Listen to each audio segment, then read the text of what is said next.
नमस्ते दोस्तों, स्वागत है आपका आर के नोवेल में। इस नोवेल का पूरा श्रेय मूल लेखक को जाता है। अगर आपको यही नोवेल पसंद आए तो कृपया करके लाइक एंड सब्सक्राइब करें। डिस्क्लेमर, यह वीडियो केवल मनोरंजन और शैक्षणिक उद्देश्यों के लिए बनाया गया है। इस उपन्यास में सभी नाम, पात्र, व्यवसाय, स्थान, घटनाएं सभी लेखक की कल्पना की उपज है। जानकारी, सामग्री की तालिका, यूआरएल। फैंटेसी, अजय, कोई प्रणाली नहीं, निर्णायक हत्या, दुष्ट कल्टीवेटर, शुद्धानंद। आप कहते हैं कि वह आपका जूनियर शिष्य है और उसे नहीं मारा जा सकता है। क्षमा करें, अगर मैं उसे नहीं मारता तो मेरा मन शांति में नहीं है। आप कहते हैं कि वह मेरा जूनियर शिष्य भी है। क्षमा करें, मैंने संप्रदाय छोड़ दिया है, इसलिए मैं एक जूनियर शिष्य कैसे कर सकता हूं? आप कहते हैं कि आपको पछतावा है। क्षमा करें, आपके अफसोस का मुझसे कोई लेना देना नहीं है। एक सदी में ये सब सिर्फ एक भ्रामक सपना है। 10,000 वर्षों के बाद पुनर्जन्म। इस जीवन में मुझे वह सब कुछ पुनः प्राप्त करना चाहिए जो मुझसे ली गई थी। खेती के इस जीवन में ये केवल अपने लिए है। अगर कोई मेरे रास्ते में बाधा डालने की हिम्मत करता है तो वे बिना दया के मारे जाएंगे। अध्याय 1:10 000 वर्षों के बाद पुनर्जन्म, कारण और प्रभाव को अलग करना। मैं यहाँ स्वेच्छा से हिंग यांग संप्रदाय के एक शिष्य के रूप में अपनी स्थिति छोड़ने के लिए कसम खाता हूँ। अब से मेरा भाग्य हमेशा के लिए हिंग यांग शब्द से अलग हो जाएगा। कारण और प्रभाव काट दिया जाता है और हम फिर से कभी भी अंतर नहीं करेंगे। हिंग यांग संप्रदाय के गंभीर और प्राचीन मुख्य हॉल में संकल्प और स्पष्ट शपथ प्रतिध्वनित। इन शब्दों के बोले जाने के बाद हॉल में हवा ठंड में जमने लगती थी। यह इतना शांत था कि केवल दिल की धड़कन की गूंज सुनी जा सकती थी। कबीले के नेता की स्थिति पर बैठकर भव्य कपड़ों में एक महिला की आंखें थी जो अचानक ठंडी हो गई, जैसे कि ठंडे सितारों को ट्विंकल करना। वह नीचे खड़ी अकेली आकृति को देखती थी, उसका चेहरा उदास था। वह सख्ती से चिल्लाया, सूली, आप इस तरह के अपमानजनक शब्द कहने की हिम्मत कैसे करते हैं? वह सूली के गुरु हैं और हिंग यांग संप्रदाय की वर्तमान नेता भी हैं। उसका नाम ली टिंगक्स्यू है। वह बेहद शक्तिशाली है। उसके पास डोंगजो की लड़ाकू शक्ति के पिरामिड पर एक जगह है और उसे स्नो लॉर्ड के रूप में सम्मानित किया जाता है। सूली, हरे रंग की पोशाक में एक सुंदर महिला ने भी गुस्से में बात की, आप इस तरह के अवज्ञाकारी शब्दों को संप्रदाय के लिए कैसे कहते हैं? लुओ रुजू सूली की दूसरी वरिष्ठ बहन है। उसके पास तलवारबाजी है। वह बचपन से ही सूली के साथ खा रही है और वे भाई बहनों के रूप में करीब हैं। लेकिन अब वह उसे डांट रही है। लुओ रुजू के अलावा लिंग चियू ने कहा, सूली, आप अपने गुरु से माफी क्यों नहीं मांगते? वह एक लाल बागे पहने हुए थी और उसके माथे पर खून का निशान था। हालांकि वह बुरे तरीकों का अभ्यास नहीं करती थी, लेकिन वह जानलेवा आभा से भरी हुई थी। सूली की तीसरी वरिष्ठ बहन लिंग चियू हिंग यांग संप्रदाय की सच्ची महिला युद्ध देवता थी और उनकी लड़ाकू शक्ति केवल संप्रदाय के मास्टर के बाद दूसरे स्थान पर थी। दुष्ट प्राणी, संप्रदाय ने आपको इतने सालों से उठाया है, लेकिन आप एक कृतघ्न व्यक्ति बन गए। आपने ऐसे शब्दों को कहा, लेकिन यह मास्टर के दिल को ठंडा करता है, क्या आप नहीं? क्यू रूहान की आवाज बाहर निकल गई। वह एक अल्केमिस्ट की तरह कपड़े पहने हुए थी और उसके शरीर से एक बेहोश औषधीय खुशबू थी। वह सूली की चौथी वरिष्ठ बहन क्यू रूहान थी। उसके कीमिया कौशल हिंग यांग संप्रदाय में और यहाँ तक कि पूरे डोंगजो में भी जाना जाता था। हाँ, वह इस तरह के अपमानजनक शब्दों को कैसे कहती है? अतीत में सूली कभी भी इस तरह के शब्दों को कहने की हिम्मत नहीं करती थी और हमेशा अपने गुरु, अपनी साथी बहनों और संप्रदाय को पहले रखती थी। लेकिन अब, हे, सूली मूल रूप से सूली है, लेकिन वह अच्छा नहीं था, जो कि संप्रदाय के जीवन और मृत्यु संकट के कारण 500 वर्षों के लिए निश्चित क्षेत्र में मजबूर किया गया था, जिनकी जड़ें और हड्डियां खराब हो गई थी, जिनकी खेती खो गई थी और जो मुश्किल से बच गई और संप्रदाय में लौट आए। इसके बजाय वह 10,000 साल बाद दुनिया से नफरत करने वाला महान शैतान था, सूली। 1 घंटे पहले एक चौथाई वह पुनर्जन्म ले गया और लौट आया। ये है उसके लिए फिर से शुरू करने का मौका। मास्टर, वरिष्ठ भाईसू का गठन का विनाश जानबूझकर नहीं था। मैं आपसे विनती करता हूँ, मास्टर, कृपया वरिष्ठ भाईसू को दंडित न करें। इस समय एक सुंदर युवक ने हॉल में जल्दबाजी की, ली टिंगक्स्यू को झुकाया, जो संप्रदाय नेता की सीट पर बैठा था, और दया के लिए विनती की। जब सूली को 500 वर्षों तक निश्चित क्षेत्र में प्रताड़ित किया गया तो उनके गुरु उनके नए जूनियर साथी अप्रेंटिस शाओ हिंग थे। जूनियर भाई, आप ऐसे बेकार व्यक्ति के लिए दया के लिए भीख क्यों दे रहे हैं? लिंग चियू के शब्द शाओ हिंग के लिए अनंत शौक से भरे हुए थे, लेकिन जब उसकी टकटकी सूली की ओर मुड़ गई तो ये बर्फीली ठंड की तरह था और उसके लिए उसकी घृणा उसके शब्दों में स्पष्ट थी। हैंगर, क्या आप सूली के लिए विनती करना चाहते हैं? संप्रदाय नेता ली टिंगक्स से शीर्ष पर बैठे थे। उनकी आंखें धीरे से शाओ हिंग पर गिर रही थी। उसकी आंखों में स्नेह स्वयं स्पष्ट था, जो कि उसने सूली को दिया था। शाओ हिंग ने सूली पर नजर डाली और पीछे मुड़कर देखने के बाद निश्चितता का एक संकेत उसकी आंखों से बह गया। उन्होंने फिर से झुकाया और कहा, शिष्य दृढ़ता से मानते हैं कि वरिष्ठ भाईसू का मतलब यह नहीं था। मुझे उम्मीद है कि मास्टर वरिष्ठ भाई को दंडित नहीं करेगा। जूनियर भाई, आप अभी भी बहुत दयालु हैं। क्यों रूहान ने शाओ हिंग को देखा और उसकी आंखों में एक ही डॉटिंग लुक के साथ आंखें भरी। फिर उसने सूली को देखा, काश वह उसे मौके पर टुकड़े टुकड़े कर सके। सूली ने शाओ हिंग पर नजर डाली, जो उसके लिए एक दृढ़ लुक के साथ दलील दे रहा था, और उसकी आंखों में जानलेवा इरादे का संकेत था। जानलेवा इरादे का ये संकेत एक फ्लैश में गायब हो गया और हॉल में किसी ने भी इस पर ध्यान नहीं दिया। हाँ, वह शाओ हिंग दयालु था। वह इतना दयालु था कि उसने अमर नस को बनाने के लिए संप्रदाय में हजारों लोगों के खून का बलिदान किया। वह इतना दयालु था कि उसने इस महान दुनिया को परिष्कृत किया और अमर मार्ग को जारी बनाया। और वह सूली ने उसे दुनिया को परिष्कृत करने से रोकने के लिए 10,000 वर्षों के लिए शाओ हिंग के खिलाफ लड़ाई लड़ी, लेकिन अंततः पराजित हो गया और शून्य में मौत के घाट उतार दिया गया। उसकी आत्मा को नष्ट कर दिया गया। बेकार, जूनियर भाई ने पहले ही आपके लिए विनती की है, आप उसे धन्यवाद क्यों नहीं देते? बेन जिंकिंग, जो कुछ बिंदु पर हॉल में पहुंचे थे, ने स्नॉट किया। वह सूली और शाओ हिंग की 5वीं वरिष्ठ बहन है और संरचनाओं में एक विशेषज्ञ है। सूली ने आवाज सुनी और देखा, और जब वह बेन जिंकिंग को देखती थी तो उसकी आंखों में तिरस्कार था। वह ज्ञान से भरा है, लेकिन इसका मतलब है कि चीजें, गठन को नष्ट करना और उसे निंदा करना वास्तव में उसके जैसे बेकार व्यक्ति के प्रति जानबूझकर था। जिस व्यक्ति ने कार्रवाई की वह बेन जिंकिंग था, और जो मदद करने वाले हॉल में सभी वरिष्ठ बहनें थे, जो उन्हें ऐसा करने के लिए निर्देशित करता था। वह स्वाभाविक रूप से दयालु कोमल जूनियर भाई शाओ हिंग था, जो खुद के लिए बहस कर रहा था। उन्होंने इसके बाद के वर्षों में ये भी सीखा ताकि उन्हें उन संरचनाओं का नियंत्रण को दिया जा सके और शाओ हिंग को संभालने दिया ताकि शाओ हिंग को संरचनाओं की कला सिखाई जा सके। हालांकि अगर वह सीधे संप्रदाय के मेधावी अधिकारियों से पूछता है तो उन्हें डर था कि उनके अनुरोध को मंजूरी नहीं दी जाएगी, इसलिए वह इस योजना के साथ आए।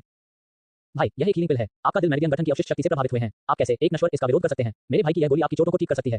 इसे जल्दी से ले लो। शाओ हिंग ने कुछ सोचा था और जल्दबाजी में अपने भंडारण बैग से एक गोली निकाली, सूली के पास चला गया और उसे खिलाना चाहता था। सूली ने एक हथेली से शाओ हिंग के हाथ से गोली को खटखटाया। ये गोली एक हीलिंग पिल नहीं है, बल्कि एक अत्यधिक जहरीली गोली है। इस गोली ने मुझे अपने पिछले जीवन में मौत के घाट उतारने में मदद करने में महत्वपूर्ण भूमिका निभाई। यह हास्यास्पद है कि मेरे पिछले जीवन में मैं अभी भी अपने जूनियर भाई को मेरे लिए बोलने के लिए धन्यवाद दे रहा था।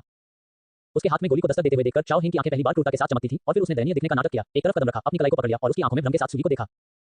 तुम्हारी हिम्मत कैसे हुई? लिंग चियू ने शाओ हिंग की लाल कलाई को देखा और गुस्से में उड़ गया। उसने अपनी भयानक शक्ति जारी की और सूली की ओर दबाया। आप बेकार भी तारांकन दी। आप बहुत क्रूर हैं। जूनियर भाई ने आपके साथ इतना अच्छा व्यवहार किया, लेकिन आपने इसकी सराहना नहीं की और आपने उसे चोट भी पहुंचाई। क्या मकसद है? लिंग चियू के दबाव का सामना करते हुए सूली बिल्कुल भी डर नहीं था। उसकी आंखें केंद्रित थीं और उसके चारों ओर भयानक जानलेवा इरादे को तुरंत बाहर निकाल दिया गया, जिससे लिंग चियू के दबाव को पीछे धकेल दिया गया। वह विकलांग था, लेकिन वह कोई ऐसा व्यक्ति नहीं था जिसे दूसरों द्वारा तंग किया जा सके। यह उल्लेख नहीं करने के लिए कि उनके पिछले जीवन में उन्हें दुनिया द्वारा एक बड़ा शैतान कहा जाता था। अब भी प्रतिबंधित क्षेत्र में 500 साल की लड़ाई के बाद सभी जानलेवा इरादे और बुरी आत्मा ने पदार्थ में संघनित किया है। क्या आपको लगता है कि शक्ति का इस स्तर उसे दबा सकता है? पहली बार में लिंग चियू दंग रह गया था। उसे उम्मीद नहीं थी कि विकलांग सूली के पास ऐसे साधन होंगे। फिर उसकी आंखों में घृणा तेज हो गई। अन्य महिलाएं भी शाओ हेंग के पास आईं और उनकी चोटों की जांच की। उन्होंने अपनी आंखों में घृणा के साथ सूली को देखा, जैसे कि वे एक दुश्मन को देख रहे हों।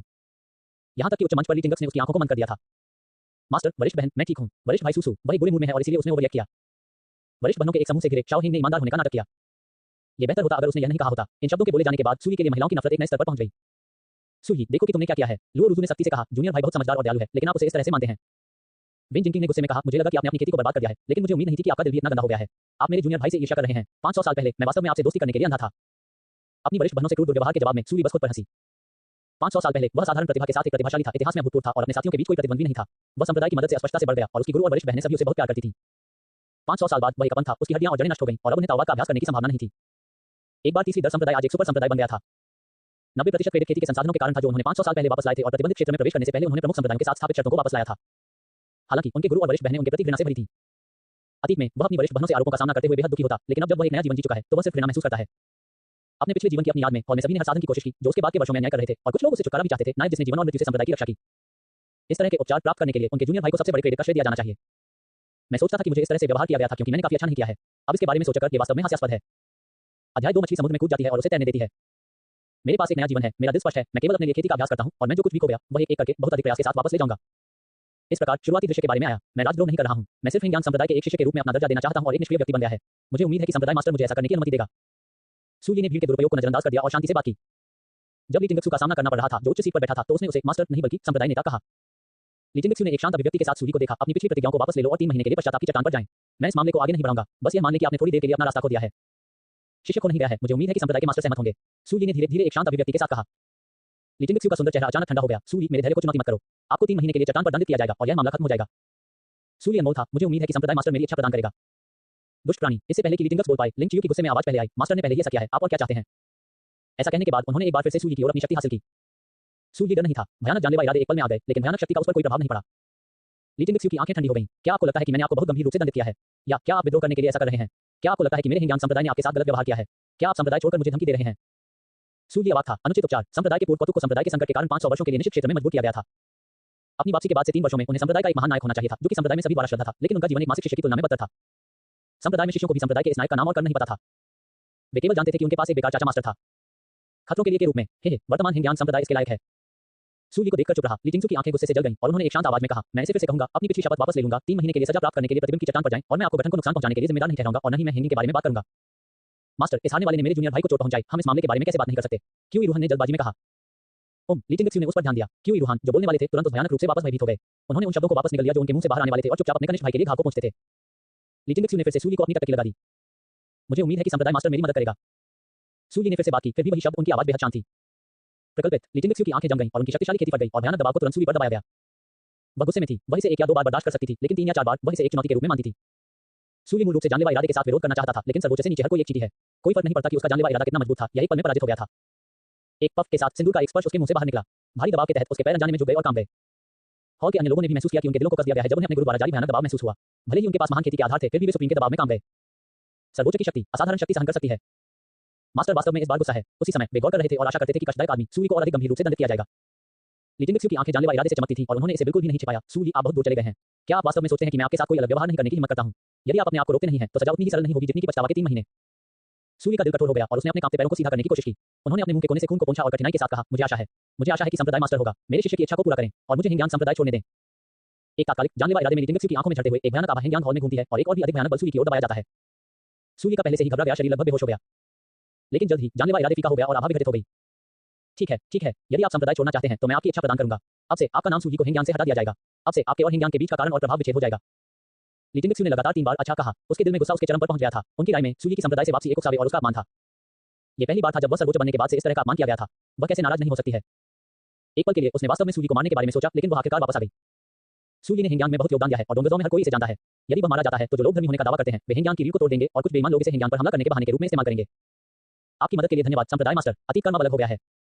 जैसे ही कबीले नेता ने बोलना समाप्त कर दिया और अपनी शपथ पूरी की, सूली ने महसूस किया कि उसका शरीर हल्का हो गया है, जैसे कि कुछ अदृश्य छील दिया जा रहा हो। सूली ने अपनी बाहों कबीले के नेता के टोकन से एक टोकन निकाला और अपने बाएं हाथ का इस्तेमाल अपने मुंह के कोने पर कुछ खून को धब्बा करने के लिए किया और उसे टोकन पर छापा। रक्षापथ टूट गई है और इसे मुक्त कर दिया गया है।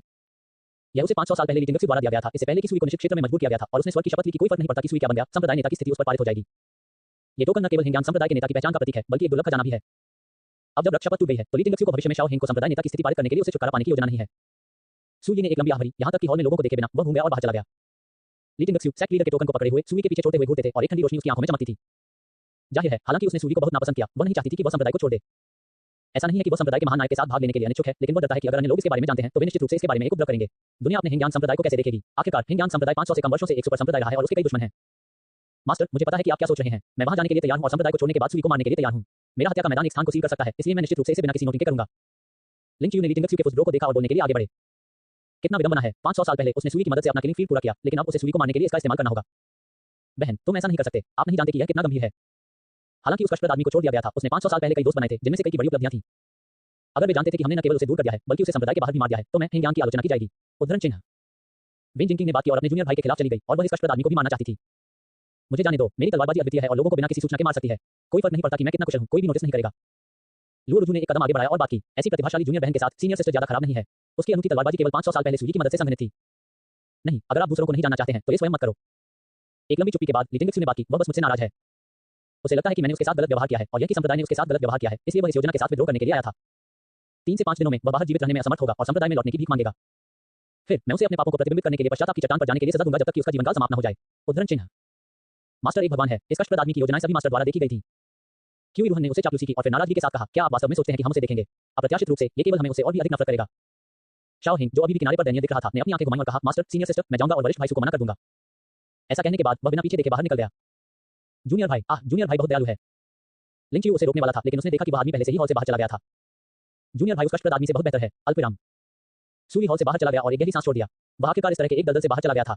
इसके बाद वह मछली की तरह समुद्र में कूद जाएगा और स्वतंत्र रूप से तैर जाएगा। अध्याय 3, वज्र विदाई, टूटी हुई मेरिडियन की बहाली। इस समय सबसे जरूरी बात यह है कि उसकी खेती के शरीर को बहाल किया जाए। यद्यपि वह 500 वर्षों से निश्चित क्षेत्र में था, उसकी हड्डियां खराब हो गई थी, उसका दांत बिखर गया था और वह एक पूर्ण अपन बन गया था और यहां तक कि सर्वोच्च भी उसके खिलाफ असहाय था। सुप्रीम सक्षम नहीं है, लेकिन इसका मतलब यह नहीं है कि वह अक्षम है, अन्यथा उसे अपने पिछले जीवन में दुनिया द्वारा महान शैतान को डब नहीं किया गया होगा। उनके निवास में 2 चीजें हैं जो महान अवसर हैं जो वह प्रतिबंधित क्षेत्र से बाहर लाए गए हैं। उनमें से कोई भी उसके लिए अपने पूर्ण महिमा को पार करने के लिए पर्याप्त है। सूर्य ने अपनी गति तेज कर दी और अपने निवास की ओर बढ़ गया। लेकिन वह सबके बाद एक नश्वर था, यहां तक कि अगर वह तेजी से भाग गया तो वह नवारंभ किए गए शिष्यों के लिए कोई मुकाबला नहीं था। उसे अपने निवास तक पहुंचने में 1 घंटे का समय लगा। जब उसकी थैली की झोपड़ी को देखते हुए सूर्य की आंखें संकुचित हो गईं, लेकिन वह अभी भी एक कदम बहुत देर हो चुकी थी। मैंने देखा कि एक फिगर थैली झोपड़ी के दरवाजे पर खड़ा था। यह उनके अच्छे जूनियर भाई के अलावा और कोई नहीं था, शाओ हेंग। उसके हाथ में वह एक टूटी हुई तलवार को पकड़ रहा था और उसकी ध्यान से जांच कर रहा था। अपने पिछले जीवन में उन्हें नहीं पता था कि यह आइटम कितना कीमती था और यह इस आदमी को सौदेबाजी में दिया गया था। इसके अलावा भविष्य में इस टूटी हुई तलवार की विशेष प्रकृति पर भरोसा करते हुए उन्होंने कई अविश्वसनीय अवसर प्राप्त किए। मूल रूप से यह उसका था। अब जब वह एक दूसरा जीवन जी चुका है तो वह इस तलवार को दूर नहीं ले जा सकता। सूरी जल्दी से आगे बढ़ा, शाओ हेंग के सामने खड़े हो गए और ठंड से कहा, ये तलवार आपको जाने दो। शाओ हेंग ने देखा और सूरी को देखा। वह पहले तो स्तब्ध था और फिर उसने एक मुस्कान के लिए मजबूर किया, भाई सू, मुझे लगा कि यह टूटी हुई तलवार थोड़ी अजीब थी, इसलिए मैं इसे एक नजर में लाया। क्या आप इसे छोड़ सकते हैं? नहीं। अपने शब्दों को खत्म करने के लिए शाओ हेंग की प्रतीक्षा किए बिना सूरी ने उसे ठंड से खारिज कर दिया। शाओ हेंग की अभिव्यक्ति जम गई और जो शब्द उनके मुंह से बाहर आने वाले थे उन्हें वापस घुट गया। भाई, मैं बस, शाओ हेंग फिर से बोलना चाहते थे। सूरी ने उसे कोई मदद नहीं दी और एक हाथ से जंग खाई तलवार को पकड़ लिया। बस जब शाओ हेंग अपना हाथ वापस लेना चाहते थे और तलवार लेना चाहते थे तो सूरी ने अचानक अपने शरीर के चारों ओर जानलेवा आभा को रिहा कर दिया। रक्षाहीन शाओ हेंग को तुरंत जमीन पर पिन किया गया, जो स्थानांतरित करने में असमर्थ था। शाओ हेंग की आंखों में निर्ममता का एक शानदार हिस्सा था। उन्हें उम्मीद नहीं थी कि इस तरह के बेकार व्यक्ति के पास ऐसे साधन हो सकते हैं। एक पल में उग्रता गायब हो गई और जैसे जैसे उसकी आंखें लुटी गईं, उसने भयभीत होने का नाटक किया। सू, वरिष्ठ भाई सू, तुम हो। धीरे धीरे जंग लगी हुई तलवार को बाहर निकालने के बाद सूरी ने शांति से कहा, आपको जो दिया गया है वह आपका है और आपको जो नहीं दिया गया है आप उसे छीन नहीं सकते। ये कहने के बाद उसने अपने जानलेवा इरादे को दबा दिया और एक और महान अवसर लेने के लिए थैली कॉटेज की ओर चला गया जो कि उसका था। धन्यवाद, आपकी शिक्षाओं के लिए धन्यवाद वरिष्ठ भाई, मुझे ये याद होगा। सूर्य की पीठ को देखते हुए शाओ हेंग की आंखों ने भयावहता का संकेत दिखाया, जो तब चुपचाप दूर हो गया और वह सूर्य को झुका दिया। सूर्य ने तकिया के नीचे से एक अनियमित हथेली के आकार का पत्थर निकाला। कुछ और लेने के बिना और बिना किसी अनिच्छा के वह सीधे थैली की झोपड़ी से बाहर चला गया। शाओ हेंग को पास किया जो वहां खड़ा था और पहाड़ के गेट की ओर चला गया। शाओ हेंग ने सूर्य की पीठ को देखा, उसके मुंह के कोनों ने जमकर चिकोटी डाली और उसकी अभिव्यक्ति एक पल के लिए क्रूर हो गई। देखो देखो, कुछ घंटों बाद माउंटेन गेट के सामने एक शिष्य ने कहा, क्या ये बेकार चाचा नहीं है जो संप्रदाय के जादू के गठन के प्रभारी हैं? एक शिष्य ने एक त्वरित रूप लिया और कहा, ये वास्तव में है कि हारने वाला है। उसकी उपस्थिति से देखते हुए वह संप्रदाय से निष्कासित कर दिया गया है। उसे बहुत पहले संप्रदाय से निष्कासित कर दिया जाना चाहिए था। संप्रदाय में रहने वाला एक बेकार व्यक्ति और मुफ्त में खाने और पीने से वास्तव में खेती के लिए सभी के मूड को प्रभावित कर रहा है। कितना विडंबना है कि एक महान नायक जो संप्रदाय के जीवन और मृत्यु संकट के कारण 500 वर्षों के लिए एक निश्चित क्षेत्र में मजबूर किया गया था, को संप्रदाय में युवा पीढ़ियों द्वारा अच्छी तरह से जाना जाता है और इसे कचरा भी कहा जाता है। इन उपलब्धियों को सूर्य के अच्छे मास्टर और उन अच्छी वरिष्ठ बहनों द्वारा संभव बनाया गया था। सूर्य ने अपने आसपास के शिष्यों की टिप्पणियों को नजरअंदाज कर दिया और सीधे पहाड़ के गेट से बाहर चले गए। बूम! जैसे ही सूर्य ने हिंगयान संप्रदाय के पर्वत द्वार से बाहर कदम रखा, स्पष्ट आकाश अचानक एक गड़गड़ाहट के साथ विस्फोट हो गया और फिर काले बादलों ने तुरंत आकाश को कवर किया। हिंगयान संप्रदाय के शिष्य भ्रमित थे और आकाश में देखा। सूर्य ने भी आकाश को देखा क्योंकि वह भी थोड़ा भ्रमित था। शून्य के ऊपर काले बादल लुढ़क गए, गड़गड़ाहट हुई और कभी कभी जोर से विस्फोट होते, जो बेहद भयानक था। क्या यह मुझे देखने के लिए है? सूर्य को पता नहीं था कि क्यों, लेकिन अचानक एक वाक्य उसके दिमाग में पॉप अप हुआ, लेकिन उसने इसे खुद को म्यूट कर दिया। शून्य के ऊपर के थंडरक्लूड्स ने सूर्य के शब्दों का जवाब दिया। उत्तराधिकार में 3 बार गर्जना की और 3 भयानक बिजली के बोर्ड ने हिंगयान संप्रदाय के पीछे के पहाड़ पर हमला किया। बूम! एक जोर से धमाके के साथ पीछे के पहाड़ में विशाल पहाड़ सीधे आधे में काट दिया गया था और यह संप्रदाय की ओर गिर गया। जब हिंगयान संप्रदाय के शिष्यों ने इस दृश्य को देखा तो वे अपनी बुद्धि से भयभीत हो गए। हालांकि वे चिकित्सक थे, वे केवल शुरुआती थे। जब बादल उच्च पहाड़ नीचे गिर गया तो वे असहाय थे। बस जैसे ही पहाड़ गिरने वाला था, पूरे हिंगयान में एक गूंज वाली ध्वनि गूंजती थी और पहाड़ मध्य हवा में रुक गया। संप्रदाय के मास्टर ने कार्रवाई की है। संप्रदाय के शिष्य घबराहट में थे और उनमें से एक जोर से चिल्लाया। थंडर क्लूज धीरे धीरे फैल गए और आकाश अपनी पिछली स्पष्ट स्थिति में लौट आया। हिंगयान संप्रदाय के मुख्य हॉल में लिटिंगत्सु की गहरी चांदी की आंखें उस दिशा में खड़ी थी जहां थंडर क्लूज आकाश में फैल रहे थे। अल्पविराम। एक दिन बाद लुक्सिया पर्वत में एक आकृति चलती रही। ये सूई था जो हिंगयान संप्रदाय से हट गया था। वह सुरक्षित कायांग शहर में क्यों नहीं गया, लेकिन इसके बजाय खतरनाक लुक्सिया पर्वत पर भाग गया। बेशक मैं जीवित रहना चाहता हूं। शाओ हिंग अच्छी तरह से व्यवहार और प्यारा लगता है और वह अपने दैनिक जीवन में एक सज्जन की तरह काम करता है। वास्तव में वह दुर्भावनापूर्ण और विश्वासघाती था और स्कीमिंग के शौकीन भी थे। मेरे पिछले व्यवहार ने पहले ही मुझे अपने दिमाग में मौत की सजा सुनाई थी और वह निश्चित रूप से मुझे अपने रास्ते पर मारने के लिए एक जाल स्थापित करेगा। ज्यादातर लोग सोचते हैं कि सूली एक बेकार व्यक्ति है और स्वाभाविक रूप से संप्रदाय छोड़ने के बाद सुरक्षित कायांग शहर में जाएंगे। शाओ हिंग के पास एक ही विचार था। अप्रत्याशित रूप से सूली ने इसके विपरीत किया। इसके अलावा किसने कहा कि लुक्सिया पर्वत खतरनाक थे? 500 साल पहले उन्होंने लुक्सिया पर्वत पर सभी खोज की थी। वह जानता था कि राक्षस कहां थे और कौन से मार्ग सुरक्षित थे।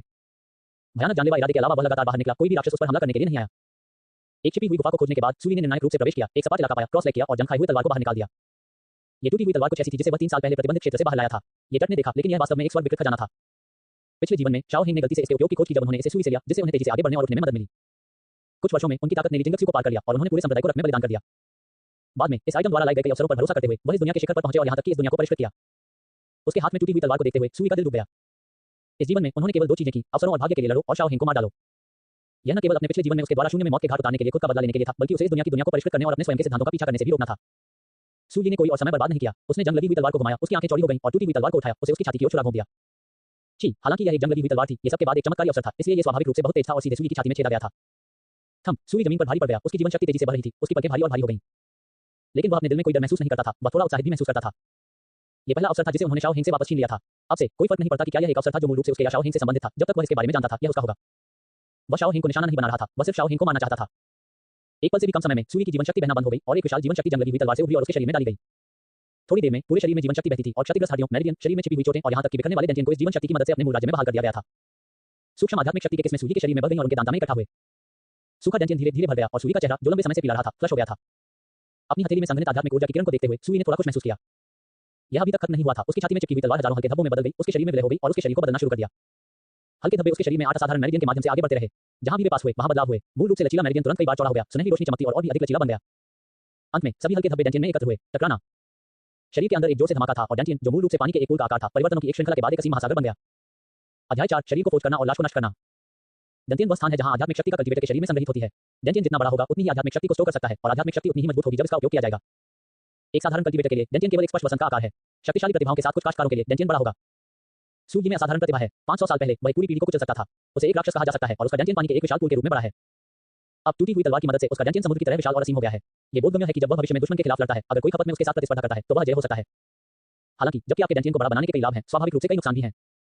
आध्यात्मिक शक्ति एक तालाब में पानी की तरह है। एक बार तालाब भर जाने के बाद यह अगले स्तर तक टूट जाएगा।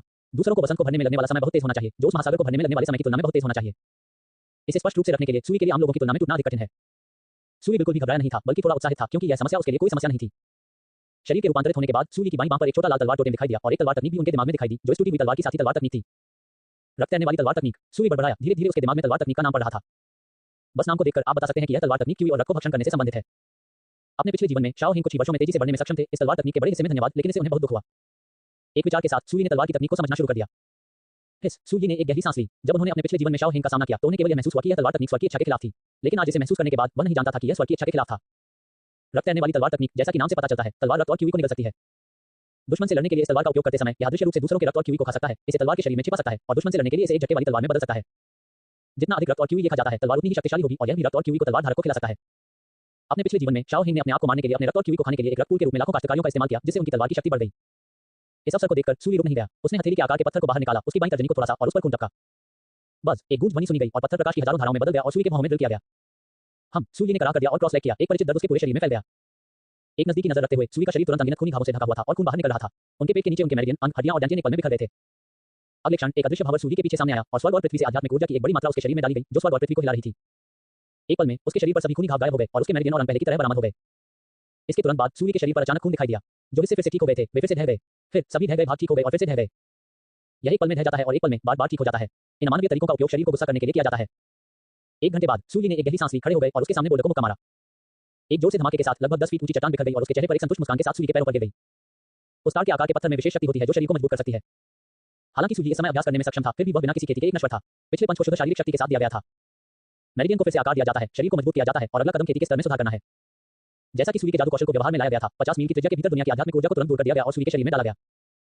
आभा तेजी से बढ़ी, क्यूई को पहले स्तर तक, दूसरे स्तर, तीसरे स्तर, पांचवें स्तर, नौवें स्तर, पूर्णता के लिए कंडेंसिंग।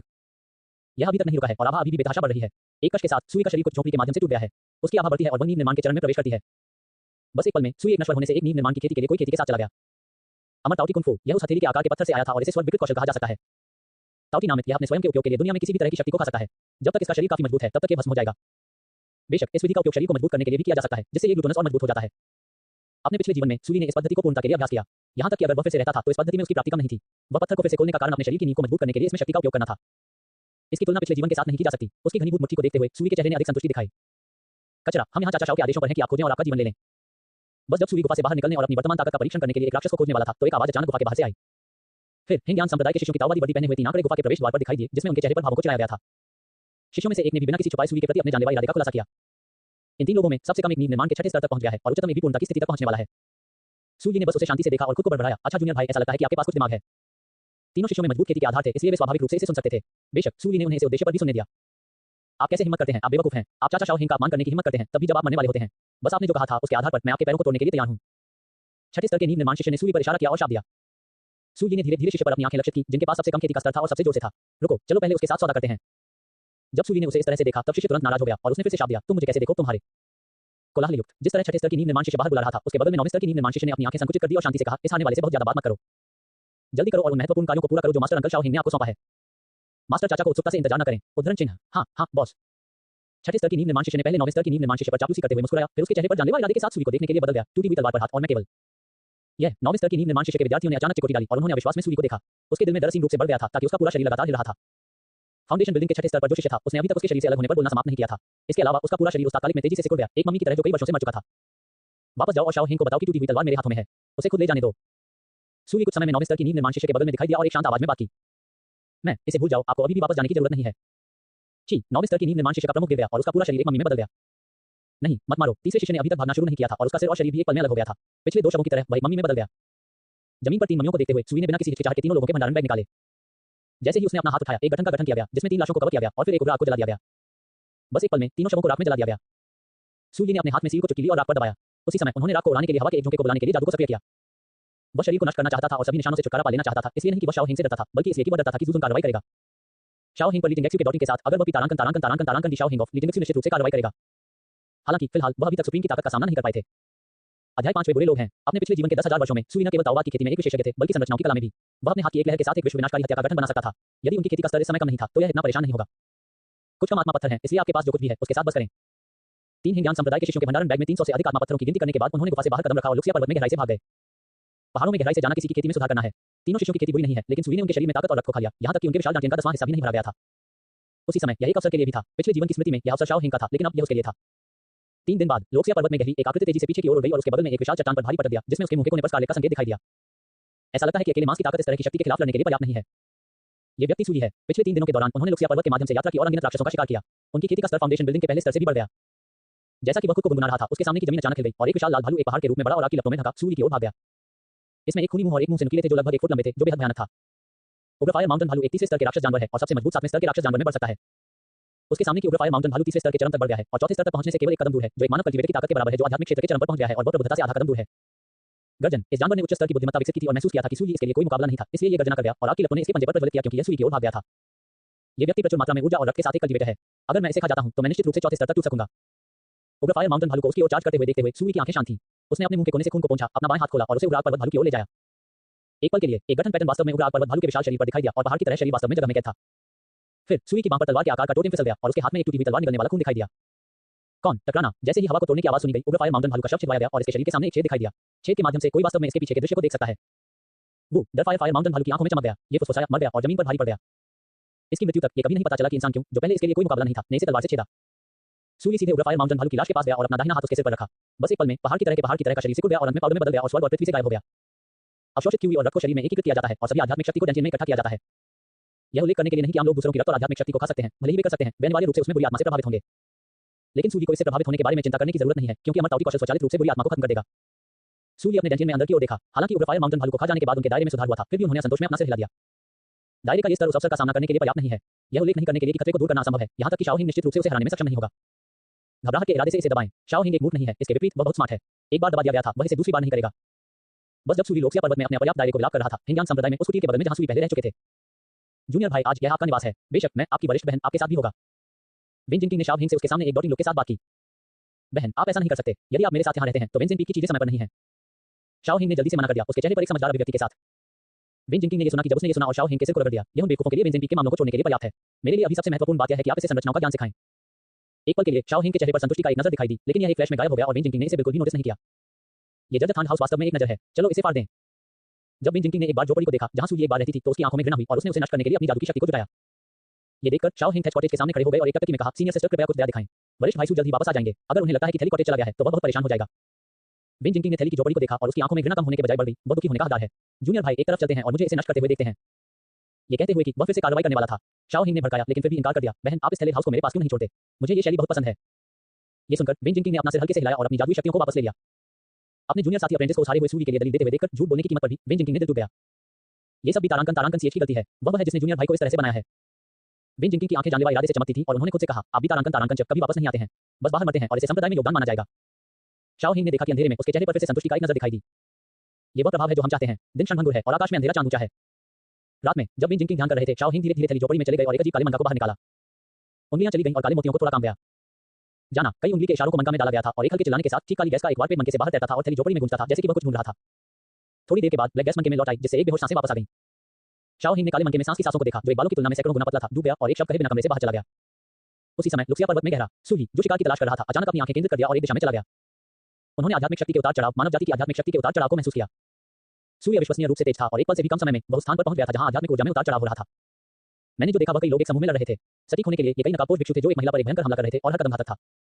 दृश्य अराजक लग रहा था, लेकिन वास्तव में ये व्यवस्थित नहीं था। अपने पिछले जीवन में वह अन्य लोगों के मामलों में ध्यान देना पसंद करते थे और सुंदर लड़कियों को बचाने के लिए एक नायक के रूप में काम करते थे। उन्होंने ऐसा किया और कई अच्छे दोस्त बनाए। उसी समय उन्होंने कई दुश्मन भी बनाए। इस समय एक आकस्मिक कल्टीवेटर के रूप में उनके पास वैचारिक जागरूकता का उच्च स्तर था। अन्य लोगों के व्यवसाय में ध्यान नहीं, वह बस उन पर नजर रखता था और उस दिशा में वापस चला गया जो वे आए थे। कुछ दर्जन सांसों के बाद उन्हें बुरे लोग माना जाना चाहिए। सूर्य ने उसके सामने युद्ध समूह को देखा और खुद को म्यूट कर दिया। वह फिर से वापस आ गया है। ऐसा नहीं है कि उनकी वैचारिक जागरूकता कम है, ये सिर्फ इतना है कि उन्हें अभ्यास करने की आवश्यकता है। मार्शल आर्ट जो सूर्य प्रथाओं में बेहद बुरी है, जब तक वह क्यूई और रक्त या शक्ति के अन्य रूपों को अवशोषित करता रहता है तब तक वह मजबूत होता रहेगा। लेकिन उसके दिल में एक शासक है जो निर्धारित करता है कि किसे मारा जा सकता है और किसे मारा नहीं जा सकता। और ये कुछ लोग उसके भोजन राशन के रूप में सही हैं। युद्ध समूह में उस महिला को एक प्रतिभाशाली भी माना जाता था। यद्यपि उसकी खेती अन्य लोगों के रूप में अधिक नहीं थी, उसके हाथ में कोड़ा एक अजगर और सांप की तरह चला गया और उसने अपनी खेती को चरम पर धकेल दिया उसके अनूठे कौशल के साथ मिलकर। कई लोगों की घेराबंदी का सामना करते हुए हालांकि वह भी हाथ हासिल नहीं कर सका, वह बहुत पीछे नहीं गिरा। ये छोटी महिला वास्तव में मारने के लिए कठिन है। उनमें से एक को महिला के चाबुक से विस्फोट कर दिया गया था और खुद को पीछे छोड़ते हुए पीछे हट गया। ये छोटी महिला विपिन में बेहद कुशल थी और उसके पास अजीब ट्रिक्स की एक अंतहीन धारा थी। उनमें से कोई भी उसका मैच नहीं हो सकता है। लेकिन भले ही वे समूह में हमला करते हैं, वे इसे थोड़े समय में नीचे नहीं ले जा सकते हैं। यहाँ तक कि अगर वे इसे नीचे ले जाते हैं तो ये बहुत खर्च होगा। अब जब चीजें इस पर आ गई हैं तो इस तरह के साधनों का सहारा लेने के अलावा कोई विकल्प नहीं है। एक ठंडी रोशनी नकाबपोश आदमी की आंखों में चमकती थी और उसने एक हाथ से स्टोरेज बैग को थप्पड़ मारा। नकाबपोश आदमी की आंखें अचानक जम गईं और उसका हाथ जो कि स्टोरेज बैग के लिए पहुंच रहा था मध्य हवा में रुक गया। उसके हाथ में एक छोटा ब्लेड था जो जानलेवा इरादे से चमक रहा था। लेकिन ये सिर्फ चमक गया। कैसे? कोई और हो सकता है। नकाबपोश आदमी की आंखों में डर था और उसने अपना सिर नीचे कर दिया और उसकी छाती को झटके से देखा। अध्याय 6 द बिग डेविल। कुछ बिंदु पर उसकी छाती पर एक खूनी छेद दिखाई दिया। छेद के माध्यम से कोई भी एक आकृति देख सकता है जो धीरे धीरे उसके हाथ में एक टूटी हुई तलवार के साथ आ रहा है। मैं नकाबपोश आदमी अधिक कहना चाहता था, लेकिन वह केवल मैं शब्द कह सकता था और फिर वह कोई और नहीं बोल सकता था। सूर्य का हाथ पहले से ही उसकी ओर बढ़ा था। अमरतावती कौशल ऑपरेशन में था। पलक झपकते में आदमी पूरी तरह से मर गया था। उसका शरीर सिकुड़ा हुआ था, पाउडर में बदल गया और आकाश से विघटित हो गया, जिससे केवल एक भंडारण बैग और जमीन पर पड़े छोटे ब्लेड को छोड़ दिया गया। सूर्य ने कुछ घृणा के साथ अपना सिर हिलाया। वह केवल आध्यात्मिक क्षेत्र के पहले स्तर पर था और बहुत कमजोर था। इसे निगलने के बाद तनाका का तीक्ष्णता केवल 1/10 तक बढ़ गई, न कि 2/10। यह अब स्थिति है, बस इसके साथ सहन करें। सूर्य ने काफी शोर मचाया, इसलिए शेष नकाबपोश पुरुषों और युद्ध समूह में महिला ने स्वाभाविक रूप से इस पर ध्यान दिया। खासकर जब महिला ने जानलेवा इरादे के साथ जमीन पर छोटे ब्लेड को देखा तो उसके दिल में धड़कन की एक लहर पैदा होने लगी। यदि छोटे ब्लेड ने उस पर हमला किया तो उसे यकीन था कि वह छोटे ब्लेड को रोक नहीं पाएगी, भले ही वह अपने सभी साधनों का इस्तेमाल करती हो, क्योंकि वह बाहर हो गई थी। अनजाने में महिला ने सूर्य पर नजर डाली। वह आश्चर्यचकित होने लगी कि यह युवक क्यों परिचित दिख रहा था, जैसे कि उसने उसे पहले कहीं देखा हो। उसके तरीके उस महिला की तुलना में अन्य नकाबपोश पुरुष और भी अधिक हैरान थे। उनकी आंखों में युवक ने एक आदमी को सिर्फ एक तलवार से मार डाला और आदमी को उसके हाथ की लहर से पाउडर में चूसा। क्या दुष्ट विधि है! ये वास्तव में बुराई है। हाँ, उनकी नजर में इस क्षण में सूर्य सिर्फ एक युवा है। वास्तव में सूर्य एक किशोरी की तरह दिखता है। प्रतिबंधित क्षेत्र में नियम बदल गए हैं और 500 वर्षों ने उन पर कोई निशान नहीं छोड़ा है। भाई, हमें क्या करना चाहिए? यान होंगे कोई साधारण व्यक्ति नहीं है और वह बच्चा या तो एक पुष्प नहीं है। हम आज उसे मारने में असमर्थ हैं। आज हमारे लिए पीछे हटना बेहतर है। एक नकाबपोश आदमी ने उस बड़े भाई को देखा जिसका उसने उल्लेख किया था। नहीं, यान होंगे को आज मारा जाना चाहिए। सबसे बड़े भाई की आंखें निर्दयता से चमकती थीं और उन्होंने गुस्से में कहा, ऐसा लगता है कि यह हिंसक आत्मा की गोली को पहले से तैयार करने के लिए एक बुद्धिमान कदम है। उसके दिल में एक निर्मम विचार पैदा हुआ और उसने अपने भंडारण बैग को थप्पड़ मारा और उसके हाथ में एक रत्तलाल गोली दिखाई दी। बिना किसी हिचकिचाहट के उसने अपना सिर पीछे कर दिया और निकल लिया। टकराना, उनकी आध्यात्मिक शक्ति तुरंत बढ़ गई और उनके शरीर के चारों ओर रक्तलाल के निशान, यहां तक कि नकाब के ऊपर की आंखें भी रक्तलाल हो गईं। सबसे बड़े भाई ने रास्ते का नेतृत्व किया और बाकी स्वाभाविक रूप से पीछे नहीं गिरेंगे। उन्होंने अपने स्टोरेज बैग को थप्पड़ मारा, हिंसक आत्मा की गोली को निकल लिया और उनके शिष्य अचानक लाल हो गए। यान होंग हैरान था। हथियारों के इस समूह की आभा कई बार बढ़ी थी। हिंसक आत्मा की गोली का उपयोग करने से पहले लड़ाई पहले से ही बेहद मुश्किल थी और अब क्या अभी भी लड़ने की कोई उम्मीद है? सोच के एक पल के बाद यान होंग अचेतन रूप से सूर्य की दिशा में चिल्लाया, दो युग भागो। बहुत देर हो गई। हथियारे के नेता ने उदासीन रूप से बात की और अपने हाथ में हथियार के साथ जानलेवा इरादे से बाहर निकलते हुए वह यान होंग में फिसल गया। अन्य हत्यारे अपने सबसे मजबूत हमलों से आगे निकलने के लिए तैयार नहीं थे। यान हंग्यू अचानक निराशा महसूस हुई। उसके हाथ में लंबा चाबुक सीमित हो गया और उसने अपनी आंखें कसकर बंद कर दी। भले ही उसके पास अभी भी कुछ साधन बचे थे, लेकिन अब उसके पास विरोध करने की इच्छा शक्ति नहीं थी। इस तरह की शक्ति के साथ कोई रास्ता नहीं था कि वह जीवित रह सके। सुक्की सुक्की, बस जब यान होंग्यू मरने के लिए तैयार थे तो उसके कानों से गुजरने वाली हवा के माध्यम से टूटने की कई आवाजें। शांत, हवा के टूटने की आवाज के बाद मूल रूप से अराजक युद्ध का मैदान बेहद शांत हो गया। ये देखते हुए कि हत्यारे का हमला नहीं आ रहा था, यान होंग्यू उलझने लगने लगा। लेकिन उसने अपनी आंखें खोलने की हिम्मत नहीं की और इंतजार करना जारी रखा। बेटिंग के एक और क्षण के बाद यान होंग्यू, जो वास्तव में यातना दी गई थी, ने चुपके से अपनी आंखें खोली। उसने जो दृश्य देखा वह इतना अविश्वसनीय था कि उसने अपना मुंह थोड़ा खोला और आधे ने उसके लाल होठों को उसके ज़हर हाथ से ढक दिया। सभी नकाबपोश आदमी जमीन पर गिर गए, जिससे उनकी छाती पर एक ही स्थान पर एक खूनी छेद हो गया। लेकिन कोई खून नहीं बहाया गया, क्योंकि नकाबपोश आदमी मम्मी बन गया है। इसने यान होंग्यू को बहुत चौंका दिया। जब उसने सूली को देखा तो उसकी आंखों में सदमे और जिज्ञासा थी। उसके सामने वाला युवक खुद के रूप में उसी उम्र के बारे में देखा, लेकिन उसके पास इतनी भयानक ताकत थी। सिर्फ एक मुठभेड़ के साथ हिंसक आत्मा की गोलियां लेने वाले सभी हत्यारों को मार दिया गया था। यान होंग्यू से टक्कर का सामना करते हुए सुई ने बिल्कुल भी परवाह नहीं की और मम्मी पर स्टोरेज बैग की तलाश कर रहे थे। और कोई रास्ता नहीं, स्वतंत्र कल्टीवेटर गरीब हैं, वह भी पर्याप्त भोजन और कपड़े रखने के लिए कड़ी मेहनत करने के सिद्धांत को समझता है। यान होंग्यू ने देखा और अचानक कुछ के बारे में सोचा और आश्चर्य में रोया। यह अजीब रोना था जिसने सूली के ध्यान को सफलतापूर्वक आकर्षित किया। शैतान, दानव, नहीं, युवा, हीरो। यान होंग्यू की आवाज काम गई और डर से भरी हुई थी। पहले वह केवल सूली की ताकत पर अचंभित करने पर केंद्रित था और तभी उसने अपने बेहद बुरे तरीकों को नोटिस किया। जो लोग अपनी क्षमताओं को बढ़ाने और इस तरह के बुरे तरीकों का अभ्यास करने के लिए दूसरों के रक्त और ऊर्जा को खा जाते हैं, वे सभी रक्तपात वाले लोग हैं। उनके पास वास्तव में एक दयनीय जीवन है। वे बस भेड़िया की मान से भाग गए और फिर से बाघ के मुंह में गिर गए। नकाबपोश आदमी के भंडारण बैग को पैक करने के बाद सूली फिर से यान होंग्यू की ओर चला गया। यान होंग्यू इतना भयभीत था कि उसका दिल तेज होने लगा। वह बार-बार पीछे हट गई, दया से दया के लिए भीख मांगती थी। मैं डोंगलिन यान परिवार की इकलौती बेटी हूं, तुम मुझे नहीं मार सकते। तुझे भला मैं क्यों मारूं? सूली ने रोका और यान होंग्यू को देखा, हैरान किया। यान होंग्यू और भी अधिक भ्रमित था। आप मुझे नहीं मारेंगे? आप क्यों मारना चाहते हैं? फिर तुम मेरी ओर क्यों आ रहे हो? ये जानते हुए कि दूसरी पार्टी उसे मारने नहीं जा रही थी, यान होंग्यू का डर बहुत कम हो गया और उसे भ्रम से भरे चेहरे से बदल दिया गया। मैंने आपकी जान बचाई, तो क्या आपको मुझे कुछ लाभ नहीं देना चाहिए? सूली ने यान होंग्यू के लिए एक हाथ बढ़ाया और धीरे से बात की। क्या आप यहाँ लाभ मांगने के लिए हैं? आप इसे मुझे नहीं देंगे। इसे मुझे दे दो। यह महसूस करते हुए कि सूली की टकटकी अचानक ठंडी हो जाती है, यान होंग्यू भयभीत हो गया और जल्दी से उसकी कमर से भंडारण बैग उतार दिया और उसके हाथों को सूली के सामने डाल दिया। उनमें से 5000 आत्मा पत्थर हैं और कुछ जादू हथियार हैं। हे, रुको, मैं अभी तक समाप्त नहीं हुआ है। इससे पहले कि यान होंग्यू अपने शब्दों को खत्म कर पाता, सूली ने पहले ही स्टोरेज बैग ले लिया था और चले गए थे। वह इतना चिंतित था कि उसने जल्दबाजी में कहा, हालांकि सूली ने उसे नजरअंदाज कर दिया और सीधे आगे बढ़ा। एक मिनट रुको, साथी दोस्त। ये देखकर कि सूली ने जवाब नहीं दिया, यान होंग्यू चिल्लाया। सूली ने चारों ओर घूम लिया। क्यों, आपको इसका पछतावा है? सूली की आंखों में ठंडक महसूस करते हुए यान होंग्यू ने जल्दबाजी में समझाया, यह मामला नहीं है। हजारों आत्मा के पत्थर और कुछ जादू के हथियार डोंगलिन यान परिवार की इकलौती बेटी की आंखों में कुछ भी नहीं है। मैंने आपको बुलाया, साथी ताओवादी, ये कहने के अलावा कि आप मुझसे परिचित दिखते हैं। मुझे लगता है कि मैंने आपको कहीं पहले देखा है। क्या आप मुझे बता सकते हैं कि हम पहले कहाँ मिले हैं? कभी नहीं। ये कहने के बाद इससे पहले कि यान होंग्यू फिर से बोल पाता, सूली गायब हो गया था। अरे, क्या तुम इतनी जल्दी में छोड़ने की जल्दी में हो? क्या तुम पुनर्जन्म लेने की जल्दी में हो? उस दिशा को देखते हुए जहां सूली दूर जा रहा था, यान होंग्यू ने गुस्से में अपने पैरों पर मुहर लगाई। ये व्यक्ति न केवल असभ्य था, बल्कि कोई नजर भी नहीं थी। यान परिवार की एकमात्र बेटी, डोंगलिन में सबसे खूबसूरत महिला। अन्य नायकों ने सुंदर और सुशोभित शिष्टाचार के साथ सुंदरियों को बचाया और सुंदरियों को एक सुरक्षित स्थान पर ले जाने पर जोर दिया। ये वही है जो स्टोरी बुक में लिखा गया है। मेरे सामने का ये व्यक्ति सिर्फ इतना अच्छा है। वह मेरे पास आया और लाभ मांगा। लाभ पाने के बाद उसने मुझे जंगल में अकेला छोड़ दिया। ये कुछ भी नहीं है। मुख्य बिंदु यह है कि वह व्यक्ति इतनी जल्दी में छोड़ दिया और मुझसे बात नहीं करना चाहता था। मैंने आपको पहले कहीं देखा होगा। जब मैं वापस आता हूं तो मैं आपकी पूरी जांच करूंगा। यान होंग्यू ने खुद को म्यूट कर दिया और सूली की विपरीत दिशा में चला गया। ऐसा लगता है कि हमें भविष्य में अधिक सावधान रहना चाहिए। पहाड़ों में एकांत स्थान पर सूली ने खुद को म्यूट कर दिया, परिवर्तन की कला को सक्रिय किया और अपनी उपस्थिति को बदल दिया। यान होंग्यू ने उन्हें याद दिलाया कि यद्यपि वह 500 वर्षों से सार्वजनिक रूप से दिखाई नहीं दे चुके थे, न कि बहुत से लोगों ने उन्हें नहीं देखा था। हालांकि उनकी प्रसिद्धि इतनी बड़ी थी कि यह उनकी पीढ़ी से पार हो गया और कई लोगों ने उनकी उपस्थिति को घेरा और इसे पारित कर दिया। अगर मुझे अपने दुश्मनों द्वारा पहचाना जाता तो मुझे बड़ी परेशानी होती। जियो के दुश्मन स्वाभाविक रूप से सभी जियो हैं। यदि वह स्थिति का सामना करता है तो वह केवल उसे एक और मौका देने के लिए भगवान से प्रार्थना कर सकता है। अमर ताउटी कौशल वास्तव में भयानक था। नकाबपोश आदमी को खा जाने के बाद उसकी खेती का स्तर, जो कि नींव निर्माण के तीसरे स्तर के माध्यम से टूट गया था, अब फाउंडेशन बिल्डिंग के 5वें स्तर तक पहुंच गया था। ये पर्याप्त नहीं है। यदि आप उस अवसर को जब्त करना चाहते हैं और सुरक्षित रूप से वापस लेना चाहते हैं तो खेती का स्तर अभी भी पर्याप्त नहीं है।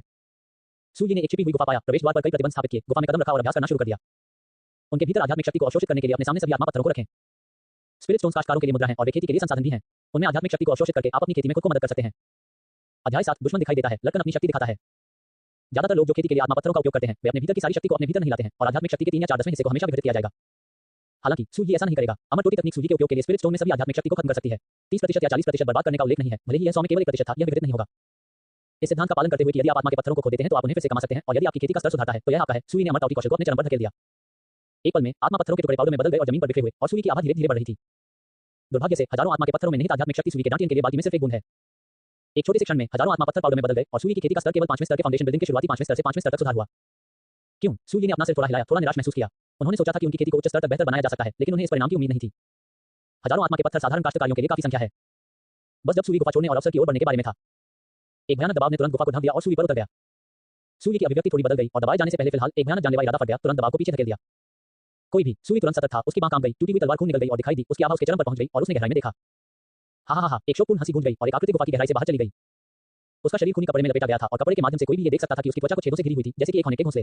हर कदम उठाने के साथ खून के साथ मिश्रित बदबूदार मवाद कपड़े के साथ जमीन पर टपक जाएगा। इसे अब मछली के रूप में वर्णित नहीं किया जा सकता है।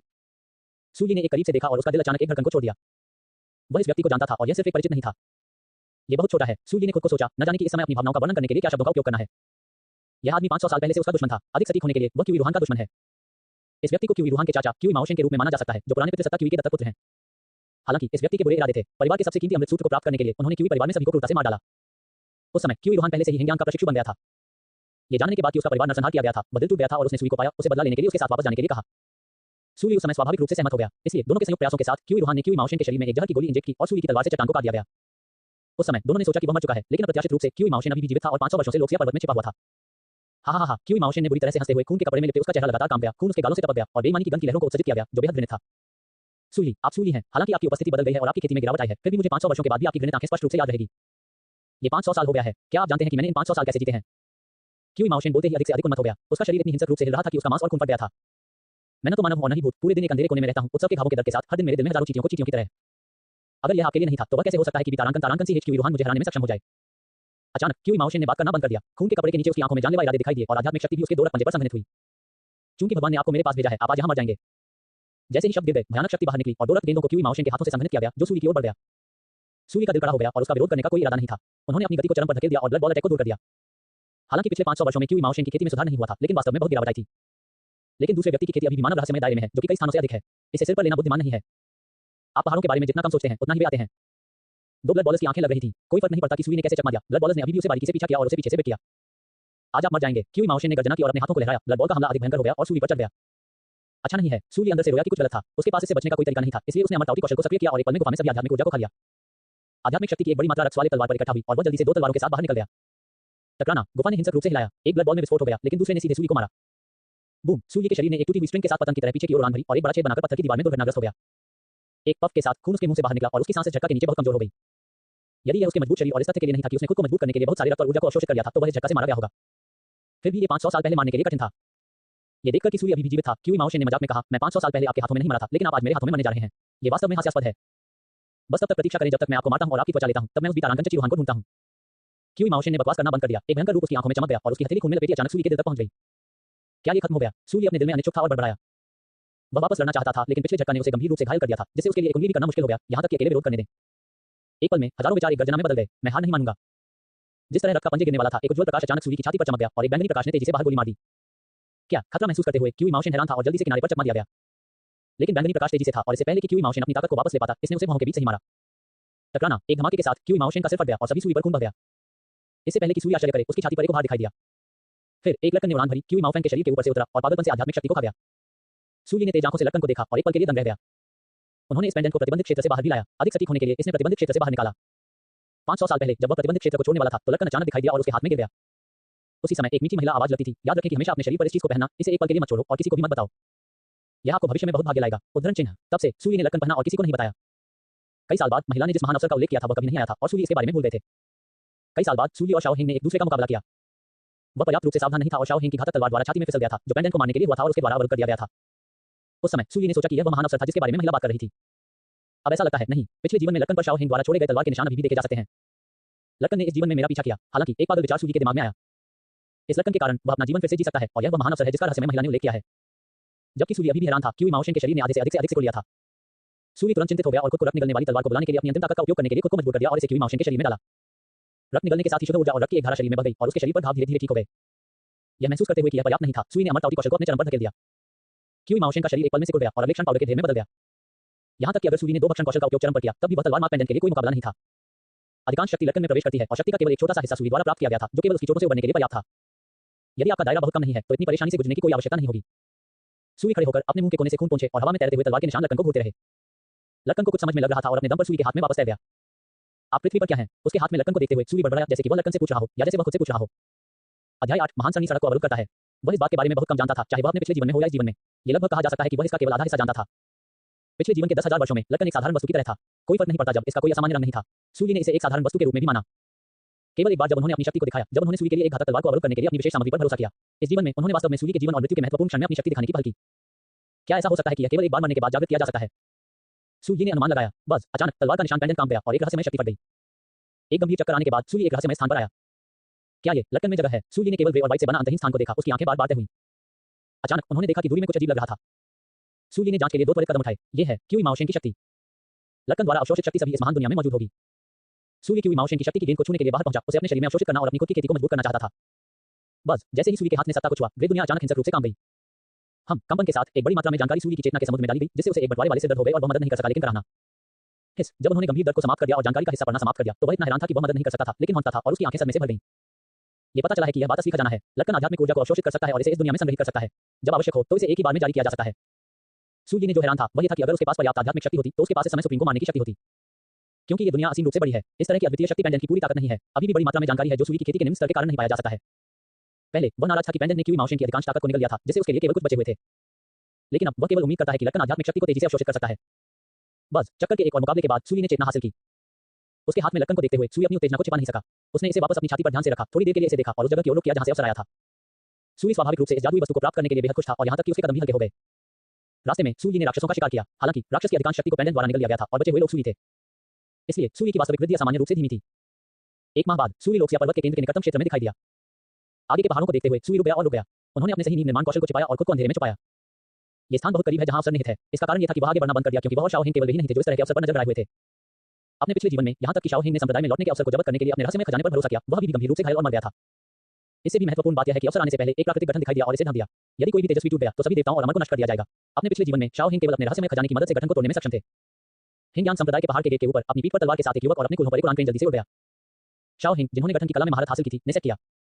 केंद्र के पास लोकसिया पर्वत में गहरी एक तीखी चीख सुनी गई। हालांकि यह बहुत दूर था, सूर्य जो अंधेरे में छिपा हुआ था वह अभी भी इसे सुन सकता था। कोई ऐसा व्यक्ति था जिसने अपनी क्षमताओं को कम कर दिया और पहाड़ के गठन में अपना रास्ता मजबूत कर दिया। इस समय उसे धूल में बदल दिया जाना चाहिए था और स्वर्ग और पृथ्वी से गायब हो गया था। सूर्य ने गुप्त रूप से आंखें भरी और अपने सिर को हिला दिया, ये कहते हुए कि वह आदमी ऐसी जगह पर मर गया। बर्बाद करना, यदि वह मरा नहीं है, जब अवसर आता है तो वह लड़ाई के दौरान मुझ पर हमला करेगा, जो मुझे उसे मारने और उसकी आत्मा को खा जाएगा। वह व्यक्ति शायद चीजों का सबसे अच्छा उपयोग करने के सिद्धांत को नहीं समझता है। कई और तीखे चीखें थी। सूर्य ने फिर से आंखें भरी। वे अपने जीवन के बारे में बहुत लापरवाह क्यों हैं और मरने के लिए दौड़ रहे हैं। केंद्रीय गठन के आसपास दर्जनों लोग थे, उनमें से प्रत्येक को गरिमापूर्ण किया गया था और एक असाधारण असर था। वे या तो संप्रदाय के पवित्र पुत्र या बेटी या परिवार की प्रतिभा हैं। वे सभी गर्व हैं। इस समय वे घबरा गए थे और उनके सामने प्राकृतिक गठन के सामने जाने की हिम्मत नहीं की। ये पिछले आश्वासन के विपरीत है। अगर हम इस गठन के माध्यम से नहीं तोड़ सकते तो हम किसी भी मौके की उम्मीद कैसे कर सकते हैं। एक प्रतिभाशाली बात की, ये गठन यहाँ स्वर्ग और पृथ्वी के साथ पूर्ण सामंजस्य में है। ये स्वाभाविक है और इसमें कोई दोष नहीं है। हम इसे अपने साधनों के साथ कैसे खोल सकते हैं। परिवार की प्रतिभा ने कहा, गठन को हिट करने के लिए एक शक्तिशाली हमले को बुलाया। हमला गठन पर उतरा, लेकिन किसी भी लहर का कारण नहीं था। इसके बजाय इसने हत्या के गठन को ट्रिगर किया। यदि वह बहुत दूर नहीं होता तो उसे पिछले कुछ लोगों की तरह पाउडर में गठन और जमीन में चूसा जाता। चिंता मत करो हर कोई, भीड़ से एक तेज आवाज निकली, हिंगयान संप्रदाय से मेरा जूनियर मास्टर जल्द ही यहाँ होगा। ये छोटा सा गठन मेरे जूनियर मास्टर के हाथों में एक दौर से अधिक नहीं चलेगा। जो व्यक्ति बोलता था वह हिंगयान संप्रदाय का शिष्य था, विंसेंट पीक के सबसे बड़े शिष्य और वेन जिंकिंग का एक सच्चा शिष्य भी था। मैं अपने चाचा के लिए जगह को स्काउट करने और अपने जूनियर चाचा की सहायता करने के लिए अपने गुरु के आदेशों का पालन करने के लिए स्वाभाविक रूप से यहाँ आया था। जूनियर चाचा का आपने उल्लेख किया है, सूरी स्वॉर्ड गॉड्सू, जो 500 साल पहले डोंगरजो में प्रसिद्ध था। एक महिला आवाज भीड़ से बाहर निकल गई। जब हिंगयान संप्रदाय के शिष्य ने सूरी शब्द सुना तो उसके चेहरे पर संदेह का एक नजर दिखाई दी। उसके पास एक चाचा भी है जिसका नाम सूरी है, लेकिन जल्द ही उन्होंने खुद को समायोजित किया और शाओ हेंग की शांति से प्रशंसा जारी रखी। बेशक वह सूरी नहीं है जिसके बारे में हर कोई बात कर रहा है। मेरे जूनियर चाचा को शाओ हेंग कहा जाता है। वह बेहद प्रतिभाशाली है।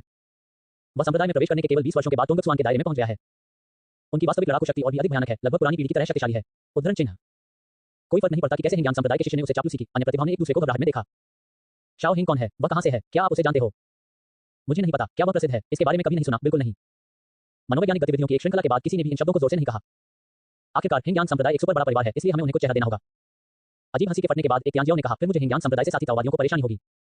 जिस तरह हर कोई प्रसन्नता का आदान प्रदान कर रहा था, उसी तरह प्राकृतिक गठन अचानक हिंसक रूप से हिल गया, जिसमें समय समय पर एक गूंज ध्वनि आ रही थी। जब सभी ने ध्वनि सुनी तो उन्होंने पीछे मुड़कर देखा और गठन के केंद्र में लाल बत्ती की एक गेंद चमकती देखी। ये लगातार बढ़ रहा था और यहाँ तक कि आसपास का स्थान भी हिल रहा था। अच्छा नहीं है, एक जानकार यांजियाओ अचानक चिल्लाया और कहा कि वह पीछे हट गया। जल्दी करो, अवसर दिखाई दिया। हालांकि बाकी लोगों को पता नहीं था कि क्या चल रहा है। जब उन्हें जंगली शक्ति में उतार चढ़ाव महसूस हुआ तो वे सभी ने अपनी जादुई शक्तियों को सक्रिय किया और एक उच्च गति से पीछे की ओर उड़ान भरी। जैसे ही हर कोई दृढ़ हो गया और पीछे मुड़कर देखा, वे मदद नहीं कर सकते थे लेकिन हंसते थे। जिस स्थान पर वे पहले खड़े थे वह आग के समुद्र में बदल गया था और भयावह आग की लपटें अभी भी जमकर जल रही थी। हीट की शक्ति उस स्थान को विकृत करती है जहां वह जलती है। अगर उन्होंने जल्दी से काम नहीं किया होता तो आग राख में जल जाती। ये किस तरह का अवसर है? अवशिष्ट शक्ति यह अकेले उत्सर्जित करती है, ऐसी महान शक्ति है। वंजिन के पवित्र पुत्र ने उसके होठों को तोड़ दिया और उकसाया। ये बल एक दूसरी दर वाला संप्रदाय है जिसने एक बार कमजोर होने पर हिंगयान संप्रदाय के पक्ष में दिखाया था, लेकिन अब हिंगयान का एक सहायक संप्रदाय बन गया है। मुझे लगता है कि इसका आग से कुछ लेना देना है, लेकिन मुझे नहीं पता कि इस तरह की शक्तिशाली आग को किसने वश में किया है। पोरो माउंटेन के संत ने बात की, आपको अभी भी ये पूछने की जरूरत है। हिंगयान संप्रदाय के शिष्य ने फिर से बात की, दूसरों को उसकी आंखों में तिरस्कार के साथ देखते हुए, इस तरह के एक शक्तिशाली लॉ उसके गुरु हिंगयान संप्रदाय के मेरे जूनियर मास्टर चाचा को छोड़कर कोई और इसके गुरु कैसे हो सकता है? हालांकि हर कोई दुखी था, वे कुछ भी नहीं कर सकते थे और उन्होंने मना नहीं किया क्योंकि वे एक सुपर बड़े संप्रदाय थे। अंधेरे में सूर्य जो अपनी आंखें बंद कर रही थी, अचानक अपनी आंखें खोली और अपनी छाती पर लक्कन को देखा जो बैंगनी प्रकाश को चमका रहा था और लगातार तैर रहा था, जैसे कि उसे कहीं और खींचने की कोशिश कर रहा था।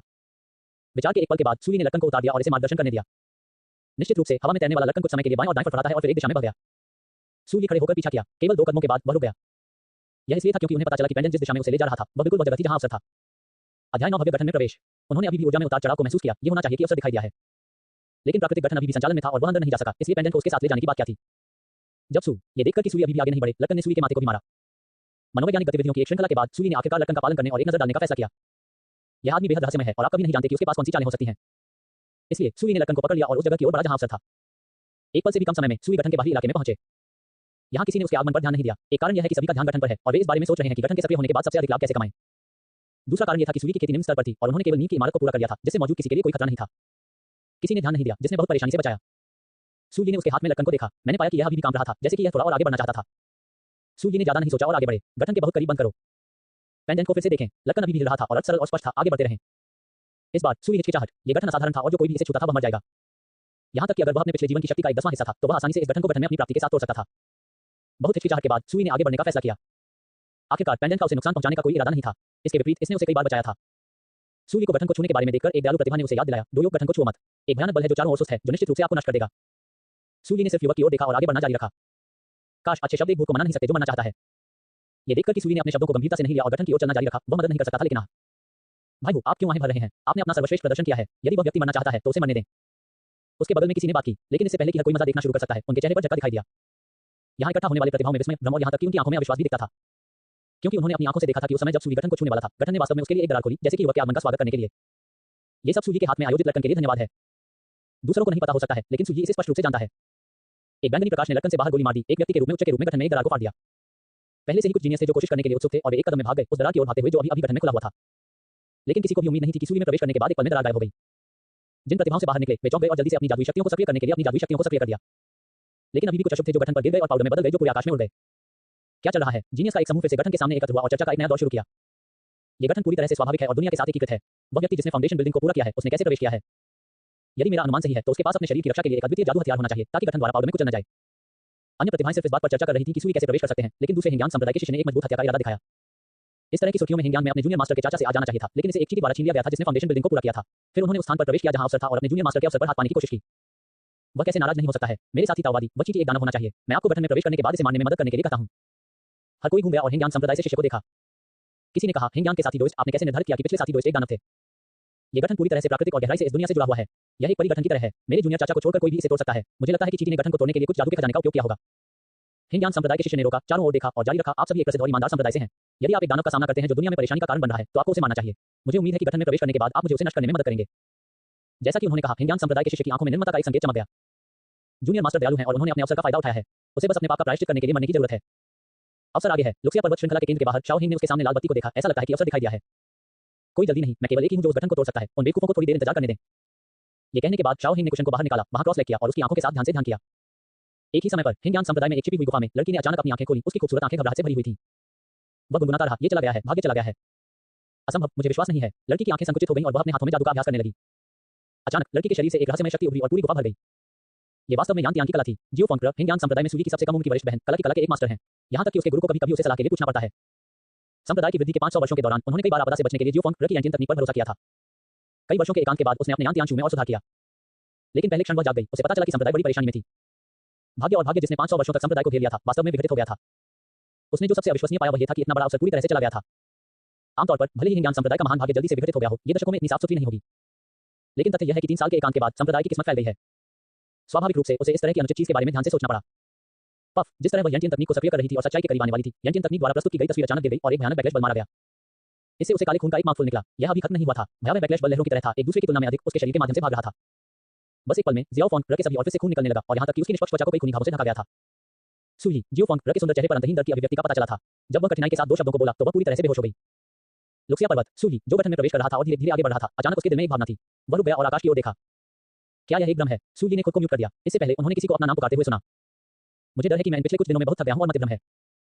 कुछ भी असामान्य नहीं। सूली ने इसे गंभीरता से नहीं लिया और अवसर की ओर बढ़ना जारी रखा। गठन के बाहर से ऐसा लग रहा था कि यह त्रिज्या में केवल कुछ मील की दूरी पर था। वास्तव में यह मामला नहीं था। बड़ा गठन एक विशाल क्षेत्र के साथ अपनी खुद की दुनिया थी। सूली की गति के साथ आधे घंटे तक चलने के बाद वह अभी भी उस स्थान पर नहीं पहुंचा था जहां अवसर था। यद्यपि यह अभी भी अवसर के स्थान से कुछ दूरी पर है, अवसर की भयानक शक्ति दूर स्थानों तक फैल गई है। जहां सूली था, एक उग्र आग जल रही थी। सब कुछ झुलस गई पृथ्वी में बदल रही थी। चिलचिलाती तापमान ने यहां भी अंतरिक्ष को विकृत कर दिया। यदि उन संत प्रतिभाओं को बाहर ले जाना था तो वे ऐसे उच्च तापमान में एक इंच आगे बढ़ने में असमर्थ होंगे। यहाँ तक कि सूली, जिनके पास एक मजबूत शरीर है, अभी भी यहाँ असहज महसूस करते हैं। उसके कपड़ों पर कुछ आग लगी थी। यदि वह उनकी रक्षा के लिए अपनी आध्यात्मिक शक्ति का उपयोग नहीं करता तो उनके कपड़े अब तक राख में जला दिए जाते। सूली ने हवा में तैरते हुए लटकन को देखा जो इस दुनिया की उग्र शक्ति को भक्षण कर रहा था। उसकी आंखों में आश्चर्य का संकेत था। आध्यात्मिक शक्ति के अलावा यहाँ गर्म शक्ति को भी अवशोषित किया जा सकता है। ऐसा लगता है कि मेरे ये 3 अवसर एक ही विरासत से आ सकते हैं। इस बारे में सोचते हुए सूली ने अमर ताओ की कौशल को सक्रिय कर दिया और यहाँ गर्म शक्ति को खा जाना शुरू कर दिया। जैसे ही हॉट पावर ने उसके शरीर में प्रवेश किया, सूर्य मदद नहीं कर सका, लेकिन कराहना और उसका चेहरा पीला हो गया। अध्याय 10 लॉ मास्टर को पहचानती है। सूर्य ने सिर्फ उसके शरीर में गर्म शक्ति का एक निशान निकल लिया और उसके मेरिडियन को उच्च तापमान से जला दिया गया। लेकिन अजीब तरह से उसके चेहरे पर एक मुस्कान दिखाई दी और वह इतनी खुशी से मुस्कुराया। कोई अन्य कारण नहीं है, ये सिर्फ इतना है कि गर्म शक्ति शरीर में प्रवेश करने के बाद शरीर की ताकत वास्तव में एक बिंदु से बढ़ गई। शरीर की विशाल ऊर्जा और रक्त को उत्तेजित करके जला हुआ मेरिडियन जल्दी से ठीक हो गया। फिर गर्म शक्ति की एक बड़ी मात्रा में शरीर में वृद्धि हुई, मांस को जलाया, मेरिडियन को परिष्कृत करना और हड्डियों का पुनर्निर्माण करना। यदि कोई यहाँ होता तो वे निश्चित रूप से सोचते थे कि सूर्य आत्मा दुरुपयोग की प्रवृत्ति के साथ एक पागल था। गर्म शक्ति की एक जबरदस्त मात्रा शरीर में बढ़ी और शरीर में हर मेरिडियन और हर इंच का मांस और रक्त अंदर से बाहर तक निर्दयता से जलाया जा रहा था। इस बिंदु पर यह कहना अतिशयोक्ति नहीं है कि बाहर जला दिया गया है और यहाँ तक कि अधिक जला हुआ है। हालांकि बड़े दर में सूर्य बहुत हंसमुख था, शरीर थोड़ा कम हो जाता है। सभी चीजों की जड़ स्वयं से आती है और अपने आप को खेती करने का सबसे अच्छा तरीका है कि वह लगातार भौतिक शरीर की ताकत को बढ़ाएं। आधे घंटे बाद सूर्य की शारीरिक शक्ति पहले की तुलना में कई बार बढ़ी है और यहाँ की गर्म शक्ति अब उसे कोई नुकसान नहीं पहुंचा सकती है। इसी तरह यह उनके अभ्यास में कोई मदद नहीं थी। अपनी जादुई शक्ति को वापस लेने के बाद सूर्य का जला हुआ मांस और रत्न आंखों को दिखाई देने वाली गति से बरामद हो गया। केवल कुछ दर्जन सांसों के बाद ये वापस सामान्य हो गया था। बिना किसी हिचकिचाहट के सूर्य उस जगह की ओर सरक गया जहां अवसर दूरी में था। समय से देखते हुए शाओ हिंग जल्द ही यहाँ होना चाहिए। उस अवसर को परिष्कृत करने में बहुत समय लेना चाहिए। यदि वह जल्दी नहीं करता है तो वह शाओ हिंग को ट्रिक करने के लिए एक जाल स्थापित करने में सक्षम नहीं हो सकता है। एक क्षण के बाद सूर्य आग के समुद्र के सामने रुक गया। आग का समुद्र विशाल और असीम था जिसमें लौ की जीभ निकल रही थी और आकाश को लाल कर रही थी। तापमान इतना अधिक था कि दरारें वास्तव में आसपास के स्वर्ग और पृथ्वी में बेहोश दिखाई देती थी। गर्मी की लहरें लुढ़क रही हैं लेकिन वे उन चिलचिलाती शक्तियों के लिए तुलनीय नहीं है। हालांकि सूर्य के शरीर को पिछली गर्म शक्ति से मजबूत किया गया था, फिर भी यह उसके सामने आग के समुद्र से उत्सर्जित गर्मी तरंगों का सामना करने के लिए पर्याप्त नहीं था। उसके शरीर पर कपड़े जलने लगे और मांस के टुकड़ों में जलने के लक्षण दिखाई दिए। सूर्य की आंखें केंद्रित थीं और अमर ताऊ की कौशल सक्रिय हो गया था। एक पल में आग के समुद्र में आग की लपटें थूक गईं और हिंसक हो गईं। पफ आग के समुद्र की शक्ति परिधि पर चिलचिलाती शक्ति से कहीं अधिक मजबूत थी। सूर्य केवल थोड़ा सा निकल गया और उसके शरीर के सभी मेरिडियन जल गए। ये भी खुद पर बैकफायर हो गया और उसने एक माफुल खून निकाला। खुश सूर्य जोर से हंसे और अपनी खुद की चोटों की परवाह किए बिना उन्होंने अमर ताऊ की कौशल को और भी जोर से धकेल दिया। शरीर में प्रवेश करने वाली आग की लपटों का दर्द गर्मी की शक्ति से कई गुना अधिक है। इसी तरह शरीर के तड़के का प्रभाव धरती शक्ति का कई बार होता है। मालिक बॉस तुम अंत में यहाँ हो। बस जब सूर्य कठिन अभ्यास कर रहा था तो एक आवाज सूर्य के कानों में आई। सबसे पहले सूर्य ने सोचा कि यह दर्द और मतिभ्रम के कारण था, इसलिए उसने इसे नजरअंदाज कर दिया। लेकिन अगले पल आग का समुद्र जल्दी से बाहर चला गया और सीधे उसके सामने गायब हो गया। इस दृश्य ने सूर्य को स्तब्ध कर दिया। बॉस इस तरह जल्दी से यहाँ आओ। जबकि सूर्य अभी भी एक टकटकी में था, यहाँ आवाज लग रही थी। इस बार सूर्य ने इसे स्पष्ट रूप से सुना, ध्वनि गहरे अंदर से आई। उसी समय लटकन काम गया, हवा में तैर गया और आगे की ओर इशारा किया। हालांकि सूर्य बेहद भ्रमित था, फिर भी वह आगे बढ़ा। दूरी अभी भी छोटी नहीं है और जमीन पर निशान को देखते हुए वे सभी आग के समुद्र से जल गए हैं। मैं कल्पना नहीं कर सकता कि आग का यह समुद्र कितना विशाल है। जिस तरह से सूर्य ने गठन की आभा को एक से अधिक बार महसूस किया और यहाँ तक कि गठन के कई कोने में भी देखा। इससे निकलने वाली आभा से देखते हुए यह एक भयानक हत्या के गठन से कम नहीं है। तो क्या होगा अगर आप आग के समुद्र के माध्यम से प्राप्त कर सकते हैं? क्या आप इस तरह के एक भयानक हत्या सनी के माध्यम से प्राप्त कर सकते हैं? कोई आश्चर्य नहीं कि शाओ हिंग को गंभीर रूप से घायल होने और मरने के बिंदु पर लड़ना पड़ा, इससे पहले कि वह अपने पिछले जीवन में उस अवसर को वापस पा सके। सूर्य ने जो आश्चर्यचकित किया वह यह था कि इन संरचनाओं ने बिना किसी अपवाद के सूर्य के लिए एक हरे रंग का चैनल खोला जिससे वह बुझने की अनुमति दे। क्या यह आपकी वजह से है? सूर्य ने उसके सामने तैरते हुए लटकन को देखा और अपनी बाहें उठाई। वह बहुत ज्यादा संकोच नहीं करता था और सीधे आगे बढ़ गया। आधे घंटे बाद सूर्य ने एक गुफा में प्रवेश किया और अंत में उस जगह पर पहुंचे जहां अवसर था। आपके सामने एक प्राचीन वेदी है जिसमें अनगिनत प्राचीन रण है जो उस पर उत्कीर्ण है और रहस्यमय प्रकाश चमकती लगातार चमकती है। वेदी के बहुत केंद्र में आग की एक गेंद चुपचाप लेट गई। लेकिन जिस क्षण सूर्य यहाँ दिखाई दिया वेदी पर आग की लपटें अचानक कूद गईं और बेहद उत्साहित हो गईं। बॉस बॉस मैं यहाँ हूँ। यहाँ आवाज स्पष्ट और स्पष्ट हो गई। सूर्य ने डूब गया, लंबे समय तक गुफा के चारों ओर देखा और आखिरकार वेदी पर लौ पर अपनी आंखें तय की। आप मुझसे बात कर रहे हो? सूर्य ने अस्थायी रूप से पूछा। ये सही है बॉस, यह मैं हूँ, यह मैं हूँ। लौ यहाँ नृत्य करना शुरू कर दिया। पहले की तुलना में अधिक उत्साहित हो गया, लेकिन थोड़ी देर के बाद लौ ने फिर से अपना आकार बदल दिया और एक शोकपूर्ण आवाज सामने आई। बॉस मैं आपके लिए बहुत इंतजार कर रहा हूँ। एक 100,000 से अधिक वर्षों से यहाँ अकेली है और अंत में आप आ गए हैं। आप मुझे बॉस क्यों कहते हैं? सूर्य ने होयांग के रोने को नजरअंदाज कर दिया और उसके दिमाग में सवाल पूछे। बॉस बॉस है, आप मेरे बॉस हैं, क्या मुझे आपको बॉस नहीं कहना चाहिए? लौ ने रोना बंद कर दिया और जवाब दिया, मुझे इसे दूसरे तरीके से पूछने दो। सूर्य ने अपना सिर हिलाया और फिर से पूछा, आपको क्यों लगता है कि मैं आपका बॉस हूँ? ये सवाल पूछने के बाद लौ एक पल के लिए चुप थी और फिर कहा, मुझे लगता है कि आप मेरे बॉस हैं, इसलिए आप मेरे बॉस हैं, इसलिए मैंने आग का समुद्र दूर रखा और साथ ही साथ बॉस के लिए सभी किलिंग रेस खोले और मुझे उम्मीद है कि मालिक जल्द ही मेरे पास आएंगे। एक शब्द में सूर्य को किसी को ऊपर जाने और मारने का आग्रह था। हालांकि उन्होंने बहुत सारी जानकारी भी प्राप्त की। आग का पिछला समुद्र उन भयानक हत्या सरणियों से भरा नहीं था। वे सभी बैकडोर थे जो इस लौ से बचने के लिए बनाए गए थे। एक आखिरी प्रश्न, सूर्य ने फिर से बात की, आप स्पष्ट रूप से आग की एक गेंद हैं, आप एक इंसान की तरह क्यों बोलते हैं? ये जानने के बाद कि यह फ्लेम थी जो बोली, सूर्य उलझनने लगने लगी। क्योंकि अपने पिछले जीवन के 10,000 वर्षों में उन्होंने कभी भी आग की इस गेंद को शाओ हिंग के हाथों में एक शब्द भी नहीं देखा था। बॉस आप यह नहीं जानते। इस बारे में बात करते हुए लौ अचानक गर्व हो गया। मैं स्वभाव से पैदा हुआ और उठाया। हालांकि मैं एक लौ हूं, मैं एक जन्मजात प्राणी भी हूं। मैं स्वर्ग और पृथ्वी के बीच मौजूद हूं जो जानता है कि कितने साल हैं। मैंने पहले ही लाखों साल पहले खुफिया विकसित किया है। अब मैं मानव भाषा बोल सकता हूं जो एक स्वाभाविक परिणाम भी है। उद्धरण चिन्ह। हुयांग की आत्मकथा को सुनने के बाद सूर्य बेहद हैरान था। अप्रत्याशित रूप से यह प्रतीत होता है कि अनुचित लौ इस तरह की एक भयानक उत्पत्ति है। क्या इसे एक खजाना माना जाता है? अभी भी जरूरत है। बस जब सूर्य एक सवाल पूछना चाहता था तो लौ अचानक गुस्से में हो गई। बॉस बॉस चलो अब नहीं पूछते, ठीक है, रुको जब तक मैं बाहर नहीं निकलता। ठीक है, मुझे अब बाहर निकालो, मैं तुम्हारे साथ बाहर निकलना चाहता हूं। आग की गेंद एक चेहरे में बदल गई, अपने दांतों को रोक दिया और बोला, मैं इस एक वाक्य ने सूर्य को नहीं पता किया कि कैसे शुरू किया जाए। मुझे आपको कैसे बचाना चाहिए? अंत में सूर्य ने आग शुरू करने के लिए आग्रह का विरोध किया और पूछा, ये सुपर सिंपल है बॉस, क्या आपने वेदी के पीछे ताबीज देखा है? लौ एक हाथ में बदल गई, वेदी के पीछे की ओर इशारा किया और जारी रखा, जब तक बॉस ने इसे फाड़ दिया तब तक मैं बाहर निकल सकता हूं। ओह, अगर उसने अपने पिछले जीवन के 10,000 वर्षों में एक से अधिक बार आग की इस गेंद को नहीं देखा होता तो वह घूमता और भाग जाता। जो कोई भी इस तरह के शब्द कहती है वह एक अच्छा इंसान नहीं होना चाहिए। सूर्य लौ के पीछे घूम गया और उसके सामने ताबीज को देखा। यह आध्यात्मिक शक्ति के किसी भी निशान के बिना सिर्फ एक साधारण ताबीज था। बहुत हिचकिचाहट के बिना सूर्य ने अपना हाथ उठाया और ताबीज लिया। बूम, लौ को ले जाने वाली वेदी जोर से धमाके के साथ ढह गई और रहस्यमय आभा के रूप में फैल गया। लौ मुक्त हो गई। आउच, स्वतंत्रता के क्षण में आग की गेंद ने आकाश में गोली मार दी, गुफा में रैंप किया और समय समय पर अजीब शोर मचाया। ये बहुत रोमांचक होना चाहिए मास्टर जू, मैं आखिरकार स्वतंत्र हूँ। आपकी गेंद के बाद एक गर्जना हो गई, ये सुई के सामने लगातार तैरता रहा। एक शब्द कहे बिना एक छोटी सी लौ अलग हो गई और सुई के भौं की ओर तैर गई। इससे पहले कि सुई प्रतिक्रिया कर पाती, लौ पहले ही उसके माथे में घुस गई थी। तुम मेरे साथ व्यवहार करो, सुई स्पष्टीकरण के लिए पूछने वाला था जब लौ फिर से बात की। बॉस, कि मैं तुम्हें मेरे गुरु के रूप में पहचान रहा था। अब से मैं मास्टर जू आपका बॉस होगा। ये कहने के बाद उन्होंने सुई के कंधों को 2 बार परिक्रमा की। अध्याय 11 चिकना गैग। यह एक पल के लिए सुई को नहीं पता था कि क्या कहना है। अपनी स्मृति में पिछले जीवन में शाओ हिंग ने इस आग को हिंगयान संप्रदाय में वापस लाने के बाद ठीक होने में कई महीने लग गए। बाद में संप्रदाय के मास्टर से लेकर शिष्यों तक पूरे संप्रदाय ने अपनी ताकत एकत्र की और यहाँ तक कि संप्रदाय संरक्षण गठन की शक्ति को भी जुटाया। लगभग मौत के घाट उतारने के बाद उन्होंने मुश्किल से लौ को अपने गुरु को पहचान लिया। जब वह मेरे पास आया तो उसने अपने गुरु को अचानक क्यों पहचान लिया? लंबे समय तक इसे पकड़ने के बाद सुई ने आखिरकार फिर से बात की, क्या आपके पास कोई नाम है? शून्य दिव्य लौ को निगलने। शून्य दिव्य लौ को निगलने से कहा गया, जिस क्षण से मैं बुद्धिमत्ता के साथ पैदा हुआ था उस समय से मेरा एक नाम है। ये भगवान की इच्छा है। बॉस, आप मुझे थोड़ा शून्य कह सकते हैं या आप मुझे जुक्सु कह सकते हैं। यदि आप मुझे मास्टर जू कहते हैं तो मैं मना नहीं करूंगा। सुई ने सिर हिलाया, अभी भी थोड़ा चकित महसूस कर रहा है। मास्टर जी की यह मान्यता भी अचानक आई। इसने उसे एक पुरानी कहावत की याद दिला दी, यह आसान है कि कुछ प्राप्त करना उतना ही अच्छा होगा। उन चींटियों को थोड़ी देर का इंतजार है, इसलिए मेरे लिए जाने का समय आ गया है। उसी समय शाओ हिंग ने अपनी खेती की स्थिति को बाहर कर दिया और प्राकृतिक गठन की दिशा की ओर रुख किया। एक सुंदर युवक की छवि पूरी तरह से प्रदर्शित होती है। हिंगयान संप्रदाय के शिष्य को अचानक एक विचार आया और आकाश को देखा। मैंने एक सुंदर आकृति को उसकी ओर बढ़ते देखा। जूनियर मास्टर, हिंगयान से मेरा जूनियर मास्टर यहाँ है। शिष्य उत्साह से चिल्लाया, आसपास की प्रतिभाएं आकर्षित हुई और एक दिशा में देखा गया। मेरे साथी ताओवादियों, मुझे खेद है कि आप लंबे समय तक इंतजार कर रहे हैं। शाओ हिंग के चेहरे पर एक सुंदर अभिव्यक्ति दिखाई दी, उसकी पीठ सीधी थी और उसका ताओवादी बागे हवा में बढ़ रहा था, या शायद उसने इसे उद्देश्य पर किया था। ये धीरे से कुछ बार बढ़ गया। उसने अपने चेहरे पर एक बेहोश मुस्कान के साथ सभी को देखा। ये देखते हुए कि भीड़ में कई खूबसूरत महिलाएं थीं, उन्होंने अपने सज्जनों से शिष्टाचार को चरम पर प्रदर्शित किया और फिर से उन्हें धीरे से मुस्कुराया। सभी ने देखा, पुरुष शर्मिंदा दिखे और नहीं जानते कि क्या करना है। महिलाएं घृणा से भर गईं। क्या ये हिंगयान का जूनियर मास्टर है जो उस व्यक्ति ने पहले इतनी प्रशंसा की थी? यह इतना चिकना और घृणित कैसे हो सकता है? लेकिन किसी ने उनके चेहरे पर कोई घृणा या शर्मिंदगी नहीं दिखाई। शर्मिंदगी को कम करने के लिए हर कोई केवल शाओ हिंग के साथ जा सकता है और थोड़ी देर के लिए शुष्क रूप से हंस सकता है। मैंने हिंगयान भाई शाओ से इस भाई से सुना, क्या आपके पास इस गठन को तोड़ने का एक तरीका है? एक संप्रदाय के एक संत ने आगे बढ़ा, पहले शाओ हिंग को झुकाया और फिर पूछा। हाँ, मेरे पास इस गठन को तोड़ने का एक तरीका है। शाओ हिंग ने आगे कदम बढ़ाया, सामने के गठन पर इशारा किया और कहा, यह गठन एक प्राकृतिक गठन है जो इस दुनिया के साथ सामंजस्य है। इस दुनिया का समर्थन है, इसे सामान्य साधनों के साथ तोड़ना मुश्किल है। शाओ को इस गठन को तोड़ने के लिए कुछ साधन होते हैं। जैसा कि उन्होंने बात की, शाओ हिंग ने अपनी कमर से एक जेड पेंडेंट निकाला और सभी को दिखाया। तब मुझे शाओ हिंग को परेशानी होगी। जब सभी ने सुना कि शाओ हिंग के पास साधन है तो वे खुश थे और उसे झुकाए। ये देखकर संतुष्टि का एक नजर चुपचाप शाओ हिंग के चेहरे पर दिखाई दी और फिर वह घूम गया और फिर से एक सुंदर युवक में बदल गया। आपने क्या कहा? क्या यह हाथ था जिसने बाहर उस प्राकृतिक गठन को बनाया था? यह गई वेदी के बगल में एक आदमी बैठा था और उसके कंधे के बगल में एक आग तैर रही थी। बेशक नहीं, मैं अभी उठा और मैं बहुत कमजोर हूं। अगर मैं खुद को बचाने के लिए कुछ साधनों का उपयोग नहीं करता हूं तो मुझे डर है कि मैं बॉस को नहीं देख पाऊंगा। निगलने वाली शून्य दिव्य लौ ने कुछ बार छलांग लगाई और कहा, तो मुझे लगता है कि आपके समुद्र में हत्यासरणी भी आपके द्वारा बनाई गई थी, है ना? ओह बॉस, आप बहुत स्मार्ट हैं। निगलने वाली शून्य दिव्य लौ फिर से कुछ बार कूद गई और उन्होंने आत्मविश्वास से कहा, यह हत्याएं सरणियां मेरे नियंत्रण में हैं। भले ही वे लोग प्राकृतिक सरणी के माध्यम से बाहर निकलते हैं, वे मेरे सामने जीवित नहीं दिखाई दे सकते हैं। जब तक मैं इसके बारे में सोचता हूं, जो भी मैं देखता हूं वह मर जाएगा। ये सुनकर सुई की आंखें अचानक जल गईं और उन्होंने जो लुक दिया वो ट्यूनिक सुशेनियन के अनुकूल हो गया। यहाँ आओ, मेरे पास आपको बताने के लिए कुछ है। एक दर्जन सांसों के बाद निगलने वाली शून्य दिव्य लौ ने एक मानव चेहरे को जोड़ने के लिए आपकी लतों का इस्तेमाल किया। इसके मुंह के कोनों के साथ वास्तव में एक बुरी मुस्कान में घुस गया। हे मास्टर, अगर आप इस आदमी को मारते हैं तो आप मुझे दोष नहीं दे सकते। सुई ने भी अपने चेहरे पर मुस्कान की थी। चिंता मत करो, अगर आप इस व्यक्ति को मारते हैं तो न केवल मैं आपको दोषी नहीं ठहराऊंगा, मैं भी आपको पुरस्कृत करूंगा। गठन के बाहर शाओ हिंग ने पहले गठन का निरीक्षण करने का नाटक किया, फिर मुड़कर उसके पीछे के लोगों से बात की। मेरे साथी ताओवादी, हालांकि मेरे पास इस गठन को तोड़ने का एक तरीका है, मुझे ताकत की कमी है। अगर मैं इस गठन को तोड़ना चाहता हूं तो मुझे आपकी मदद की जरूरत है। मुझे नहीं पता कि कैसे मदद करना है। जब तक आप सभी अपनी ताकत मेरे लिए लागू करते हैं, मैं इस गठन को तोड़ने में सक्षम हो जाऊंगा। शाओ हिंग ने आत्मविश्वास से कहा। सभी ने पहले एक दूसरे को देखा और फिर जवाब दिया, क्या नुकसान है? फिर वह सामने की तरफ खड़ा था, जेड पेंडेंट को पकड़े हुए, जबकि संतों और प्रतिभाओं का एक समूह बदले में उसके पीछे खड़ा था। शाओ हिंग की आंखें निर्धारित की गईं और उन्होंने एक हाथ से इशारा किया। अनगिनत रन उसके हाथ से बाहर निकले, एक छोटी सरणी डिस्क बनाई और संचालित होने लगी। दूसरी ओर शाओ हिंग ने उसके सामने प्राकृतिक सरणी के केंद्र की खोज करने के लिए एक छोटी सरणी प्लेट का उपयोग किया। तुम मुझे मिल गए। कुछ सांसों के बाद शाओ हिंग ने अपने होठों को घुमाया, सरणी प्लेट को तितर-बितर कर दिया, जल्दी से अपने हाथों को स्थानांतरित कर दिया, जेड पेंडेंट में आध्यात्मिक शक्ति को इंजेक्ट किया और चिल्लाया, साथी ताओवादी, मेरी मदद करो। ये सुनकर सभी ने अपनी आध्यात्मिक शक्ति को जुटाया और इसे शाओ हिंग के शरीर में इकट्ठा किया।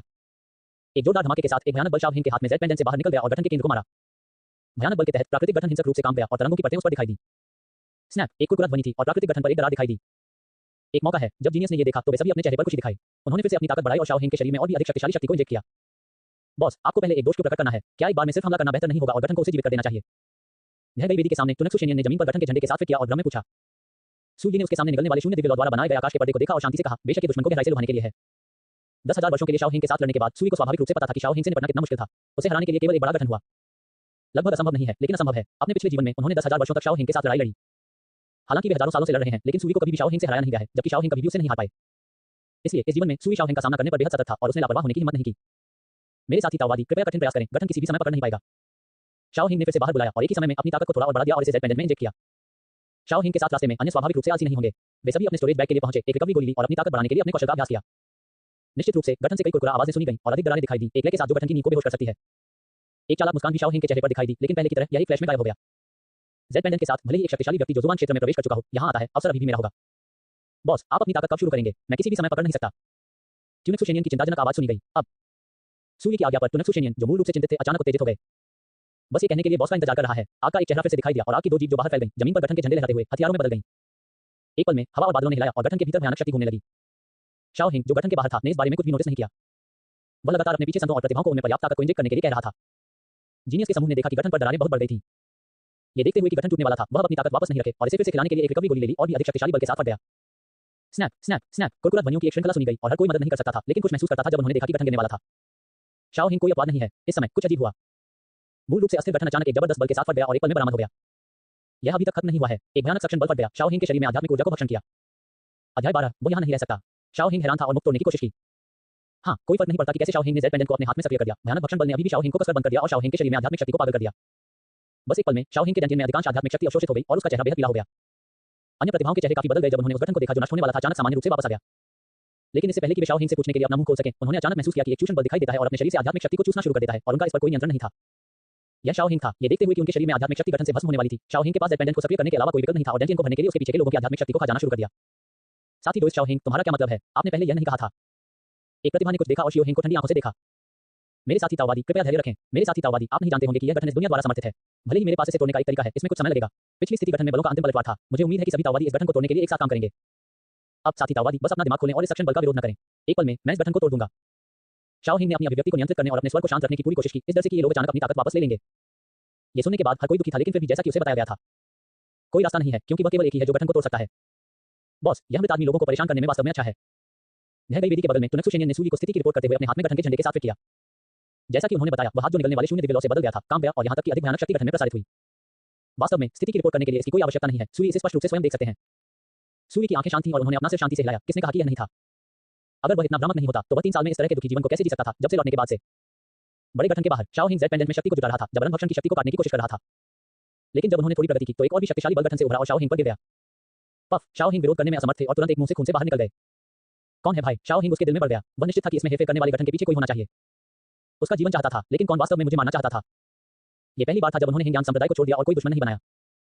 इस अवसर में कोई जीवित प्राणी नहीं है। ये वही है जो उसे सबसे ज्यादा हैरान करता है। उसके पास ये सोचने का समय नहीं था। भक्षण की शक्ति मजबूत हो गई और एक पल में उसका डेंटिन लगभग सूखा था। शाओ हिंग की आंखें निर्दयता से चमकती थीं और उन्होंने अपने पीछे लोगों के समूह के अपने उत्पीड़न को तेज कर दिया। साथ ही डाउस शाओ हिंग, ये बेहतर कब होगा? मैं किसी भी समय पकड़ नहीं सकता। जीनियस में से एक को अचानक महसूस हुआ कि कुछ गलत था और पूछा। एक से अधिक व्यक्ति थे जो उसके समान महसूस करते थे। आवाज गिरने के बाद 3 से कम सांसें, एक और आवाज भीड़ से आई। मैं इसे और नहीं कर सकता। मैं अब यह अवसर नहीं चाहता। मैं वापस लेता हूं। मैं आप सभी को शुभकामनाएं देता हूं। इसके तुरंत बाद कई और लोगों ने एक ही बात कही और अपनी सेना को वापस लेने के लिए तैयार किया। वे विभिन्न संप्रदायों और जनजातियों की प्रतिभा हैं, मूर्ख नहीं। वे पहले ही समस्या देख चुके हैं। नहीं, ये देखकर कि हर कोई वापस लेने वाला था, एक भयंकर रूप शाओ हिंग के चेहरे पर चमक गया। वह जोर से चिल्लाया और एक ही समय में एक जादू डाला। उसके हाथ में जेड पेंडेंट ने अचानक एक उज्ज्वल चमक उत्सर्जित की, जिससे सभी लोगों को उसके पीछे कैद कर लिया गया, जो स्थानांतरित करने में असमर्थ था। शाओ हिंग, तुम्हारा क्या मतलब है? जीनियस ने शाओ हिंग की ओर देखा और उनसे जोर से पूछताछ की। मैं चाहता हूं कि आप मुझे गठन को तोड़ने में मदद करें। जैसे ही आवाज गिरी, जेड पेंडेंट से फिर से प्रकाश की एक किरण फट गई और एक ही समय में एक और भी अधिक भयानक सक्शन बल सभी पर उतर गया। एक पल में हर किसी का डेंटिन खा गया था। जेड पेंडेंट की आभा अचानक बढ़ गई और प्रकाश की एक किरण में बदल गई, जिसने गठन पर बमबारी की। झूलना, एक तेज गर्जना के बाद एक छेद एक कुत्ते के छेद का आकार गठन में फाड़ा गया था। शाओ हिंग चमक गया और कुत्ते के छेद में चला गया। शाओ हिंग, आप नीच हैं। शाओ हिंग गायब होने के बाद कारावास की शक्ति भी गायब हो गई। हर कोई जमीन पर बिजली से गिर गया, उनके चेहरे पीला हो गए। इस समय उनके शरीर में आध्यात्मिक शक्ति कुछ भी नहीं के लिए निचोड़ा गया था। काश्तकारों का उल्लेख नहीं करने के लिए भले ही एक नश्वर आया, वे विरोध करने के लिए शक्तिहीन होंगे। आप एक खलनायक हैं, एक खलनायक से भी बदतर। आप इतने धर्मी दिखते हैं, लेकिन गुप्त रूप से आप बहुत नीच हैं। इस तरह की एक नीच विधि मैं निश्चित रूप से अपने दादा को एक स्पष्टीकरण लेने के लिए हिंग संप्रदाय में लाऊंगा। एक प्रतिभा ने असहाय रूप से गर्जना की। उसकी अपनी जादुई शक्ति वास्तव में दूसरों को लाभान्वित करने के लिए इस्तेमाल की गई थी। आप कैसे कह सकते हैं कि मेरे जूनियर चाचा के बारे में? उन्होंने यह असहायता से बाहर किया। वह गठन में प्रवेश करना चाहते हैं और इसे अंदर से तोड़ना चाहते हैं। इस समय भी हिंग संप्रदाय के शिष्य जमीन पर झूठ बोल रहे थे, अभी भी शाओ हिंग के लिए बोल रहे थे। ये बेहतर होता अगर वह कुछ भी नहीं कहता। जैसे ही उसने बोलना शुरू किया, हर किसी की अमित आंखें उस पर निर्देशित की गईं। अल्पविराम, आप चींटियों का गुच्छा गठन को तोड़ने में मदद करते हैं। पहले से ही आपके लिए एक महान सम्मान है और आप अभी भी इस अवसर पर अपने हाथों को प्राप्त करना चाहते हैं। जब मैं बाहर निकलता हूं तो मैं आप सभी को मार दूंगा। शाओ हिंग, जो गठन में टूट गया, अब उसके चेहरे पर शांतता को छिपाया नहीं गया और भयावह रूप से बोला। बॉस, गठन, वह बस उस तरह से टूट गया। शून्य दिव्य लौ को निकलते हुए एक अविश्वसनीय अभिव्यक्ति उसके उग्र चेहरे पर दिखाई दी। हाँ, मुझे पता है, शाओ हिंग ने शांति से जवाब दिया। उन्होंने अपने दिमाग में यह अनुमान लगाया था, बाहर के प्राकृतिक गठन का उल्लेख नहीं करने के लिए, यहां तक कि अंदर की हत्या संरचनाएं भी शाओ हिंग को रोकने में सक्षम नहीं हो सकती हैं। अगर मैं अब आपको नहीं मारता तो मुझे उस विश्वास के लिए बहुत खेद होगा जो बॉस ने मुझ में रखा है, इसलिए आप बेहतर तरीके से मर जाते हैं। शून्य दिव्य लौ को निकलने के बाद उन्होंने अपने शब्दों को समाप्त कर दिया। उन्होंने जमीन पर सभी गठन के झंडे के साथ फिट किया। उसी समय उन्होंने गठन के झंडे में से एक में लौ का एक निशान इंजेक्ट किया। एक पल में अवसर की भूमि में स्थिति बदल गई और उग्र आग की लपटें जलने लगी। जहां से दोनों थे, जल्दी से आग का एक समुद्र बन गया जो विस्तार करना जारी रहा। शाओ हिंग, जिन्होंने मुश्किल से अपनी सांस को पकड़ लिया था, अचानक अपनी दाहिनी आंख को बेतहाशा चिकोटी काट रही थी और उसके दिल में बेचैनी की भावना पैदा हुई। शाओ हिंग ने अचानक अपना सिर उठाया और उसके सामने की स्थिति को देखने के बाद वही पल के लिए रुक गया। आग का एक समुद्र अजय बल के साथ उसकी ओर जलाया और जल गया और इसकी गति गड़गड़ाहट के एक फ्लैश के रूप में तेज थी। जब वह अपने होश में आया तो आग का समुद्र पहले से ही उसके सामने जल रहा था। शाओ हिंग हैरान था। वह अपने दाहिने हाथ से बुलाया और एक काला मनका तुरंत उसके सिर के ऊपर दिखाई दिया। काली हवा चारों ओर लुढ़क गई और शाओ हिंग की रक्षा की, उसे आग के समुद्र से अलग कर दिया। हालांकि वह आग के समुद्र से अलग हो गया था, शाओ हिंग अभी भी असहज महसूस कर रहा था। भयानक तापमान काली हवा में घुस गया और उसके शरीर पर गिर गया। एक पल से भी कम समय में उसके शरीर पर कपड़े जलने लगे और कई जलते हुए उसकी त्वचा पर दिखाई दिए। सूर्य अभी भी आश्चर्यचकित नहीं था। उसने उस काले मनके को पहले देखा था। अपने पिछले जीवन में यह उन चीजों में से एक था जिससे उन्हें बहुत दुख हुआ। वह व्यक्ति कौन है जो मुझे मारना चाहता है? शाओ हिंग ने अपनी त्वचा पर जलन की सनसनी को समाप्त कर दिया और जल्दी से आगे बढ़े, फिर भी भ्रमित। जैसे ही वह आगे बढ़ता रहा, कई ज्वलंत तलवारें चुपचाप उसके पीछे संघनित हो गईं। आग के समुद्र के कवर के तहत शाओ हिंग अपनी सांस बिल्कुल नहीं समझ सका। सुक्की सुक्की, एक पल में हवा के माध्यम से टूटने की कई आवाजें सुनी गईं। कई ज्वलंत तलवारों ने एक ही समय में शाओ हिंग पर हमला किया। हालांकि शाओ हिंग ने अभी तक प्रतिक्रिया नहीं दी थी, लेकिन उसके सामने तैरने वाले जेड पेंडेंट ने पहले ही इसे महसूस किया था और तुरंत उसके पीछे गिर गया। प्रकाश की एक धारा ने बाहर गोली मार दी और लौ आकाश तलवार तुरंत पाउडर में बदल गई और दुनिया में विघटित हो गई। शोर को सुनकर शाओ हिंग तुरंत सतर्क हो गया और अपनी सारी आध्यात्मिक शक्ति को जुटाया, इसे अपने शरीर के विभिन्न हिस्सों में संलग्न किया। उसी समय उसकी शंका बढ़ गई। यहाँ एक बड़ा गठन क्यों है? उनकी स्मृति में उन्होंने जो गठन किया था, वह यहाँ से 1 घंटे की दूरी पर कम से कम कुछ तिमाहियों में था। क्यों? स्वाभाविक रूप से ये शून्य दिव्य लौ को निगलने का साधन था। चलकर आकाश के पर्दे के सामने सूर्य ने शाओ हिंग को इतनी आसानी से हमलों की पहली लहर को ब्लॉक करते हुए देखा और अचानक खड़े हो गए। उसके बगल में चुनक्सू शेन्यन के लिए हल्के से कुछ कहा और बाहर चला गया। चुनक्सू शेन्यन ने जल्दबाजी में उसके साथ पकड़ा, उसके दिमाग में 1000 सवालों के साथ, बॉस क्या आप अभी उसे मारने नहीं जा रहे हैं? सूर्य ने पीछे मुड़कर नहीं देखा और फिर भी शांति से कहा, आज मैं उसे नहीं मार सकता। यह असंभव है बॉस, अभी भी हमारे पीछे दर्जनों हत्याएं हैं। सूर्य ने समझाया और धीरे धीरे बाहर की ओर चला। बॉस चलो अभी तक नहीं छोड़ते हैं, नीचे अच्छी चीजें हैं, चुनक्सू शेन्यन ने जल्दबाजी में कहा। अध्याय 13 विजय गड़गड़ाहट। सूर्य शांति से घूम गया और वापस चला गया जहां वह था। और कुछ सूर्य संदिग्ध था। अपने पिछले जीवन में उन्होंने कभी नहीं सुना था कि शाओ हिंग ने यहाँ दूसरा अवसर प्राप्त किया था। जल्द ही सूर्य समझ गया, पिछले जीवन की तरह ही इस निगलने वाले शून्य दिव्य लौ ने कभी भी शाओ हिंग के हाथों में एक शब्द भी नहीं कहा था। और चेहरे को देखे बिना वह पहले से ही मानवीय शब्द बोलना शुरू कर दिया था। अरे बॉस, यह एक अच्छा सवाल है। चुनक्सू शेन्यन ने अपना गला साफ किया और रहस्यमय तरीके से कहा, 100,000 से अधिक साल पहले मेरे साथ यहाँ एक और बात सील कर दी गई थी। ये बिजली का एक बोल था। हालांकि ऐसा लग रहा था कि इसने अभी तक उस समय कोई बुद्धिमत्ता विकसित नहीं की थी। ये बहुत हिंसक था और इसे सील करने वाले लोगों को लगभग इलेक्ट्रोक्यूट किया गया था। अंत में उन लोगों को इतना गुस्सा आया कि उन्होंने दर्जनों अधिक मोहरों को जोड़ा। ठीक है, आप कह सकते हैं कि वह पागल है, लेकिन उसने मुझे मास्टर जू बहुत परेशानी का कारण बना दिया। लोगों के उस समूह ने युवा लौ को धमकाया और इसे असहाय बना दिया। उन्होंने सील को मजबूत करने के लिए मेरी अधिकांश ताकत को सीधे सुखा दिया। चुनक्सू शेन्यन ने लंबे समय तक म्यूट कर दिया और आंखों की एक श्रृंखला को बाहर कर दिया। ये सुनने के बाद सूर्य ने थोड़ा डूब गया और कहा, वह बहुत उन्मत्त है। मेरी खेती के स्तर के साथ मैं उसे कैसे वश में कर सकता हूँ? इस बॉस के बारे में चिंता करने की जरूरत नहीं है। शून्य दिव्य लौ को निगलने से फिर से बात की गई। नीचे दी गई बिजली केवल आध्यात्मिक है, लेकिन बुद्धिमान नहीं है। इसे सैकड़ों हजारों वर्षों से सील कर दिया गया है और लंबे समय से निष्क्रिय है। अब हमें बस सील को तोड़ने की जरूरत है। जैसा कि यह बोला गया था, निगलने वाली शून्य दिव्य लौ बहती हुई वेदी के ऊपर तैरती है, धधकती हुई आग की लपटों के साथ जलती हुई। एक पल में वेदी को राख में जला दिया गया, जिससे नीचे अजीब रंग का खुलासा हुआ। देखो बॉस, ये सीलिंग गठन है जो बिजली को सील करता है। भक्षण करने वाली दिव्य लौ रहस्यमय रंग के ऊपर पिटाई कर रही थी। सूर्य ने करीब से देखा और उसका दिल कांप गया। ये रंग, वह उनसे परिचित था। 500 वर्षों के लिए इस निश्चित क्षेत्र की रक्षा करने और हर दिन इन रंगों को देखने के बाद वह उनसे कैसे परिचित नहीं हो सकता है? मैं मूल रूप से सोच रहा था कि सील को कैसे तोड़ा जाए, लेकिन अब ऐसा लगता है कि यह समस्या कोई समस्या नहीं है। 500 वर्षों के लिए निश्चित क्षेत्र में जीवन बेहद उबाऊ था। हर दिन इन अजीब रंगों के साथ होने के नाते वह पहले से ही उन्हें अच्छी तरह से अध्ययन कर चुका था। लेकिन समस्या फिर से उत्पन्न होती है। चुनक्सू शेन्यन के अनुसार इन रहस्यमय रंग को रहस्यमय लोगों के एक समूह द्वारा हजारों साल पहले स्थापित किया गया था। निश्चित क्षेत्र में अजीब रंग बिल्कुल यहाँ के समान है। इसका मतलब है कि निश्चित क्षेत्र कम से कम सैकड़ों हजारों वर्षों से मौजूद है। दोनों के बीच एक संबंध होना चाहिए, लेकिन उन्हें नहीं पता था कि कनेक्शन क्या था। लेकिन ये ऐसे मुद्दे नहीं हैं जिन पर उन्हें अभी विचार करना चाहिए। सही बात यह है कि नीचे सील की गई गड़गड़ाहट को जल्दी से इकट्ठा करना और अपने स्वयं के लाभ के लिए इसका उपयोग करना। सूर्य ने नीचे गिरा दिया, अपने शरीर के चारों ओर आध्यात्मिक ऊर्जा को प्रसारित किया, एक विशेष विधि के साथ एक सील का गठन किया और एक हाथ को स्ट्रेंज रन पर दबाया। कुछ सांसों के बाद रन फ्लैश हो गए और सील की एक परत टूट गई, जिससे नीचे दूसरी सील का पता चला। सूर्य ने उसी विधि का उपयोग करके इसे फिर से तोड़ दिया। एक पल में दर्जनों सील टूट गए थे और एक छेद सूर्य के सामने दिखाई दिया, जिसमें एक सफेद गड़गड़ाहट चुपचाप पड़ी थी। आगे मत जाओ बॉस। सूर्य ने गड़गड़ाहट को बाहर निकालने के लिए अपनी जादू की शक्ति का इस्तेमाल किया, लेकिन शून्य दिव्य लौ के शब्दों को निकलकर रोक दिया गया। बॉस, वे लोग सतर्क हैं और उनके पास अपनी आस्तीन पर कुछ चालें हैं। जैसा कि उन्होंने बात की, वह लौ की एक समझ में बदल गया और गुफा में तैर गया। लौ सिर्फ गुफा के प्रवेश द्वार को छू गई और एक पल में गायब हो गई, जैसे कि यह कभी मौजूद नहीं था। सूर्य ने इसे स्पष्ट रूप से देखा। जिस क्षण लौ ने गुफा के प्रवेश द्वार को छुआ, एक रहस्यमय बल अचानक दिखाई दिया और लौ को चकनाचूर कर दिया, जिससे कोई अवशेष नहीं हुआ। मैं इसे कैसे हटाऊं? सूर्य शब्दों के लिए एक नुकसान में था, न जाने कैसे इसे बाहर निकालना है। यह एक ऐसी शक्ति थी जिसे उसने पहले कभी नहीं देखा था और पुनर्जन्म होने के बाद भी उसके पास इससे निपटने का कोई तरीका नहीं था। बॉस, मेरे पास एक समाधान है। चुनक्सू शेन्यन की बुद्धिमत्ता पहले से ही बहुत अधिक है और वह सूर्य की कठिनाइयों को देख सकता है। ये तुरंत आपकी एक गेंद में बदल गया और गुफा में ड्रिल किया गया। सूर्य ने स्पष्ट रूप से देखा कि रहस्यमय शक्ति फिर से दिखाई दी और चुनक्सू दिव्य लौ ने पागलपन से गला घोंट दिया। केवल एक पल में निगलने वाले शून्य दिव्य लौ की मूल रूप से जोरदार लौ आधे से बुझ गई थी और यह अभी भी बुझाने के लिए जारी था। सूर्य का दिल उसके गले में था, इस डर से कि रहस्यमय शक्ति ताइक्सुरासातल को नष्ट कर देगी। सौभाग्य से सूर्य की चिंताएं अनावश्यक थीं। 3 से भी कम सांसों में निगलने वाली शून्य दिव्य लौ ने गड़गड़ाहट में लपेटी गुफा से उड़ान भरी। झूलना, भले ही गड़गड़ाहट अभी भी सुप्त थी, लेकिन भयानक शक्ति अभी भी बढ़ रही थी। जैसे ही वह गुफा से बाहर आया, सैकड़ों थंडर का जन्म हुआ और सभी दिशाओं में गोली मार दी गई। निगलने वाले शून्य दिव्य लौ की आधी लपटों को मिटा दिया गया था और यह बेहद कमजोर था। बस जब ये ठीक होने वाला था, तो यह अप्रत्याशित रूप से ऐसी स्थिति का सामना करना पड़ा। ये तुरंत एक अभिशाप के साथ फट गया। तारांकन के यह आदमी फिर से पागल है। इससे पहले कि यह चकमा दे सके, बिजली के कई बोल्ट उसकी ओर आ गए। महत्वपूर्ण क्षण में सूर्य ने इसे एक हाथ से अपने शरीर में बुलाया और साथ ही साथ थंडर अटैक से बचने के लिए अपने शरीर के कौशल को चरम पर धकेल दिया। इतना मजबूत, सूर्य ने कई दर्जन फीट पीछे हट गए, अपने शरीर को स्थिर किया और अपने कंधे पर जले हुए स्थान को देखा। मदद करने में असमर्थ, लेकिन अपने होठों को धब्बा लगा दिया। बॉस, देरी न करें, इसे उठने से पहले इसे वश में करें। यदि आप तब तक प्रतीक्षा करते हैं जब तक कि यह उठता है, तो ये बुरा होगा। सूर्य के डेंटियन में शून्य दिव्य लौ को निगलने में जल्दी से आग्रह किया गया। सूर्य ने जवाब दिया, बिल्कुल भी देरी करने की हिम्मत नहीं की, अपने कदमों को जल्दी से बदल दिया, गड़गड़ाहट से बचे, जबकि इसके करीब आने के अवसरों की तलाश में। अब जिस क्षण उसे अवसर मिला, सूर्य चमक गया और लेईटिंग से एक पैर दूर दिखाई दिया, जो उसने पहले से तैयार की गई उंगलियों के रथ को बाहर फेंक दिया था। कौन मुश्किल था और उंगलियों से खून अंतराल से गुजरा और गड़गड़ाहट में डूब गया। बस चूंकि उंगलियों से रक्त ऊर्जा को अवशोषित करता है, इसलिए थंडर थोड़ा काम गया और तुरंत शांत हो गया। सूर्य ने महसूस किया कि अपने और इस गड़गड़ाहट के बीच एक सूक्ष्म संबंध स्थापित किया गया था, जो कि उसके और निगलने वाले शून्य दिव्य लौ के बीच के संबंध के समान था। गड़गड़ाहट भंग हो गई और मास्टर की मान्यता पूरी हो गई। बॉस की बच्चा गठन के पहले स्तर के माध्यम से टूट गया है और अब दूसरे स्तर में फंस गया है। निगलने वाली शून्य दिव्य लौ ने सूर्य के डेंटियन से उड़ान भरी और कहा, चल दर। सूर्य ने अपनी गड़गड़ाहट को दूर कर दिया और हल्के से बात की। उसके बाद उसे किलिंग सनी के लिए कोई उम्मीद नहीं थी। भले ही उन्होंने अपने पिछले जीवन में 10,000 वर्षों तक इसे लड़ा था, लेकिन सूर्य ने अभी भी यह कहने की हिम्मत नहीं की थी कि वह इसे कितनी अच्छी तरह से जानते थे। ये व्यक्ति बहुत रहस्यमय है। बॉस, क्या आप सुनिश्चित हैं कि आप एक और रूप नहीं लेना चाहते हैं? अंत पहले से ही ज्ञात है, इसे फिर से देखने की आवश्यकता नहीं है। ऐसा कहने के बाद वह बिना पीछे देखे बाहर चला गया। अल्पविराम। यदि आप मुझे इस गठन के साथ मारना चाहते हैं तो आप मुझे कमा रहे हैं। दूसरी हत्या सरणी में शाओ हिंग ने अपने मुंह के कोने से खून को पोंछ दिया और विशाल ज्वलन जानवर पर तिरस्कार के साथ देखा जो उसके सामने आके समुद्र से उभरता रहा। हालांकि वह इस समय दयनीय लग रहा था, लेकिन उसका अहंकार अभी भी अधिक था, विशेष रूप से सिर के शीर्ष पर काला मन का जो लगातार काली गैस का उत्सर्जन करता है शाओ हिंग को कसकर अंदर से बचाता है। सामने की ओर तैरने वाला जेड लटकन और भी भयानक था। प्रकाश की रंगीन किरणें बाहर फटती रहीं, एक के बाद एक के सामने भागते हुए ज्वलन जानवरों का गला घोंट रही थी। बॉस बॉस, रास्ते में निकलने वाली शून्य दिव्य लौ सूर्य के कंधे के ऊपर तैरती थी, लगातार चक्कर रही थी। बॉस, आप देखते हैं, मैं आपको अपने गुरु के रूप में पहचानने वाला पहला व्यक्ति हूं। वरिष्ठता के अनुसार मुझे कमान में दूसरा होना चाहिए, ये थोड़ा लेजी कमान में तीसरा होना चाहिए। ज़ियाओ लेजी निश्चित रूप से गड़गड़ाहट को संदर्भित करता है। इस समय लिटिल लेजी पूरी तरह से जाग गया है, उसकी आध्यात्मिकता का पता चला है और वह आध्यात्मिक बुद्धिमत्ता विकसित करने वाला है। इसने एक मास्टर की अचानक उपस्थिति को बहुत जल्दी स्वीकार कर लिया। झटके के एक पल को छोड़कर जब ये पहली बार जाग गया तो ये रास्ते में काफी अच्छी तरह से व्यवहार किया गया था। ये भी सूजी के लिए थोड़ा क्लीनी था और अपने चेहरे के खिलाफ रगड़ना चाहता था। हालांकि वह जुनक्सु शेनियन द्वारा उठाए गए सवालों को स्वीकार नहीं कर सके। यद्यपि वह मानव शब्द नहीं बोल सकता था, थंडर अपने शरीर से उत्सर्जित कर रहा था, अपने प्रतिरोध को व्यक्त कर रहा था। अरे लिटिल लेजी, आप अभी भी विरोध कर रहे हैं। निकलने वाली शून्य दिव्य लौ दूसरे कंधे पर तैरती है, आपकी एक जीभ में विभाजित होती है जिसने जियो लेजी के शरीर को कुछ बार मारा। आप अपने मन को कब बोल सकते हैं और फिर से एहसान के लिए प्रतिस्पर्धा कर सकते हैं। जैसे ही ये शब्द बोले गए, जियो लेजी के आसपास की गड़गड़ाहट तुरंत रुक गई, सूई के सामने तैर गई और कांपने लगी। ऐसा लग रहा था कि वह दुखद महसूस कर रहा था, लेकिन ये भी कि वह सूई को एक संदेश दे रहा था। ठीक है, मैं आपको अपनी रैंक में सुधार करने में मदद करूंगा और आपको शाओसु के साथ पकड़ने दूंगा। जियो लेजी के मास्टर के रूप में उन्होंने स्वाभाविक रूप से इस संदेश को समझा कि जियो लेजी व्यक्त कर रहा था। उसने अपना सिर असहाय रूप से हिलाया और मुस्कुराया। यद्यपि इस छोटे लेजी में उच्च स्तर की आध्यात्मिकता है, वही बच्चे की तरह है।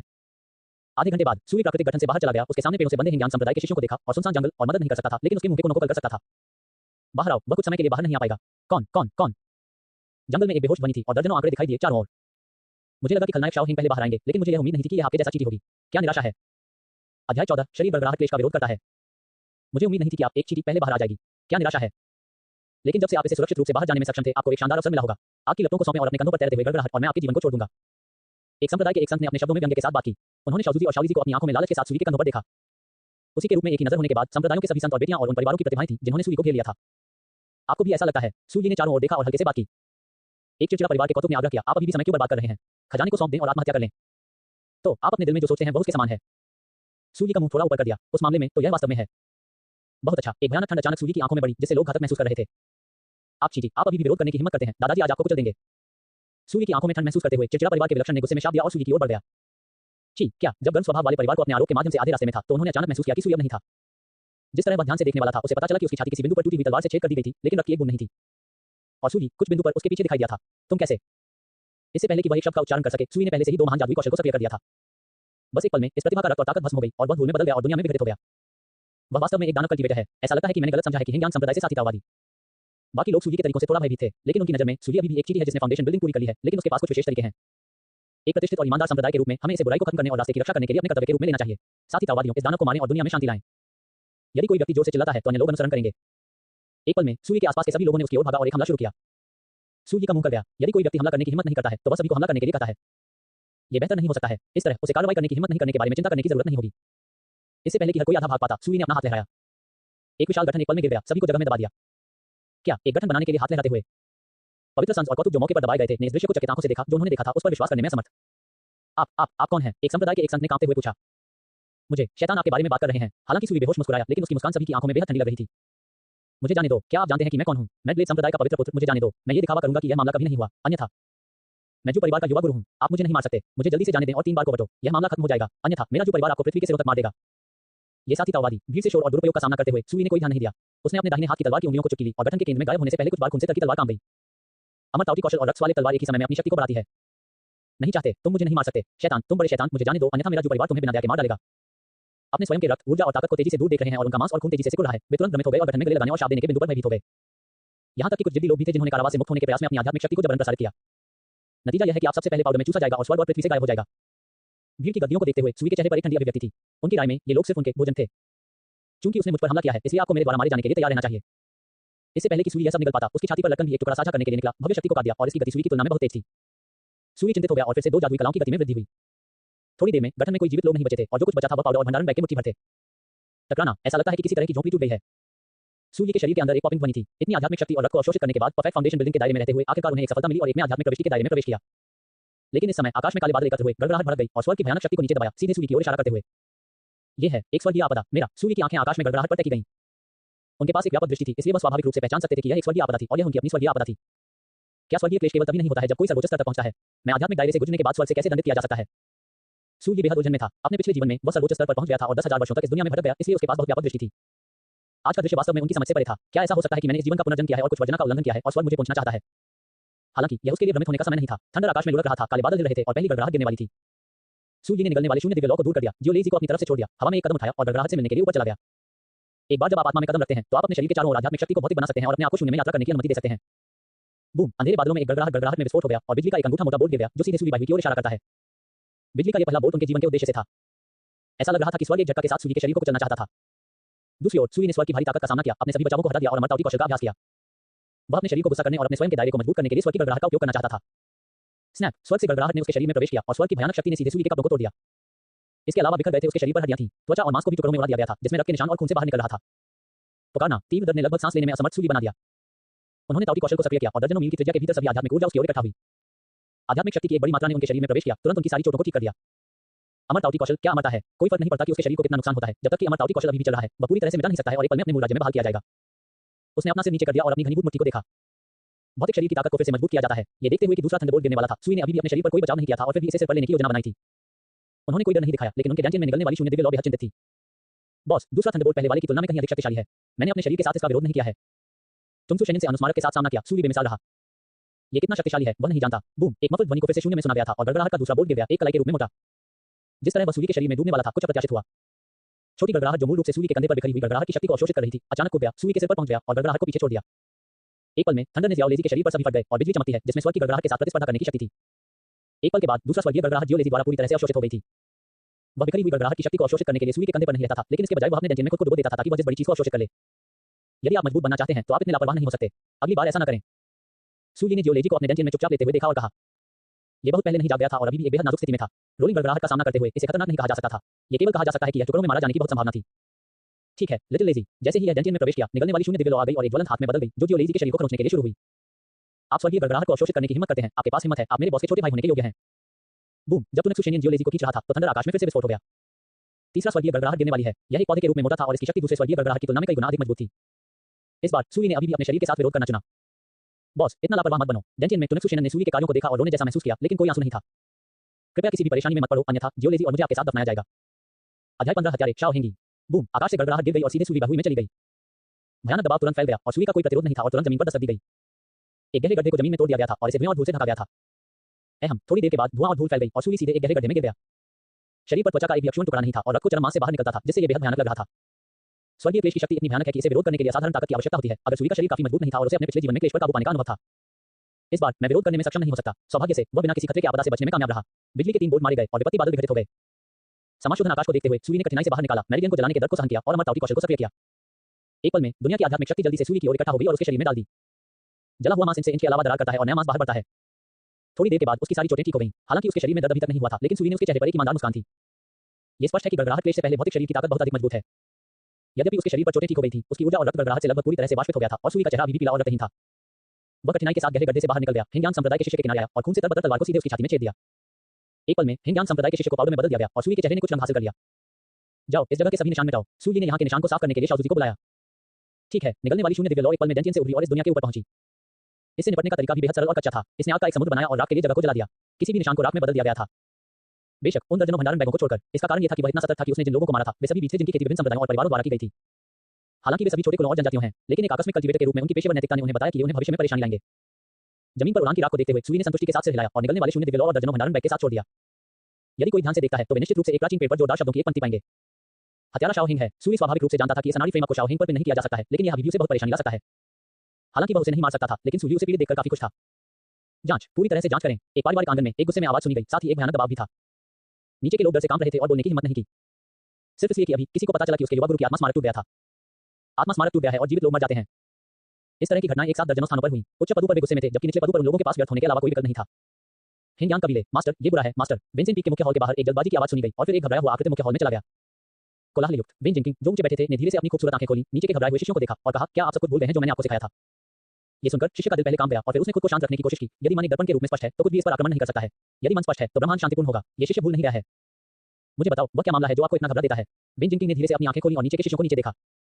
ये सुनकर शिष्य ने टूटे हुए स्वर के बावजूद अपनी आवाज को स्थिर रखने की कोशिश की, लेकिन उसकी चिंता को उसके शब्दों में छुपाया नहीं जा सकता है। मास्टर, कृपया मुझे ये बताने की अनुमति दें कि हमारा सबसे बड़ा भाई, उसकी आत्मा की गोली टूट गई है क्या? वेन जिंकिंग का शरीर अचानक हिल गया और वह ऊंची सीट से कूद गया। उसकी खूबसूरत आंखें अविश्वास और गुस्से से चमक रही थी। तुमने क्या कहा? आत्मा स्मारक टूट गई है। वेन जिंकिंग, जो मूल रूप से एक प्राचीन तालाब के रूप में गहरा था, अचानक फिर से शांत हो गया। उन्होंने वेन जिंकिंग के मुख्य हॉल से बाहर कदम रखा और संप्रदाय के मुख्य हॉल की ओर बढ़े। ऐसा इसलिए नहीं था क्योंकि एक वरिष्ठ शिष्य की मृत्यु हो गई थी कि वेन जिंकिंग ने अपनी रचना खो दी थी, लेकिन क्योंकि वह अपने छोटे जूनियर साथी प्रशिक्षु के बारे में चिंतित था। कचरा का ये टुकड़ा वास्तव में मर चुका है। अगर मेरे जूनियर भाई के साथ कुछ भी होता है तो मैं निश्चित रूप से आपकी आत्मा को बाहर निकालूंगा और आपकी आत्मा को लैंप को जला दूंगा। विन जिंकिंग का आंकड़ा जल्दी से चला गया, उसके कपड़े फड़फड़ा रहे थे और वह संप्रदाय के मुख्य हॉल की ओर उड़ गया। उसी समय दूसरी दिशा से एक सुंदर आकृति संप्रदाय हॉल की ओर बढ़ रही थी। मास्टर, कुछ बुरा हुआ है। विन जिंकिंग संप्रदाय के मुख्य हॉल में आने वाले पहले व्यक्ति थे। वह घबरा गया और हॉल में उसकी तेजी से सांस ले रही थी। कोलाहलयुक्त ली टिंगक्सू ने अपनी आंखें नहीं खोली और शब्द धीरे धीरे उसके लाल होठों से निकले। आप एक शिखर के नेता होने की हिम्मत कैसे करते हैं? आप बहुत भड़क गए हैं। यह अपमानजनक है। आपने संप्रदाय की प्रतिष्ठा को बर्बाद कर दिया है। मास्टर, कृपया मुझे क्षमा करें। विन जिंकिंग ने झुकाया और सलाम किया। मैं आपको एक जरूरी मामले के लिए देखने आया हूं। मैं अभी खतरे में हो सकता हूं। कृपया मास्टर, मेरी आत्मा की गोली को बाहर लाएं। ली टिंगक्सू की खूबसूरत आंखें चौड़ी हो गईं और उसने पूछा, आपको ये कैसे पता चला? विन जिंकिंग ने जल्दी से समझाया, मेरा शिष्य नीचे बैठा है। मेरे सबसे बड़े शिष्य ने प्रतिभा आत्मा स्मारक को तोड़ दिया है। मेरा सबसे बड़ा शिष्य इस समय मेरे सबसे छोटे शिष्य के साथ है। मुझे संदेह है कि मेरे सबसे छोटे शिष्य इस समय खतरे में हो सकते हैं। ये सुनने के बाद ली टिंगक्सू की खूबसूरत आंखें अधिक केंद्रित हो गईं। उसने अपने ज़ेड हाथ को उड़ा दिया और उसके हाथ में एक आत्मा की गोली दिखाई दी जिसमें शाओहिंग उस पर उत्कीर्ण था। निर्दोष, एक भी दरार के बिना। आत्मा स्मारक बरकरार था और दोनों हॉल के बाहर से एक और आवाज आने पर राहत की सांस लेने वाले थे। मास्टर, मेरे पास रिपोर्ट करने के लिए कुछ महत्वपूर्ण है। जियो फॉन्ग उसकी आंखों में घबराहट के साथ हॉल में चला गया। इस तरह के एक गंभीर मामले ने जागते ही उसे सेक्ट हॉल में भीड़ बना दिया। उसके पास अपने मेकअप पर लगाने का समय भी नहीं था और उसके बाल उसके कंधों पर गिर गए। आप एक शिखर के सभी स्वामी हैं, फिर भी आप बहुत भड़क रहे हैं। आप इतने अपमानजनक कैसे हो सकते हैं? जब ली टिंगक्सू ने जियो फॉन्ग के डैमनोर को देखा तो उनके भौंके, जो बस आराम कर चुके थे, फिर से डूब गए। जूनियर बहन, क्या आपको इतना भड़क गया है? आप एक शिखर के नेता कैसे हो सकते हैं? आपकी उपस्थिति विघटित है। क्या आपको डर नहीं है कि संप्रदाय के शिष्य आप पर हंसेंगे? विन जिंकिंग अपने सामान्य ठंडे प्रदर्शन में लौट आए। जियो फॉन्ग पर हल्के से नजर डाली, थोड़ा डूब गया और उसे व्याख्यान देना शुरू कर दिया। जियो फॉन्ग ने विन जिंकिंग को नजरअंदाज कर दिया और ली टिंगक्सू को झुकाया, जो उच्च बैठे थे। मास्टर, मेरे पास रिपोर्ट करने के लिए कुछ महत्वपूर्ण है। ये संप्रदाय के अस्तित्व की चिंता करता है। जियो फॉन्ग की उपेक्षा के साथ सामना किया। विन जिंकिंग को बहुत दुखी महसूस हुआ, लेकिन अपने गुरु के सामने उसने दुर्दशा से अभिनय करने की हिम्मत नहीं की और केवल गुस्से में झलक सकती थी। ली टिंगक्सू ने अपनी खूबसूरत आंखों को झुर्रियों से पूछा, ऐसा क्या है जो संप्रदाय की सुरक्षा के साथ करना है? हिंग यांग की किस्मत विघटित हो गई है। क्या अब ये परेशान होने के लिए ली टिंगक्सू की बारी थी? वह संप्रदाय नेता की सीट से खड़े हो गए और जियो फॉन्ग को अविश्वास के साथ नीचे देखा। संप्रदाय की किस्मत कैसे गायब हो सकती है? क्या यहाँ तक कि विन जिंकिंग, जो पास में बढ़ रहा था, पीला हो गया और इन शब्दों को सुनने के बाद विश्वसनीय लग रहा था। दुनिया में काश्तकारों के बीच शायद किसी ने कभी नहीं देखा कि भाग्य कैसा दिखता है, लेकिन हर कोई इसके महत्व को जानता है। यद्यपि यह बात भ्रामक, अदृश्य और अमूर्त है, लेकिन इसका कार्य सामान्य परिस्थितियों में भी प्रकट नहीं होता है। लेकिन हर कोई केवल शिकायत करेगा कि यह बहुत कम है, बहुत ज्यादा नहीं, क्योंकि इसका उपयोग दैनिक जीवन में नहीं किया जाता है। यह आइटम आसानी से तय कर सकता है कि एक संप्रदाय लंबे समय तक समृद्ध होगा या पेन में एक फ्लैश होगा। यह भी तय कर सकता है कि कोई व्यक्ति आकाश में चढ़ेगा या माय में गिर जाएगा। सर्वोच्च होने के नाते ली टिंगक्सू स्वाभाविक रूप से भाग्य के महत्व को जानता है। 500 साल पहले एक शक्तिशाली भाग्य हिंग संप्रदाय पर उतरा था, जिसने इसे केवल 500 वर्षों में एक तीसरी दर से एक सुपर संप्रदाय में बदलने में सक्षम बनाया। लेकिन अब जब उसकी किस्मत अचानक गायब हो गई है, तो उसका दिल पहले से ही उलझी हुई गंदगी में है। शिष्य, क्या आपको पता चला है कि संप्रदाय की किस्मत को फिर से कैसे क्या करना है? ली टिंगक्सू ने अपनी आवाज कम कर दी और पूछा, मुझे नहीं पता। जियो फॉन्ग फुसफुसाया, उसकी आंखें अकेली लग रही थी। डिंग, यह ऐसा था मानो अंतिम दिन का टूट गया हो। ये सुनने के बाद ली टिंगक्सू संप्रदाय नेता की सीट पर भारी बैठी थी, उसकी आंखें टिमटिमाती थी। इस समय उसे लगा जैसे कि बिजली गिर गई, जैसे कि उसकी छाती पर एक बड़ी चट्टान थी। उसे इतनी मेहनत से दबाया कि वह सांस नहीं ले सकती थी। हालांकि मुझे नहीं पता कि भाग्य को फिर से कैसे इकट्ठा किया जाए। मैंने गणना की है कि भाग्य का अपव्यय एक व्यक्ति से संबंधित हो सकता है। जियो फॉन्ग ने इस समय बात की, कौन? ये किससे संबंधित है? जैसे कि उसने आखिरी तिनका को पकड़ लिया था, ली टिंगक्सू ने अचानक देखा और उत्सुकता से पूछा, सुही, जूनियर भाई सू। जियो फॉन्ग ने कहा, उस दिन जब मैंने यांटियन तकनीक को सक्रिय किया तो मुझे एक बैकलैश का सामना करना पड़ा। अंतिम क्षण में बाहर जाने से पहले मैंने जूनियर भाई सू का नाम देखा। अध्याय 16 शिक्षक किस पर भरोसा करता है? क्या चाहे वह ली टिंगक्सू हो या विन जिंकिंग, उनकी आंखों में अविश्वास था। ये बकवास कैसे हो सकता है? शिष्य, जूनियर बहन, क्या आपने मिस कराया? दोनों महिलाओं ने एक ही समय में बात की। दोकॉल सूजी को सुनकर जियो फॉन्ग की आंखें स्पष्ट नाराजगी के साथ चमकती हैं, फड़फड़ाते हैं और कहा, मास्टर वरिष्ठ बहन, क्योंकि आप यांटियन में मेरी प्राप्ति को जानते हैं, आपको इस तरह के संदेह नहीं होने चाहिए। लेकिन वह कैसे एक बेकार संप्रदाय की किस्मत के अपव्यय से संबंधित हो सकता है? विन जिंकिंग ने अभी भी अविश्वास में बात की थी। अब ये कहने का कोई फायदा नहीं है। जियो फॉन्ग ने फिर से बात की, कृपया पहले यहाँ जूनियर भाई को आमंत्रित करें और हम पूछने के बाद पता लगाएंगे। यह विन जिंकिंग का बात था और एक पल के लिए शुरू करने के लिए नहीं जानता था। ली टिंगक्सू, जो ऊंचे बैठे थे, ने भी चुप रहने के लिए चुना। जियो फॉन्ग ने देखा कि कुछ गलत था और भ्रम में पूछा, मास्टर सीनियर सिस्टर, क्या गलत है? क्या कुछ मुश्किल है? कचरा का वह टुकड़ा पहले से ही संप्रदाय को धोखा दे चुका है और संप्रदाय से निष्कासित कर दिया गया है। विन जिंकिंग ने अपना सिर नीचे कर दिया और बोला, क्या? जियो फॉन्ग हैरान था और उसकी खूबसूरत आंखों से देखा, आपका मतलब जूनियर भाई है? जूनियर भाई ने संप्रदाय को धोखा दिया? क्या आप जानते हैं कि आप किस बारे में बात कर रहे हैं? जियो फॉन्ग की आंखें गुस्से से भड़क गईं। जूनियर ब्रदर, संप्रदाय की सुरक्षा के लिए निश्चित क्षेत्र में 500 साल का अंत हुआ और उसका शरीर पूरी तरह से नष्ट हो गया। वह एक ऐसा व्यक्ति है जिसने खुद को संप्रदाय के लिए समर्पित किया है और सब कुछ जोखिम में डाल दिया है। वह संप्रदाय को धोखा देने के लिए हमारे हिंग संप्रदाय में अंतिम व्यक्ति है। आप कैसे कहते हैं कि उसने संप्रदाय को धोखा दिया? उद्धरण चिन्ह। लेकिन तथ्य यह है कि कचरा के उस टुकड़े ने संप्रदाय को धोखा दिया। विन जिंकिंग ने देने से इनकार कर दिया और कहा, आप उसे यह कहकर ओवरएस्टिमेट करते हैं कि वह संप्रदाय को धोखा देने की कम से कम संभावना है। जिस व्यक्ति को कम से कम संप्रदाय को धोखा देने की संभावना है, जूनियर भाई शाओहिंग होना चाहिए। यह अनुचित है। आप बहुत जानकार हैं, लेकिन आप इस तरह के अस्पष्ट शब्द कह सकते हैं? क्या आप भूल गए हैं कि आपको इस वर्ग पहुंचने के गठन को किसने सिखाया है? जियो फॉन्ग के चेहरे पर एक ठंडी अभिव्यक्ति थी और उसने देने से इनकार कर दिया। आप किसे अनुचित कह रहे हैं? विन जिंकिंग तुरंत उग्र हो गया था। वह अपने जीवन में सबसे ज्यादा नफरत करती थी जब किसी ने कहा कि वह अनुचित थी। इस कारण से वह ऋषियों द्वारा बहुत सारी किताबें पढ़ती हैं।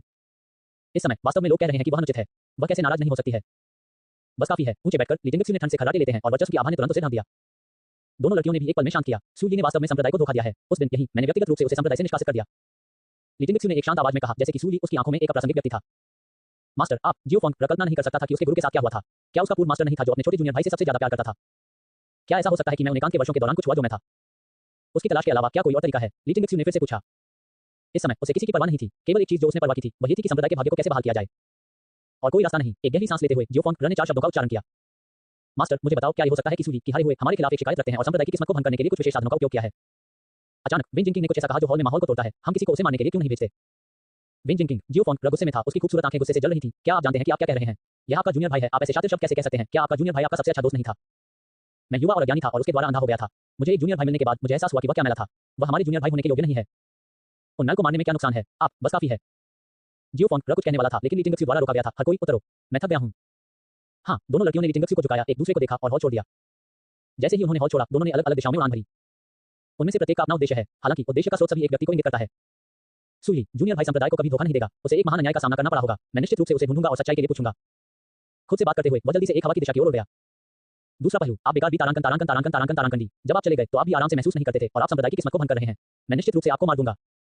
विन जिंकिंग ने अपने चेहरे पर एक भयंकर नजर डाली और जल्दी से चले गए। और संप्रदाय के मुख्य हॉल में, चीरू, क्या आप जानते हैं कि आप किस में शिष्यों में से सबसे अधिक भरोसा करते हैं? ली टिंगक्सी ने महिला से नीचे लाल रंग में बात की। हाँ, दोनों लड़कियों को छोड़ने के बाद उन्होंने लिंग चियू को फोन किया। शिष्य अज्ञानी है, लिंग चियू को पता नहीं था कि उसका गुरु क्या कर रहा था और एक पल के लिए उलझन में था। तीसरा, ली टिंगक्सी ने ईमानदारी से कहा, आप शिष्यों के बीच जिस पर मुझे सबसे ज्यादा भरोसा है वह आप हैं। ये सुनकर लिंग चियू के दिल में दर्द हुआ और उसने लगभग आंसू बहाए। एक पल में ऐसा लग रहा था जैसे कि वह सभी पीड़ा जो वर्षों से सहन कर रही थी, मिठास में बदल गई थी। क्या आपने कभी मुझे उन सभी कठिनाइयों के लिए दोषी ठहराया है जो आपने वर्षों से सहन की हैं? ली टिंगक्सी ने धीरे से पूछा, ये सभी मास्टर से शिष्यों का परीक्षण है। स्वाभाविक रूप से शिष्य गुरु को नाराज नहीं करेंगे।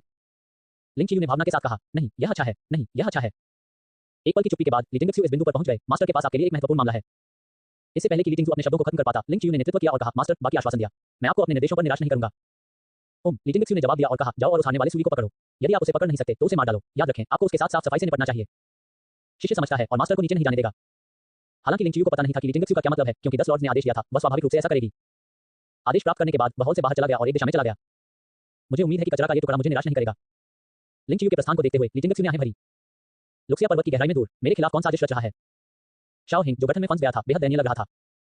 भले ही उसके पास अपने निपटान में कई जादुई हथियार थे, फिर भी वह हत्या के गठन में गंभीर रूप से घायल हो गया था। उसकी एक बाहु में से एक लटका हुआ था, उसके बालों का एक बड़ा हिस्सा जला दिया गया था और उसके शरीर पर कपड़े बहुत पहले राख में जल गए थे। इस समय वह पहले से ही 47 को मारने वाले सरणियों के माध्यम से टूट गया था। केवल 2 बचे थे इससे पहले कि वह उस स्थान पर पहुंच सके जहां अवसर था।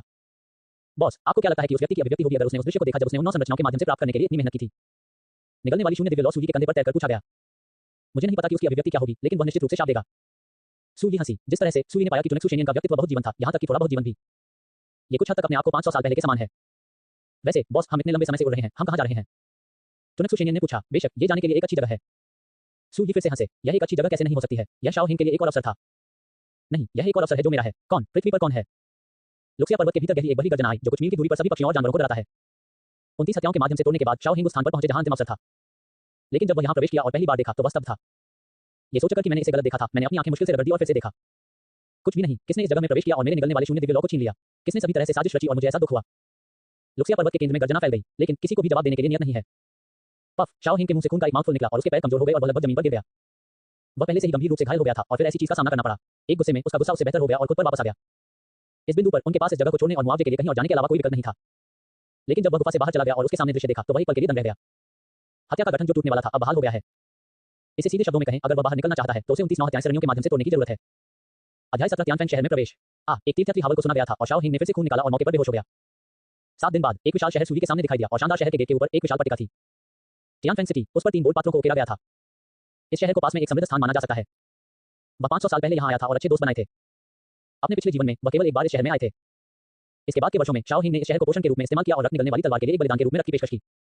बॉस, एक सुंदरता है। इससे पहले कि सूली ने तियानफेन शहर में कदम रखा, डेंजिन में शून्य दिव्य लौ को निकलने की आवाज पहले आई। बॉस, आपके पीछे एक सुंदरता है। सूली अवचेतन रूप से पीछे मुड़ गया। दुर्भाग्य से जैसे ही मैं चारों ओर मुड़ा, मैं किसी की आंखों से मिलने के लिए हुआ।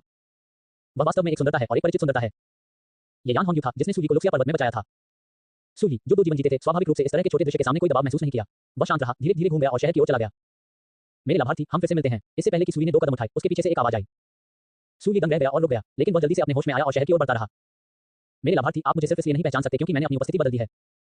यान होंगयू ने एक समय में 2 कदम उठाए और उसके चेहरे पर मुस्कान के साथ सूली के सामने कूद गए। सूली ये दिखावा करना चाहता था कि वह उसे नहीं जानता था, लेकिन चूंकि वह उसके सामने खड़ा था, इसलिए उसके पास इसे स्वीकार करने के अलावा कोई विकल्प नहीं था। आपने मेरी भेस छोटी लड़की के माध्यम से कैसे देखा? सूली ने पूछा। मेरी आंखें सभी भेसों के माध्यम से देख सकती हैं। यान होंग्यू की आंखें टिमटिमाती हैं, एक चांदी की रोशनी उनके पार चमकती है और फिर वह जारी रही। इसके अलावा मैं एक छोटी लड़की नहीं हूं। आप और मैं एक ही उम्र के बारे में देखते हैं। मुझे एक छोटी लड़की को कॉल करना बहुत परिपक्व होने का एक कार्य है। अजीब आंखें। सूली थोड़ा हैरान था। वह हेटेरोक्रोमिया के साथ पैदा हुआ था, लेकिन वह वास्तव में इसे इतनी छोटी जगह में देख सकता था। आप जानते हैं, अपने पिछले जीवन में शाओ हिंग के साथ 10,000 वर्षों के टकराव में उन्होंने केवल 3 या 4 लोगों को हेटेरोक्रोमेटिक आंखों से देखा था। सूली बस यान होंगयू के शब्दों के दूसरे भाग में थोड़ा मुस्कुराया। जब वह एक छोटी लड़की नहीं थी तो वह कैसे हंस नहीं सकती थी, जो 100 साल की उम्र में भी नहीं कहती थी कि वे उसके सामने लगभग एक ही उम्र के थे। चूंकि मिस यान के पास कुछ नहीं करना है, इसलिए मैं पहले शहर में जाऊंगा। सूली विनम्रता से मुस्कुराया, दूर चला गया और शहर के गेट की ओर चला गया। पैरों की गति भी चुपके से थोड़ी तेज हो गई। एक आकस्मिक कल्टीवेटर के रूप में उनकी जागरूकता काफी अधिक है। यदि संभव हो तो कारण और प्रभाव में शामिल होने से बचना बेहतर है। महिला जितनी सुंदर है, उतना ही खतरनाक कारण और प्रभाव शामिल है। वह इस महिला के कारण और प्रभाव में शामिल नहीं होना चाहता था। लेकिन अंत में यह उल्टा होगा। तियानफेन सिटी के बाहर के अंधेरे में एक आकृति थी जो शहर के गेट को ग्रस्त दांतों के साथ घूर रही थी। छोटा आदमी, तुम यहाँ हो। जिस तरह सूरी शहर के गेट में कदम रखने वाला था, उसके दिमाग में एक पुरानी आवाज दिखाई दी। हाँ, मैं यहाँ हूँ। हालांकि केवल एक ही आवाज थी, सूरी दूसरे पक्ष की आवाज को जानता था। बेहोश मुस्कुराया और जवाब दिया, ओम यान होंग यू, जो उसके पीछे खड़े थे, ने सूरी को शहर के गेट पर हंसते हुए देखा और खुद से बात करते हुए देखा। उसके चेहरे पर एक हैरान लोग दिखाई दिया। आप किससे बात कर रहे हैं? क्या आप बीमार हैं? 2 या 3 चरणों के बाद सूरी ने तियानफेन शहर में प्रवेश किया। एक ही समय पर एक प्राकृतिक गठन के बाहर लुक्सिया पर्वत में गहरी एक असंतुष्ट आकृति कठिनाई के साथ रेंगती है। करीब से निरीक्षण करने पर यह हिंगयांग के जूनियर चाचा शाओ हिंग के अलावा और कोई नहीं था। इस समय वह बहुत दयनीय स्थिति में था। उसकी एक बाहीं कंधे पर टूट गई थी और उसका पूरा शरीर उगराग से जलने के निशान के साथ कवर किया गया था। मांस का एक भी टुकड़ा बरकरार नहीं था और जले हुए बदबू को मिनटों तक सूंघा जा सकता था। यदि वह ब्लैक बीट और जेड पेंडेंट द्वारा संरक्षित नहीं किया गया था, तो वह अब तक गठन में मर गया होगा। पृथ्वी पर कौन है जो मेरे खिलाफ साजिश करने की हिम्मत करता है? शाओ हिंग ने अपनी बची हुई मुट्ठी को जकड़ लिया। उसकी आंखें जमकर चमकती हुई। अगर मुझे पता था तो मैं आपको अपनी राख को धूल और बिखेरने के लिए पीस दूंगा और आपको अंडरवर्ल्ड में मार दूंगा। बूम! इससे पहले कि वह अगले शब्द का उच्चारण करता, पहले से साफ आकाश अचानक काले बादलों से ढका हो गया। एक जोर से धमाके के साथ बिजली का एक बोल्ट गिर गया और सीधे शाओ हिंग को मारा। अचानक शाओ हिंग मौत से डर गया। गड़गड़ाहट की शक्ति इतनी शक्तिशाली थी कि कोई इसकी कल्पना कर सकता था। इस समय उसका उल्लेख नहीं करने के लिए, भले ही वह अपनी चरम स्थिति में था, वह इसे छूने की हिम्मत नहीं करेगा। अगर यह झटका उतरा तो वह मौके पर मर जाएगा। अचानक उसके आसपास के 2 जादू हथियार एक ही समय में काम गए, जिससे शाओ हिंग के सिर को अवरुद्ध कर दिया गया। बूम! एक झटका के साथ पूरी जमीन कई फीट डूब गई। यद्यपि स्वर्गीय गड़गड़ाहट को 2 जादू के हथियारों द्वारा अवरुद्ध कर दिया गया था, लेकिन इसके शक्तिशाली अवशिष्ट बल ने अभी भी शाओ हिंग को बेहोशी में घबराया था। तियानफेन शहर की सड़कों पर चलते हुए मेरे दिल में परिचित होने की भावना पैदा होती है। 500 साल पहले की तरह शहर में बहुत कुछ नहीं बदला है। बैंगनी लीव ब्लैक अहेड। सूर्य की आंखें रुक गईं और वह कम स्तर की आध्यात्मिक दवाओं को बेचने वाले एक स्टॉल के सामने रुक गया। फुसफुसाया, क्या आप इतने भाग्यशाली हैं? जैसे ही मैंने शहर में प्रवेश किया, मैंने इतनी अच्छी बात आई। पिछले जीवन की स्मृति के अनुसार लगभग 1 महीने बाद एक प्राचीन कब्र शहर से 300 मील दक्षिण में दिखाई देगा। मकबरे में बड़ी मात्रा में मियामा है। एक बार जब कोई इसे शरीर में ले जाता है तो वे कुछ सांसों में मर जाएंगे। इसलिए मकबरे में प्रवेश करने वाले सभी भिक्षुओं की मौत शाओ हिंग को छोड़कर हुई। और यह बैंगनी पत्ती वाला एकोनिटम मियामा को नियंत्रित करने और जहर से बचने के लिए गोलियों को परिष्कृत करने के लिए मुख्य अवयवों में से एक है। ये केवल कई वर्षों बाद दुनिया द्वारा खोजा गया था। युवा आदमी, अगर आपके पास कोई जादुई दवा है जिसे आप पसंद करते हैं, तो चाचा इसे कम कीमत पर आपको बेचेंगे। स्टॉल का मालिक एक बूढ़ा व्यक्ति था। सूर्य को अपने स्टॉल को घूरते हुए देखकर वह मुस्कुराया और पूछा, अंकल, आप आध्यात्मिक चिकित्सा के इस बंडल को कितना बेचना चाहते हैं? सूर्य ने सीधे पर्पल लीफ एकोनिटम का नाम नहीं कहा, लेकिन अपनी उंगली से इशारा किया और पूछा, वास्तव में मुझे नहीं पता कि यह किस तरह की आध्यात्मिक चिकित्सा है। मैंने इसे उठाया जब मैंने देखा कि यह विशेष था जब मैं अन्य आध्यात्मिक दवाओं को उठा रहा था। स्टॉल के मालिक ने समझाया, ये कई दिनों से प्रदर्शन पर है, लेकिन किसी को भी इसे खरीदने में कोई दिलचस्पी नहीं है, इसलिए मैं इसे कम कीमत पर बेच रहा हूं ताकि आप कुछ मेहनत से अर्जित पैसे कमा सकें। कीमत 30 स्पिरिट स्टोन्स है। बूढ़े आदमी की मेहनत की कमाई वास्तव में अधिक है। सूर्य ने बेहोश मुस्कुराया, मुझे लगता है कि यह जड़ी बूटी अद्वितीय है और मैं इसे अध्ययन करने के लिए खरीदने की योजना बना रहा था, लेकिन मुझे उम्मीद नहीं थी कि यह इतना महंगा होगा। मैं यह नहीं चाहता, मैं इसे नहीं चाहता। अपना हाथ लहराते हुए सूर्य अन्य स्टॉलों की ओर चला गया। ये देखते हुए कि एक ग्राहक जो अंत में आया था और जड़ी बूटी को पसंद करता था, छोड़ने वाला था, स्टॉल मालिक जल्दी से खड़ा हो गया और कहा, युवा आदमी, अगर आपको लगता है कि कीमत सही नहीं है, तो हम इसके बारे में बात कर सकते हैं। जल्दी में मत छोड़ो। सूर्य रुक गया, उसके मुंह का कोना थोड़ा ऊपर उठ गया। उसके चारों ओर घूमने के बाद उसके चेहरे पर मुस्कान चुपचाप गायब हो गई। ये पता चला है कि कीमत कम हो सकती है। हाँ, मैं निश्चित रूप से कर सकता हूँ। स्टॉल के मालिक ने आकर सूर्य का स्वागत किया। युवा आदमी, एक नजर डालें। यदि आप इसे पसंद करते हैं, तो मैं इसे आपको सही कीमत पर बेचूंगा। सूर्य ने अनिच्छुक होने का नाटक किया, रुक गया और बैंगनी रंग के पत्तों वाले एकोनिटम के एक बंडल से लेने के लिए शुरू कर दिया। आध्यात्मिक चिकित्सा की जड़ें सूखी हैं और पत्तियां पीले और मुरझाए हुए हैं। इन पौधों को देखें, कीट के काटने के निशान हैं। सूर्य ने अपने होठों को घुमाया, इस बारे में कैसे? मैं 10 स्पिरिट स्टोन्स को एक नुकसान के लिए ले जाऊंगा। अगर बुरे आदमी को लगता है कि कीमत उपयुक्त नहीं है, तो वह एक और अच्छा ग्राहक चुन सकता है। इस कारण से कि सूर्य इतना आश्वस्त था कि वह इस शहर में एकमात्र ऐसा था जिसने बैंगनी रंग की पत्ती वाले एकोनिटम को मान्यता दी थी। यह स्टॉल के मालिक ने लंबे समय तक अपनी उंगलियों पर गिना और अंत में अपने दांतों को पीस दिया और कहा, इसे भूल जाओ, मैं बस एक नुकसान उठाऊंगा। 10 डेज है। ये जड़ी बूटी यहाँ लगभग 1 महीने से है। अगर मैं इसे नहीं बेचता तो यह निश्चित रूप से एक नुकसान होगा। मैं बस जो कुछ भी बना सकता हूँ उसे ले जाऊंगा। सूर्य ने 10 स्पिरिट स्टोन्स निकाले और उन्हें स्टॉल के मालिक को सौंप दिया और बैंगनी रंग की पत्ती वाले एकोनिटम को स्टोरेज बैग में डाल दिया। ये सब करने के बाद सूर्य छोड़ने की जल्दी में नहीं था। ये देखकर कि सूर्य अभी भी नहीं बचा था, स्टॉल मालिक मदद नहीं कर सकता था, लेकिन पूछता था, युवा आदमी, क्या आपके पास कोई अन्य जादुई दवा है जो आपको पसंद है? ऐसा नहीं है, सूर्य ने कहा, मुझे औषधीय जड़ी बूटियों के अध्ययन में बहुत दिलचस्पी है। मुझे आश्चर्य है कि क्या आप मुझे बता सकते हैं कि यह जड़ी बूटी कहाँ एकत्र की गई है? यह स्टॉल मालिक शर्मिंदा दिखे और वास्तव में कुछ भी कहना नहीं चाहते थे। सूर्य ने स्वाभाविक रूप से अर्थ को समझा, बेहोश मुस्कुराया और स्टोरेज बैग से 10 स्पिरिट स्टोन्स निकाले और उन्हें स्टॉल के मालिक को सौंप दिया। जिस क्षण उन्होंने स्पिरिट स्टोन को छुआ, स्टॉल के मालिक की अभिव्यक्ति को एक मुस्कान से बदल दिया गया। यह मनशान नामक एक छोटे से पहाड़ पर तियानफेन शहर के दक्षिण में 300 मील से अधिक है। ये सुनकर भले ही सूर्य को 2 जीवन जीने का अनुभव था, उसके मुंह के कोने मदद नहीं कर सकते थे, लेकिन कुछ बात चिकोटी डाल सकते थे।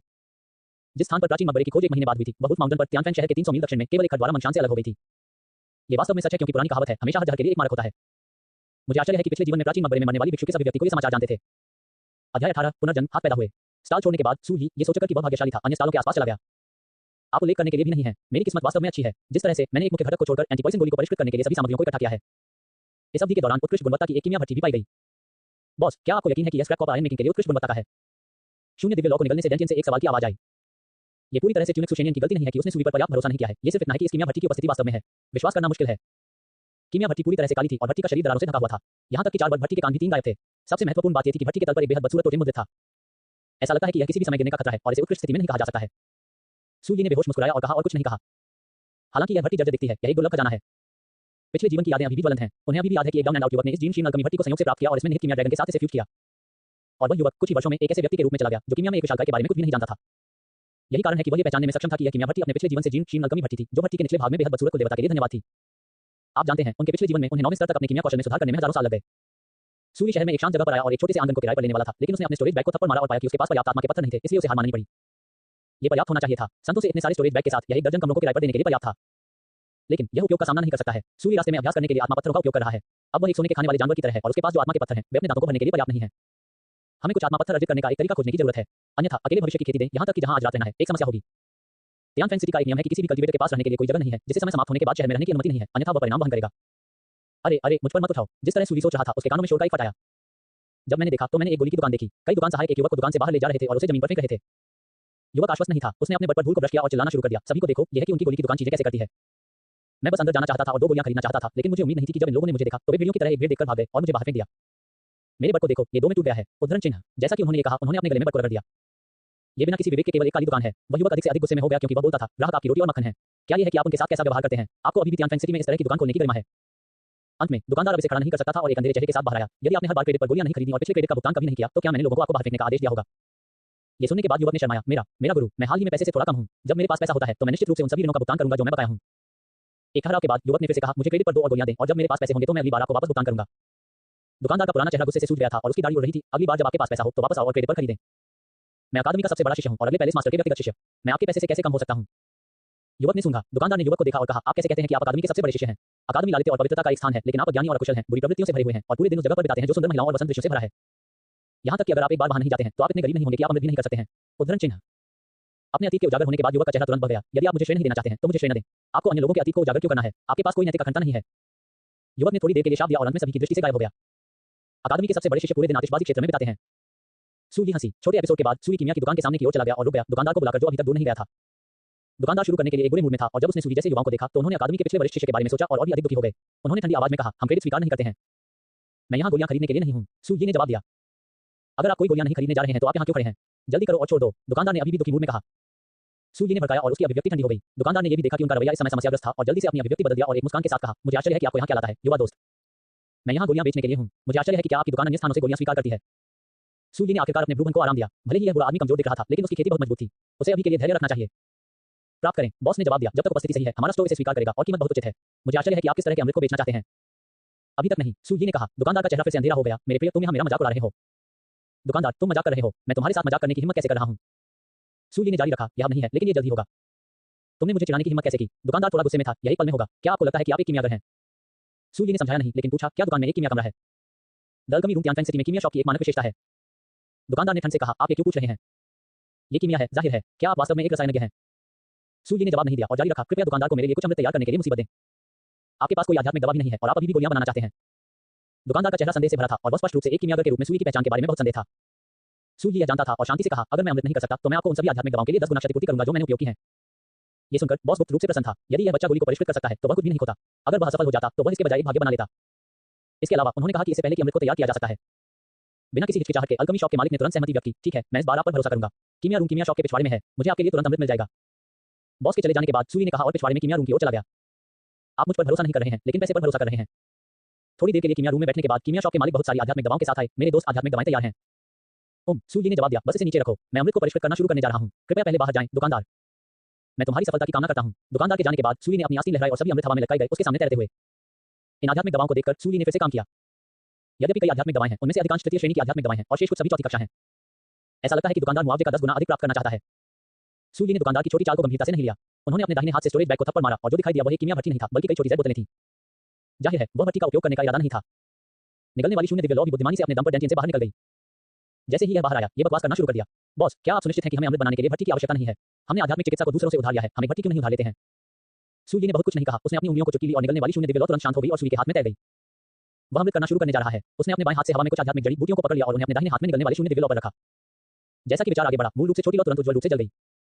आधे घंटे बाद दवा की सुगंध हल्कमी रूम से बाहर निकल गई। सूर्य डेंचिंग अपने हाथों में चुपचाप पड़ी 9 कलम गोलियों को देखते हुए सूर्य मदद नहीं कर सकता था, लेकिन अपना सिर हिलाकर खुद से कहे, मैंने फिर से अपना जीवन जिया है, लेकिन ये शरीर फिर से पैदा हुआ है। यदि बाहर किसी भी कीमियागर ने सुना कि एक तृतीय श्रेणी की गोली को आधे घंटे में एक समय में 9 का उत्पादन किया जा सकता है और कहा कि वह उनके पास है, तो वह निश्चित रूप से अपनी लाल के साथ मौत के लिए सूर्य को डुबो देगा। अध्याय 19 अब अमृत नहीं कर सकते। Boom boom टकराना। हिंदुस्तान संप्रदाय में क्वाड्रन पीक के ऊपर गर्जन की एक श्रृंखला गूंजती हुई। बारीकी से देखते हुए काला धुआं प्रत्येक कीमिया कमरे से बाहर निकल रहा था और अंदर के शिष्य घबराहट में भाग रहे थे। क्या बुरा है, पूरे कीमिया रूम को नष्ट कर दिया गया और कुछ शिष्यों ने मौके पर बेहोश हो गए। यह एक अलग मामला नहीं था, ये पूरे गोदान शिखर में हुआ। अपवाद के बिना कोई भी शिष्य जो अमृत को परिष्कृत कर रहा था, वही भट्टी विस्फोट का अनुभव करेगा, चाहे वे किस कदम पर हो। मेरा हाथ चला गया है। मेरे पैर, मेरी आंखें नहीं देख सकती। उद्धरण चिन्ह डॉट डॉट उद्धरण चिन्ह। एक सामूहिक विस्फोट था और गोदान शिखर जो एक परी की तरह हुआ करता था, तुरंत हर जगह घायल शिष्यों के साथ एक गड़बड़ बन गया। कई लोग लापता अंग, आंखें और चेहरे हैं। मास्टर मास्टर कुछ बुरा हुआ है। पीक मास्टर हॉल के अंदर कई शिष्य जो पीक मास्टर की सीट से पहले कम गंभीर रूप से घायल हुए थे, उनके भाषण हकलाने वाले थे और वे स्पष्ट रूप से भयभीत थे। एक अपेक्षाकृत समझदार शिष्य ने उच्च सीट के नीचे नाली में एक जेट टोकन डाला। एक पल में एक महिला जो एक गुप्त कमरे में एकांत में ध्यान कर रही थी ने अचानक अपनी आंखें खोल दी और अगले पल वह मौके से गायब हो गई। फिर क्यूबिन पीक में एक सुंदर महिला अचानक पीक मास्टर की उच्च सीट पर दिखाई दी, उसकी आंखों में गुस्से का संकेत नीचे के शिष्य को घूरते हुए। इस रिट्रीट के दौरान क्यूई रूहान मूल रूप से उच्च स्तर तक पहुंचने की तैयारी कर रहे थे। वह पहले से ही सबसे महत्वपूर्ण क्षण तक पहुंच गया था जब वह अचानक एक शिष्य को उसे बुलाता हुआ महसूस करता था। शेन की सांस विघटित हो गई और कई दिनों के एकांत में एक पल में कुछ भी नहीं हुआ। वह कैसे नाराज नहीं हो सकती है? क्या हुआ जिसने आपको इतना घबरा दिया? क्यूई रूहान की आंखें गुस्से से चमक गईं। मास्टर मास्टर ये बुरा है, हम दैन शिखर पर हैं, ये खत्म हो गया है, ये खत्म हो गया है। एक महिला शिष्य जो अभी तक अपने पिछले डर से उबर नहीं पाई थी ने एक हकलाने के साथ बात की। थप्पड़ ये सुनकर क्यूई रूहान तुरंत गुस्से में हो गया। आप इस तरह के अभिशाप को कैसे कहते हैं? क्या आप पर्याप्त रहते हैं? मास्टर आपको पहले बाहर की स्थिति की जांच करनी चाहिए। शिष्य जो अभी भी मानसिक रूप से सामान्य था ने कहा कि कांपते हुए। वह गुस्से से अंधा हो गई और इन शिष्यों पर चोटों को नोटिस नहीं किया और न ही उसने पीक मास्टर हॉल के बाहर की स्थिति की जांच की। ये केवल इस समय था कि उसे एहसास हुआ कि कुछ गलत था। आध्यात्मिक चेतना जारी की गई जिससे पूरे क्वाड्रेंट शिखर को कवर किया गया। एक पल के लिए क्यूई रूहान मौके पर दंग रह गया। उसके शिष्य हिंसक रूप से काम रहे थे, वह इस पर विश्वास नहीं कर सकती थी यह अभी भी उसका क्वाड्रेंट शिखर था। यह पृथ्वी पर क्या चल रहा है? घुटने टेकते हुए शिष्यों को देखकर क्यूई रूहान की आंखें ठंडी हो गईं। सभी भाई बहन जो गोलियों को परिष्कृत कर रहे थे सभी एक ही समय में विस्फोट हो गए। क्या क्यूई रूहान एक पल में पीक मास्टर हॉल में गायब हो गया? जब वह फिर से दिखाई दिया तो वह पहले से ही कुदान चोटी से ऊपर था। नीचे दी गई गंदगी को देखते हुए क्यूई रूहान का दिल खून बह रहा था। यह बकवास अच्छा करने की तुलना में परेशानी पैदा करने की अधिक संभावना है। सैकड़ों वर्षों के श्रमसाध्य प्रयासों के साथ बनाई गई परिशिखर को केवल एक दिन में नष्ट कर दिया गया था।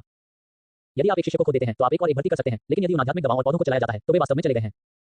मास्टर कृपया हमें बचाओ। नीचे दिए गए शिष्य क्यूई रूहान को शून्य में खड़े देखकर महसूस करते थे जैसे कि उन्होंने एक उद्धारकर्ता देखा हो और वे सभी उसकी ओर बढ़ गए। क्यूई रूहान की आंखें ठंडी हो गईं और आध्यात्मिक ऊर्जा उसके हाथों में बह गई। इनका चयन ने उनकी सैकड़ों वर्षों की कड़ी मेहनत को नष्ट कर दिया। न केवल वे मर नहीं गए बल्कि उन्होंने उसे मदद मांगने की भी हिम्मत की। अचानक क्यूई रूहान के हाथों में आध्यात्मिक शक्ति भंग हो गई और उसने दूरी में देखा। एक आकृति तेजी से इस तरफ उड़ रही थी। यह उनकी दूसरी वरिष्ठ बहन लुओ रुजू के अलावा और कोई नहीं था। जूनियर बहन लुओ रुजू ने तबाह क्यूबिन पीक को देखा और मदद नहीं कर सका, लेकिन पूछा क्यूबिन पीक का क्या हुआ?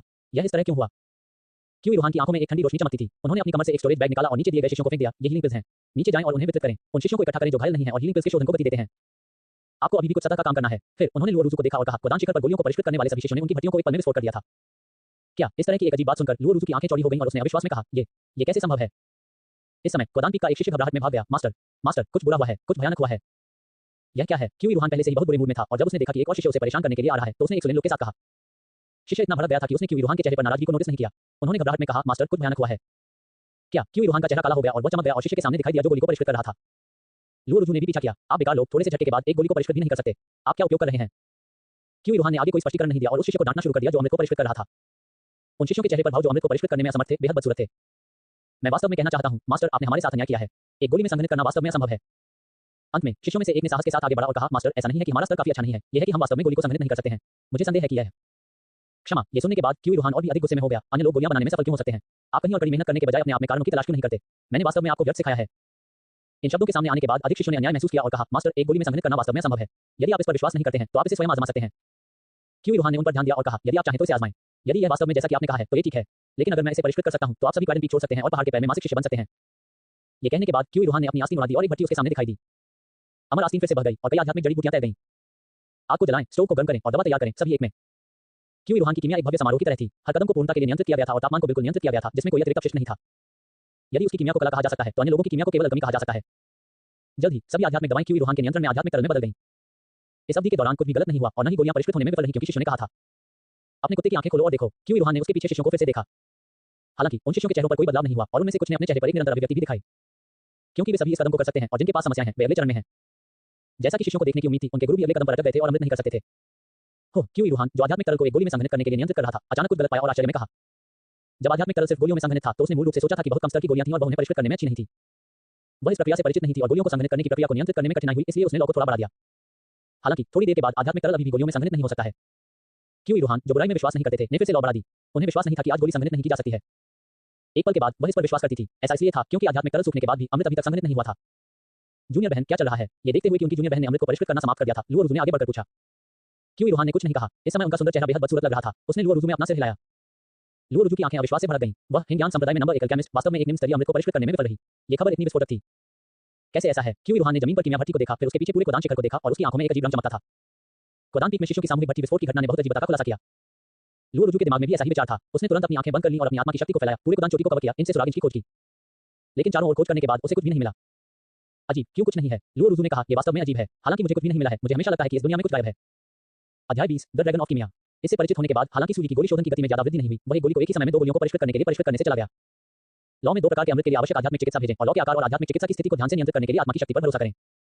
औसत केमिस्ट के पास केवल एक कीमिया भट्टी के साथ एक सफल अमृत बनाने का 50% से 60% संभावना है। आप कल्पना कर सकते हैं कि अल्केमी में कितना शक्तिशाली है, और आप ये भी कल्पना कर सकते हैं कि उच्च सुई का स्तर कितना है, क्योंकि वही कीमिया भट्टी का उपयोग नहीं करता है और एक ही समय में 2 प्रकार के अमृत का उपयोग कर सकता है। 3 घंटे बाद सभी तृतीय श्रेणी के अमृत जो सुई के लिए छोड़ी गई गोली की दुकान के मालिक का उपयोग किया गया था, और जमीन पर दर्जनों जेड बोतलें भी भरी हुई थी।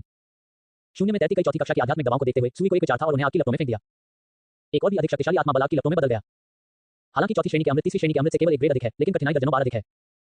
इसलिए जब सुई चौथी कक्षा के अमृत को परिष्कृत कर रहा था, तो उसने तीसरी कक्षा के अमृत को परिष्कृत करने की तुलना में थोड़ा अधिक ध्यान दिया। आधे घंटे बाद सुई ने अपने हाथ में 3 चौथी कक्षा की गोलियों को देखा और गुप्त रूप से अपना सिर हिला दिया। उनकी आत्मा शक्ति अब बहुत कम थी, और यह पहले से ही काफी आश्चर्यजनक था कि वह इस स्तर पर चौथी कक्षा के अमृत को परिष्कृत कर सकते थे। जमीन पर गोलियां इकट्ठा करने के बाद सुई ने कीमिया रूम का दरवाजा खोला। गोली की दुकान के मालिक अल्केमी के कमरे के बाहर इंतजार कर रहे थे, अमृत के लिए 10 गुना मुआवजे का इंतजार कर रहे थे। सुई को बाहर आते हुए देखकर दुकानदार ने एक मुस्कान के साथ उसका अभिवादन किया। मुझे आश्चर्य है कि अमृत का रिफाइनिंग कैसे चल रहा है, युवा दोस्त।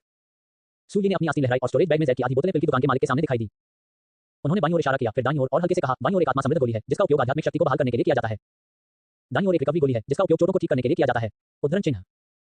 मार्शल आर्ट की दुनिया में कई वर्षों के अनुभव के साथ सुई के लिए सभी गोलियों को सौंपना स्वाभाविक रूप से असंभव है। जब गोली की दुकान के मालिक ने दर्जनों जेड बोतलों को उसके सामने रखा, तो उसके विद्यार्थियों ने अचानक काम दिया और उसने जल्दी से जेड बोतल को पकड़ लिया जिसमें यंगलिंग गोली थी। जिस क्षण इसे खोला गया, एक मजबूत औषधीय सुगंध ने पूरे पिछवाड़े को भर दिया। मैं इसकी कल्पना नहीं कर सकता। गोली की दुकान के मालिक ने एक गोली निकाली और इसे ध्यान से मापने के लिए सूरज के नीचे रख दिया। यूं ही गोली एक तृतीय श्रेणी की गोली, शीर्ष गुणवत्ता की। इसे स्पष्ट रूप से देखने के बाद गोली को पकड़े हुए हाथ हिंसक रूप से काम गया और गोली उसके हाथ से लगभग फिसल गई। ये चौंकाने वाला है। फिर उन्होंने एक जेड बोतल खोली जिसमें हीलिंग एलिक्सिर था। इसी तरह दवा की सुगंध इतनी ताजा है कि बस ये महक है कि यह ताजा है। फू युआन डैन, एक तीसरी कक्षा के अमृत, शीर्ष गुणवत्ता का। गोली की दुकान के मालिक ने अपने हाथ में गोलियों को देखा, फिर सुई को देखा। उसकी आंखें सदमे और अविश्वास से भरी हुई थी। ऐसा नहीं है क्योंकि अमृत की गुणवत्ता बहुत अधिक है। एक अमृत की दुकान के मालिक के रूप में उन्होंने उच्च स्तरीय अमृत देखे हैं। उसके सामने वह युवक था जो उसके सामने था। हालांकि वह बहुत छोटा दिखता था, लेकिन वह पहले से ही तीसरे रैंक की केमिस्ट था। इस तरह की प्रतिभा को भयानक नहीं बताया जा सकता था, वह केवल एक राक्षस था। वे चौथी कक्षा की आध्यात्मिक जड़ी बूटियां कहां हैं? गोली की दुकान के मालिक ने शांत होने का नाटक किया और पूछा। मैंने इसे नष्ट कर दिया है। सुई ने कहा, दुकानदार नहीं चाहता कि मैं इसके लिए भुगतान करूं। क्या वह? ये कैसे हो सकता है? गोली की दुकान का मालिक और भी अधिक हैरान था। उन्होंने जो कहा उससे वह जानता था कि वह पहले से ही तीसरी कक्षा की गोली को परिष्कृत कर चुका था और पहले से ही चौथी कक्षा की गोली को परिष्कृत करने की कोशिश करना शुरू कर दिया था। अचानक गोली की दुकान के मालिक ने उसके दिल में एक झटके महसूस किया, जैसे कि उसने कुछ सोचा था। युवा लड़का इतनी कम उम्र में तीसरी कक्षा के अमृत को परिष्कृत कर सकता है और जल्द ही चौथी कक्षा की केमिस्ट बन जाएगा। इस तरह की भयानक प्रतिभा के साथ उन्हें एक बड़े परिवार या एक प्रमुख संप्रदाय द्वारा खेती की जाने वाली एक प्रतिभाशाली होना चाहिए। कि मैं पहले था, ये सोचकर पिल की दुकान का मालिक एक ठंडे पसीने में डूब गया। उन्होंने गोलियों को देखने की हिम्मत नहीं उठाई। उसने जल्दी से 3 कदम पीछे कर दिए, अपने हाथों को झुकाया और सुई से माफी मांगी, ये कहते हुए, मुझे पहले आपको अपमानित करने के लिए खेद है। कृपया मुझे दोष न दें। यदि आपको दुकान में कोई गोलियां पसंद हैं, तो उन सभी को ले जाएं। यह आपके लिए संशोधन करने का मेरा तरीका है। उद्धरण चिन्ह। सुई उसके दिल में हंसे, ये जानकर कि बुरा क्या सोच रहा था। माफी मांगने की जरूरत नहीं है, बस मुझे ये गणना करने में मदद करें कि ये गोलियां कितनी आत्मा हैं। ठीक है, ठीक है। अल्केमी शॉप के मालिक ने उनके चेहरे पर एक सम्मानजनक नजर डाली और उनके अबाकस पर मोतियों ने एक क्लैकिंग ध्वनि बनाई। लंबे समय के बाद गोली की दुकान का मालिक सुई के सामने अपने हाथों में एक भंडारण बैग के साथ आया था। मेरे दोस्त, ये 6000 आत्मा पत्थर है, कृपया एक नजर डालें। प्रस्ताव सुनकर वह थोड़ा स्तब्ध था। पिल शॉप के मालिक द्वारा दी गई कीमत में न केवल अमृत की लागत शामिल थी, बल्कि इसके विपरीत ये बहुत अधिक था। सुई स्वाभाविक रूप से इस बारे में विनम्र नहीं था। उन्होंने स्टोरेज बैग लिया, बस जवाब दिया और गोली की दुकान से बाहर चले गए। अल्केमी वास्तव में पैसा कमाता है। सुई, जिन्होंने आंगन किराए पर लिया, एक कंगनी बन गया है। न केवल उन्होंने 6000 आत्मा के पत्थरों का उपयोग किया जो उन्होंने अभी प्राप्त किए थे, बल्कि उन्होंने सभी शेष लोगों को भी छीन लिया था। इसके उपयोग के लिए वे सभी जमीन पर रखी गई आध्यात्मिक दवाओं में झूठ बोलते हैं। उनका डेंटियन एक कथा गड्ढे की तरह था और मर्तावती तकनीक के लिए हर समय संचालित करना असंभव था। इसे अभी भी आत्मा के पत्थरों के संचय पर भरोसा करना था। स्पिरिट स्टोन अर्जित करने का सबसे तेज तरीका स्वाभाविक रूप से गोलियां बनाने के लिए है। जैसा कि होता है वह करेगा। आंगन में सैकड़ों प्रतिबंध स्थापित करने के बाद सुई को घर लौटने में आसानी हुई। वह बिस्तर के सिर पर क्रॉस लेग बैठ गया, लेकिन उसने अमृत को परिष्कृत करना शुरू नहीं किया। इसके बजाय उन्होंने अल्केमी भट्टी को बाहर निकाला। थोड़ी देर के लिए इसे देखने के बाद उसने अपनी भौहों के बीच से खून की एक बूंद निकाली और उसे कीमिया भट्टी में टपका। अपने पिछले जीवन में उन्होंने देखा कि युवक ऐसा करते हैं। कोई विशेष गुप्त विधि की आवश्यकता नहीं है, बस भिक्षु के रक्त की एक बूंद। कीमिया भट्टी को नुकसान की डिग्री से देखते हुए इसका हजारों वर्षों का इतिहास है। यदि विरासत को प्राप्त करना इतना आसान है, तो हजारों वर्षों से किसी ने इसे क्यों प्राप्त नहीं किया है? इसका कारण यह है कि काश्तकारों का सार और रक्त कीमती है और कोई भी अपने स्वयं के सार और रक्त की एक बूंद को बर्बाद करने के लिए तैयार नहीं है, जो कि एक बेकार जर्जर अल्केमी भट्टी पर है। सार और रक्त ने अल्केमी भट्टी पर जल्दी से आक्रमण किया। बस एक गुनगुना ध्वनि के साथ टूटी हुई कीमिया भट्टी हिंसक रूप से काम गई, क्यूई के हाथों से मुक्त हो गई और हवा में तैर गई। एक पल में सुनहरी रोशनी चमकती है, पूरे कमरे को रोशन करती है। उसी समय गोल्डन लाइट कमरे में प्रतिबंधों के माध्यम से टूट गई और सीधे बादलों में चली गई। सुनहरी रोशनी का ये किरण आकाश तक पहुंचने के लिए पूरे तियानफेन शहर में और यहां तक कि तियानफेन शहर के बाहर भी देखा जा सकता है। सूर्य हैरान था और अभी भी भट्टी में शक्ति को कम करके आंका। एक दुर्लभ खजाना है। तियानफेन सिटी के लोग गोल्डन लाइट की दिशा में देखते थे और वे सभी अपने दिमाग में एक ही विचार रखते थे। कुछ सांसों के बाद शहर में बड़ी संख्या में काश्तकार सूर्य के आंगन की ओर बढ़े। ये छोटा आदमी अभी भी पहले की तरह शोर है। एक रहस्यमय जगह में एक पुरानी आवाज लग रही थी। इसके तुरंत बाद आंगन पर एक बड़ा प्रतिबंध गिर गया। जहां सूर्य रहते थे, आसपास के क्षेत्रों से आंगन को पूरी तरह से अलग कर रहे थे। फिर शून्य में घंटी के रूप में एक आवाज बाहर निकल गई। जल्दी छोड़ दो, यदि आप पालन नहीं करते हैं तो आपकी आत्मा नष्ट हो जाएगी और आपका जीवन नष्ट हो जाएगा। जैसे जैसे आवाज गिरती गई, एक भयानक दबाव भी उतरा। उन लोगों को दबाया जिन्होंने मौके पर लाइन पार करने की कोशिश की। वहां है, एक मजबूत एक है। हर कोई घबरा गया था और शून्य में देखा मजबूत आदमी का आंकड़ा खोजने की कोशिश कर रहा था। लेकिन चारों ओर खोजने के बाद मैं इसे नहीं मिला। योजना बना रहे हो? जिद्दी व्यक्ति ने यह विश्वास करने से इनकार कर दिया, शून्य पर शाप दिया और आंगन में भाग गया। लेकिन जब उन्होंने पहला कदम उठाया तो उनके पैर खून के एक पूल में बदल गए, इससे पहले कि वे जमीन को छूते। जब सभी ने इसे देखा तो उनके दिल अचानक काम गए और डर पैदा हो गया। मानव गहन क्षेत्र में एक शक्तिशाली व्यक्ति चुपचाप गिर गया। यदि आप पीछे नहीं हटते हैं तो आप उसके जैसे होंगे। वह गंभीर आवाज फिर से लग रही थी। इस बार किसी ने भी इस पर विश्वास नहीं करने की हिम्मत नहीं की और उन्होंने अपने स्वयं के जादू को चरम पर धकेल दिया। अपने जीवन की परवाह किए बिना पीछे हट गए। धन्यवाद। बूढ़ा आदमी। सूर्य स्वाभाविक रूप से जानता था कि बाहर क्या हो रहा था। उसने आकाश को देखा और शून्य को धन्यवाद दिया। एक लंबे समय के बाद शून्य से कोई और अधिक ध्वनि नहीं आई। सूर्य की चिंताओं से राहत मिली। उन्होंने सुनहरी रोशनी से बिल्कुल भी नहीं बच पाया और कीमिया भट्टी पर बदलावों को देखा। सुनहरी रोशनी में एक कुंडलित ड्रैगन तैराकी के आसपास लगता है। बस टूटी हुई कीमिया भट्टी फिर से काम गई और पूरी जगह लहरों की तरह उतार चढ़ाव हुई। कीमिया भट्टी से कीमिया पैटर्न के टुकड़े बाहर तैरते हैं और सू गोल्ड लाइट के साथ चमकते हुए सुई के सामने रुक गए। बस तीसरी चर्चा लग रही थी इस बार, यहाँ तक कि पूरा स्वर्ग और पृथ्वी हिल रहे थे। एक पल में पूरी दुनिया किसी तरह से जुड़ा हुआ लग रहा था और नियम बदल गए। जैसे जैसे गोल्डन लाइट बार बार फिसलती गई, इस दुनिया के नियम प्रभावित हुए। स्वाभाविक रूप से कमजोर खेती के ठिकानों वाले काश्तकार इसे महसूस नहीं कर सकते हैं, लेकिन जो लोग महान शक्ति तक पहुंच गए हैं वे इसे स्पष्ट रूप से महसूस कर सकते हैं, जैसे कि कुछ अजीब उनके दिलों को पोषण दे रहा है। वे सभी अपनी उंगलियों पर गिना पफ उल्टी रक्त की कई आवाजें शून्य में गूंजती हैं। उन शक्तिशाली लोग ये बताते हुए कि उन्हें साजिश का बैकलैश का सामना करना पड़ा था, लड़ने की उनकी मूल इच्छा एक पल में नष्ट हो गई थी। इतनी बड़ी हंगामा क्यों है? सूर्य संदिग्ध था, क्योंकि यह वह दृश्य नहीं था जो उसने अपने पिछले जीवन में देखा था। केवल एक गोल्डन ड्रैगन शैडो ने उड़ान भरी और लड़के के शरीर में ड्रिल किया और कुछ नहीं था। ऐसा मेरे साथ कैसे हो सकता है? अध्याय 21 हमें ये पसंद नहीं है। ये सुनकर क्यूई रूहान ने कुछ सोचा था। उसने अपनी आंखें बंद कर लीं और इस दुनिया को समझने लगा। एक पल के बाद क्यूई रूहान ने अचानक अपनी आंखें खोली और उसकी आंखों में विस्मय का एक संकेत तेज हो गया। जूनियर बहन, आपको क्या पता चला? लुओ रुजू ने पूछा कि जब उन्होंने क्यूई रूहान को इस तरह देखा। इस दुनिया में स्वर्ग और पृथ्वी की लय गायब हो गई है। जैसा कि उसने बात की, क्यूई रूहान की आवाज थोड़ी काम गई। 500 साल पहले, वरिष्ठ बहन, क्या आप जानते हैं कि कीमिया में सबसे महत्वपूर्ण बात न केवल आपकी आत्मा शक्ति की ताकत और कीमिया में आपकी दक्षता है, बल्कि कुछ और भी है जो सबसे महत्वपूर्ण है। एक अज्ञात पहाड़ी के शीर्ष पर एक आदमी और एक महिला अकेले बैठे। महिला क्यूई रूहान थी और पुरुष उसका एकमात्र जूनियर साथी अप्रेंटिस सूई था। कीमिया फनेस, यदि एक अच्छी कीमिया भट्टी है तो यह अमृत को परिष्कृत करते समय दिव्य मदद की तरह होगा और यह आधे प्रयास के साथ दोगुना प्रभावी होगा। क्यूई रूहान ने जवाब दिया। सूई मुस्कुराया और फिर कहा, नहीं, कीमिया भट्टी एक बाहरी चीज है। यदि आपकी अपनी क्षमता काफी मजबूत है तो भी कीमिया भट्टी के बिना आप अभी भी पीएलएस मैजिक पिल को परिष्कृत कर सकते हैं। उद्धरण चिन्ह। तो मुझे बताओ, इसके अलावा और क्या महत्वपूर्ण है? क्यूई रूहान थोड़ा असंतुष्ट था और एक पल के साथ पूछा। सूई ने फिर से मुस्कुराया और कहा, मुझे आश्चर्य है कि क्या वरिष्ठ बहन ने कभी स्वर्ग और पृथ्वी के दोनों के बारे में सुना है? नहीं, मैं कुछ समय के लिए स्पष्ट रूप से आपको स्वर्ग और पृथ्वी के दाव कविता की व्याख्या नहीं कर सकता। वैसे भी आपको बस ये जानने की जरूरत है कि गोलियों को परिष्कृत करते समय अगर इस दुनिया में स्वर्ग और पृथ्वी की दाव कविता नहीं है तो गोलियां बनाना बहुत मुश्किल होगा। यहाँ तक कि अगर आप 9वीं कक्षा की केमिस्ट हैं तो स्वर्ग और पृथ्वी के दाव कविता के बिना दुनिया में 5वीं कक्षा की गोलियों को परिष्कृत करना मुश्किल होगा। उद्धरण चिन्ह। क्यों? क्यूई रूहान हैरान था। अमृत लय के साथ पैदा हुआ है, स्वर्ग और पृथ्वी की लय का जन्म कैसे हो सकता है? सूजी ने समझाया और अंत में कहा, शायद केवल मैं केवल स्वर्ग और पृथ्वी के दोनों के बारे में जानता हूं, इसलिए किसी और को न बताएं। मैं इस बकवास के बारे में क्यों सोचूंगा? अचानक क्यूई रूहान, जिन्हें 500 साल पहले अपने विचारों से वापस खींच लिया गया था, ने अपने माथे को थोड़ा हिला दिया। उसकी आंखें थोड़ी अधिक भयंकर हो गईं। मुझे नहीं पता कि ये हारे हुए लोग मर चुके हैं या नहीं। ये लगभग 2 महीने हो गया है। बिना किसी खेती के एक हारे हुए व्यक्ति को मरना चाहिए। आप इस बकवास के बारे में फिर से क्यों सोचते हैं? क्यूई रूहान ने अपना सिर जमकर हिलाया और लुओ रुजू को देखा। वरिष्ठ बहन, यह मामला बहुत महत्व का है। मेरे साथ मास्टर खोजने के लिए आओ। अच्छा, टियानफेंग शहर। आकाश में गोली चलाने वाली सुनहरी रोशनी न केवल कमजोर हुई बल्कि और भी अधिक चकाचौंध हो गई। हजारों या यहां तक कि दसियों हजार मील की त्रिज्या के भीतर स्वर्ग और पृथ्वी की दाव लगातार सूर्य के आंगन में इकट्ठा हुई। ये सवारी के लिए स्वाभाविक रूप से अच्छा है, लेकिन यह अन्य कीमिया फेलों के लिए कठिन है। स्वर्ग और पृथ्वी की दाव सभी सूर्य द्वारा अवशोषित थी। इस अवधि के दौरान न केवल वे एक एकल अमृत बनाने में विफल रहे, वे विस्फोट भट्टी की शक्ति से भी गंभीर रूप से घायल हुए थे। पिछले अवसादन के बाद टूटी हुई कीमिया भट्टी से बाहर निकलने वाले कीमिया पैटर्न ने सूर्य के सामने एक सुनहरा ड्रैगन फैंटम का गठन किया। ड्रैगन शैडो के पीछे स्वर्ग और पृथ्वी की विशाल और राजसी दाव थी। ड्रैगन की एक जोड़ी ने सूर्य को देखा। यह हल्कमी दाव का ड्रैगन चरण है। सूर्य ने गोल्डन ड्रैगन फैंटम को देखा और खुद को म्यूट कर दिया। अगर मैं गलत नहीं हूं तो ड्रैगन शैडो के पीछे स्वर्ग और पृथ्वी की कविता होनी चाहिए। अब सूर्य और भी अधिक भ्रमित होना चाहिए। अपने पिछले जीवन में उन्होंने गोल्डन ड्रैगन के प्रेत द्वारा लाई गई स्वर्ग और पृथ्वी के किसी भी ताववादी कविता को नहीं देखा। 10,000 मील के भीतर सभी दाव कविता को यहाँ इकट्ठा किया जाना चाहिए। ड्रैगन शैडो के पीछे अमीर और असीम दाव कविता को देखते हुए सूर्य की आंखें सब में से चमक गईं। ये कीमिया ड्रैगन कल्पना की तुलना में बहुत अधिक जटिल लग रहा था। गर्जन, ड्रैगन की धार ने आकाश को हिला दिया। डांडो ड्रैगन हवा में मंडराया और फिर सूर्य की ओर गोता लगाया। बस ड्रैगन ने उसके शरीर में प्रवेश किया और उसके पीछे स्वर्ग और पृथ्वी की मजबूत दाव एक पल के लिए हिंसक रूप से काम गई। एक द्वार की तरह सूर्य के शरीर में भाग गया। सूर्य ने इस तरह के अच्छे अवसर को बर्बाद नहीं किया और ध्यान में प्रवेश किया। आधे घंटे बाद सूर्य ने अपनी आंखें खोली और दो सुनहरी रोशनी ने तुरंत उसकी आंखों से गोली मार दी। सूर्य, जिन्होंने 10,000 मील की त्रिज्या के भीतर डैन दाव और दुनिया के दाव कविता के ड्रैगन पहलू को एकीकृत किया है, उनके चारों ओर एक रहस्यमय आभा है जो उनकी मूल आभा को छुपा रही है और लोगों के लिए उन पर जासूसी करना संभव बना रही है। कीमिया के दाव के ड्रैगन पहलू ने उनकी खेती को नहीं बढ़ाया, नहीं यह उन्हें स्वर्ग और पृथ्वी की दाव में लाया। हालांकि इसने स्वर्ग और पृथ्वी के साथ उनकी आत्मीयता को बढ़ाया और कीमिया के दाव की उनकी समझ। मैं पहले से ही डैन दाव ड्रैगन फॉर्म को एकीकृत कर चुका हूं। अब मुझ पर इसकी शक्ति आजमाएं। ऐसा कहने के बाद सूर्य ने अपनी उंगली को झुका दिया और कई आध्यात्मिक जड़ी बूटियां उसकी हथेली में तैर गईं। निगलने वाले शून्य दिव्य लौ ने प्रज्वलित किया और आध्यात्मिक जड़ी बूटियों को लपेट दिया। सूर्य की आंखें